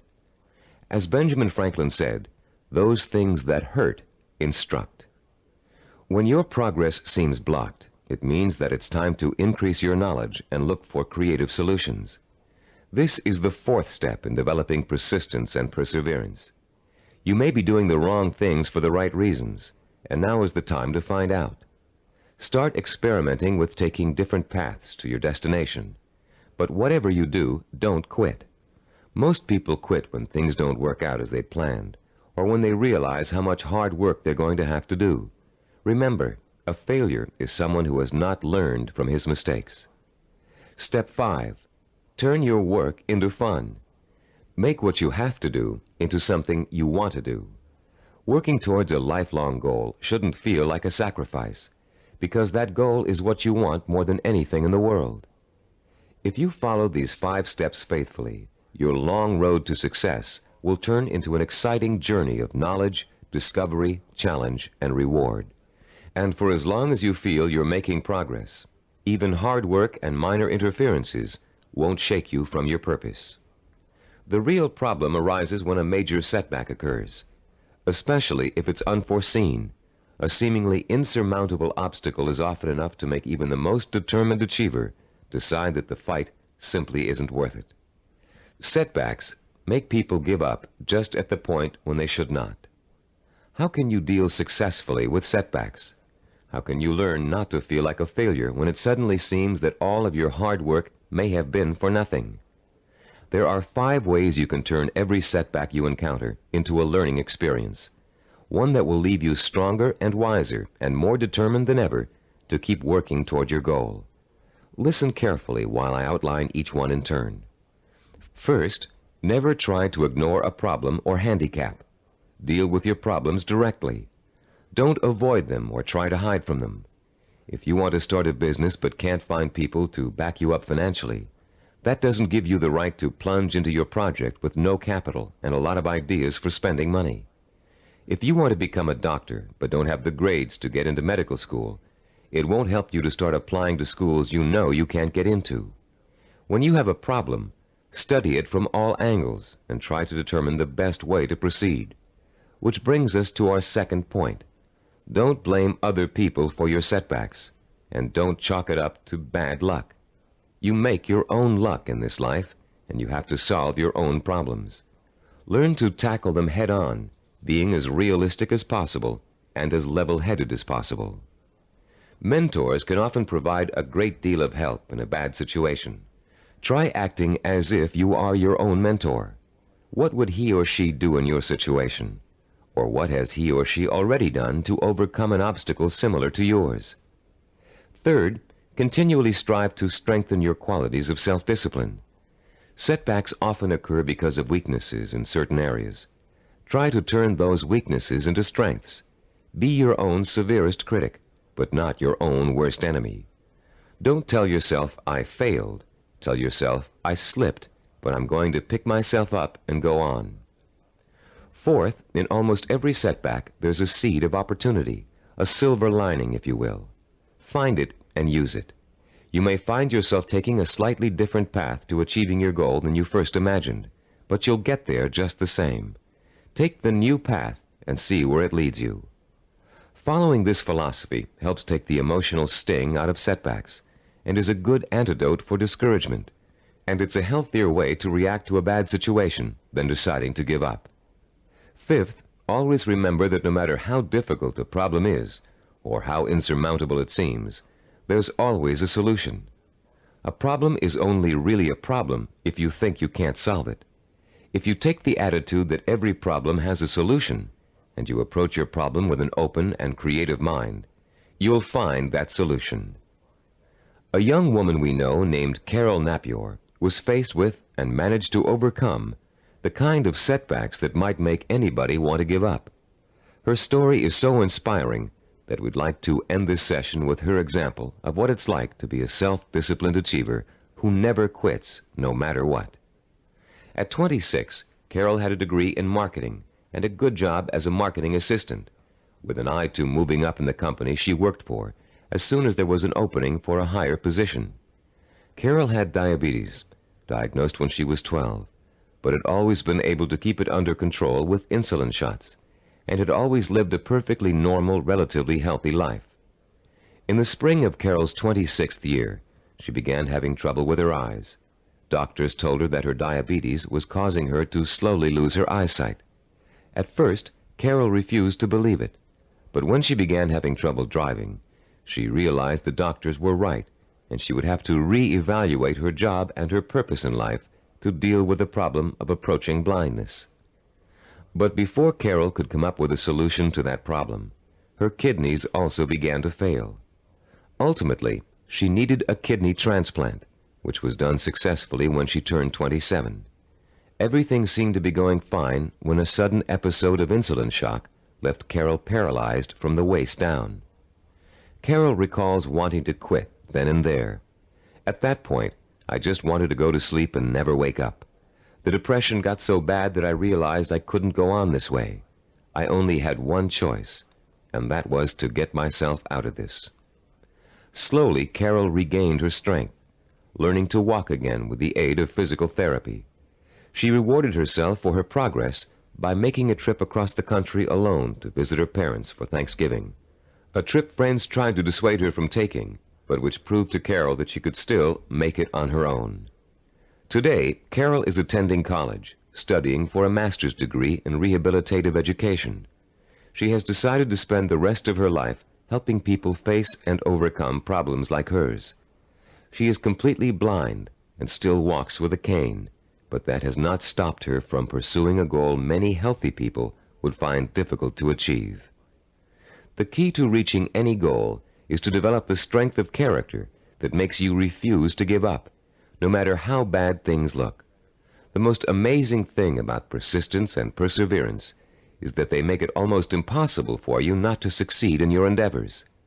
In this session, you've learned the importance of not being a quitter, of learning from your mistakes, and of keeping an open mind when it comes to finding creative solutions to problems you may think are unsolvable.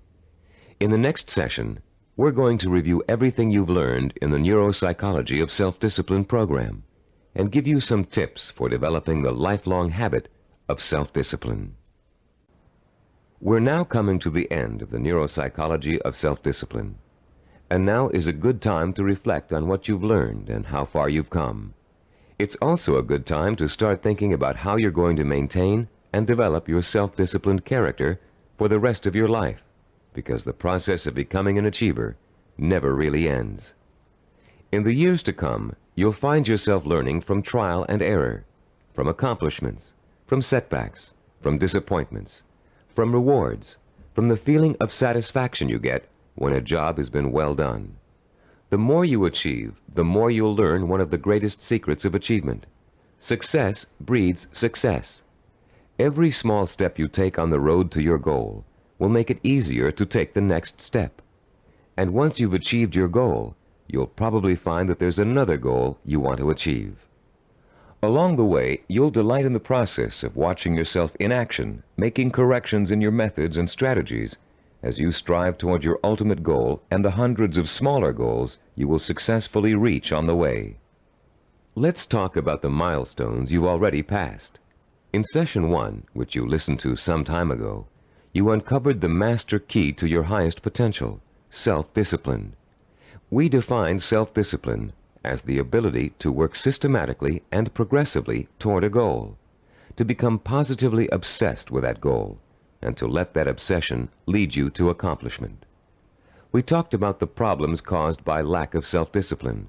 We learned about the waste of potential, the drifting from job to job, from relationship to relationship, of the person who has no real sense of purpose and an undisciplined approach to life in general.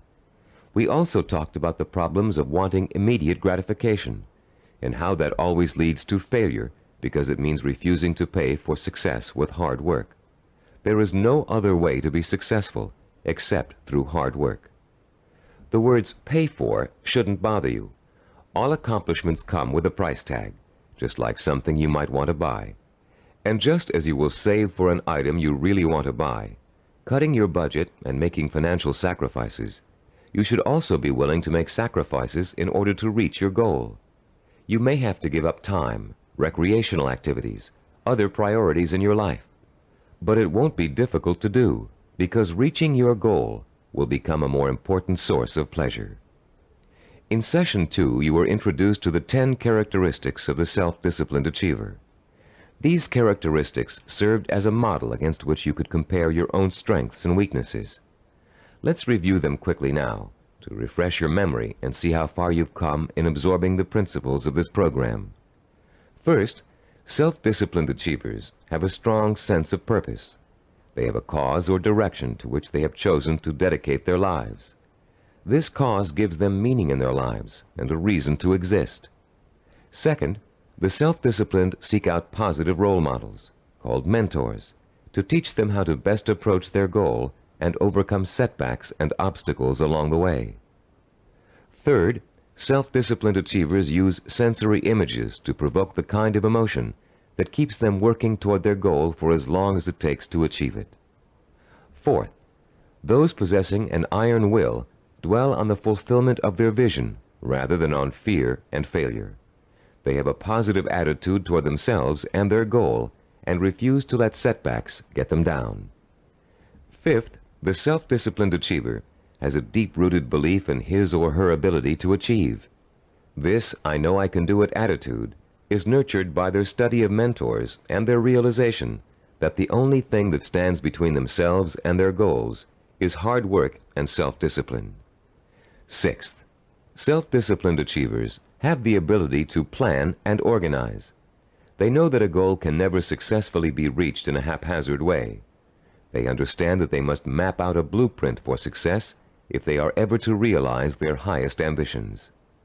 Seventh, they know how and when to acquire the essential knowledge and skills they need to achieve their goals. This comes from the planning and organization work they did earlier. Eighth, self-disciplined achievers have patience. They understand the concept of seasoning and its importance in reaching any goal. Time does not frighten them. Ninth, people who achieve their goals do so through persistence and perseverance.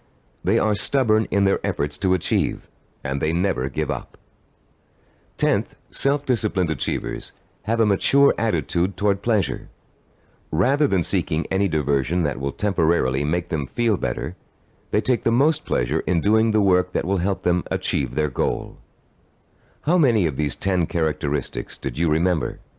We suggest you play Session 2 over and over again until you can recall every one of them without prompting. Making these qualities a part of your own personality is what acquiring self-discipline is all about. And the more you listen to them, the more you think about them, the more they will become a part of your own life. In Session 3, we delved deeply into the scientific basis for this program. You learned how the key to success is developing the kind of constant internal motivation that keeps you on course through problems and setbacks, through temporary boredom or fatigue, through periods of doubt or discouragement. And you found out why other motivational programs fail to give you the sustenance you need to pursue your goal for weeks, months, or years. You learned about Dr. Carl Pribram's research into images of achievement and the critical role they play in motivating people to be successful. Dr. Pribram's discovery of the power of sensory-rich images to provoke the drive of motivation made the creation of this unique program possible. In Session 4, we discussed the power of purpose. Here you learn to focus your energy like a laser beam on what you want to accomplish. You learned how your macro or major purpose really could be broken down into a series of micro or minor achievements. You heard examples of how well-known achievers tackled major goals by turning them into step-by-step plans for success that they could deal with one at a time. In the same session, you participated in a fascinating exercise that lets you pinpoint, perhaps for the first time, what your most important goal in life really is. You then used that goal to create a statement of purpose that would stand as a beacon in your quest for achievement. In Session 5, we talked about mentors and role models. You learned about the process of modeling, the basis for human learning. We talked about how models are both a blueprint and an inspiration for our own activity and our own growth. You learned how models help shorten the trial and error process we must all go through before chalking up an accomplishment. You also learned how to choose a role model and how to turn that model into an inspirational but not awe-inspiring figure. You learned the value of realizing that your role model has faults and weaknesses just as you do, but has succeeded in spite of them. In Session 6, you learned how to translate your purpose into sensory images that would fuel your inner fire of determination and ambition. And you learned how to daily reinforce your mental images of achievement, to make them a permanent part of your body and mind. In Session 7, you were introduced to visual network planning. This planning system applies to any endeavor from making a movie to making a run for the presidency. The system works by breaking down what you want to accomplish into logical building blocks. It helps you keep track of your achievements over a long period of time and is a reward in itself for work well done. In the same session, you learned to become a storyteller. The story was that of your own success. You used your rich powers of imagination and your best verbal skills to detail the steps you took to accomplish your most important goals. In Session 8, you learned about the self-disciplined achiever's attitude toward time. You learned how achievers value patience, how they oppose the kind of quick-fix mentality that leads to general dissatisfaction with life, and how they use single-minded hard work to experience time quickening, a sensation that time is passing much more rapidly than it really is. You also learned about the problem of procrastination, its psychological causes, and the ways in which you can overcome it.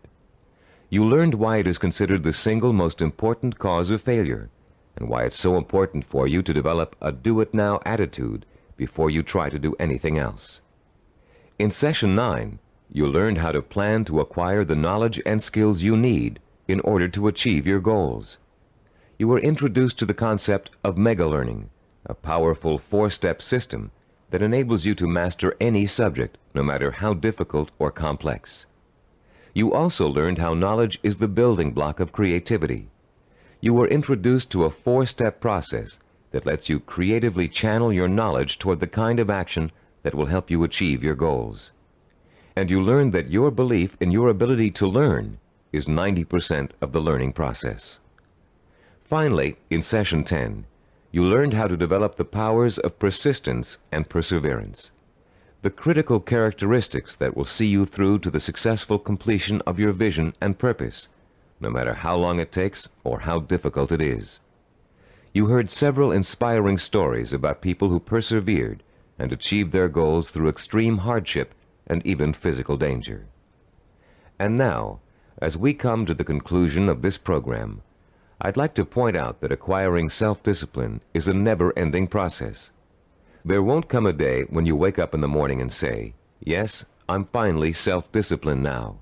There's nothing more I need to do to develop strength of character and determination of will." Self-discipline requires a lifetime of commitment. This doesn't mean you won't develop the habits of self-discipline in a relatively short period of time. It simply means that you must always be vigilant about how you are approaching your goals and what your purpose in life really is. It's all too easy to get sidetracked in something that feels comfortable, but is not what you really set out to achieve. Every small victory will become a cause for celebration, and a chance to renew your faith in your own ability to achieve whatever it is you want in life. And as you achieve it, you will find yourself becoming the kind of person you've always admired, the kind of person who could pursue a goal so single-mindedly, so stubbornly, and so patiently that he or she could not help but achieve it. I'm Richard Gebhardt. Thank you for joining me in this Cybervision program. This is released for the sake of education. This is a brief key insight about all the concepts of the book. We provide free audiobooks, key insights, summaries, and brief study notes on the concepts of the books. So make sure to subscribe and become a part of our family.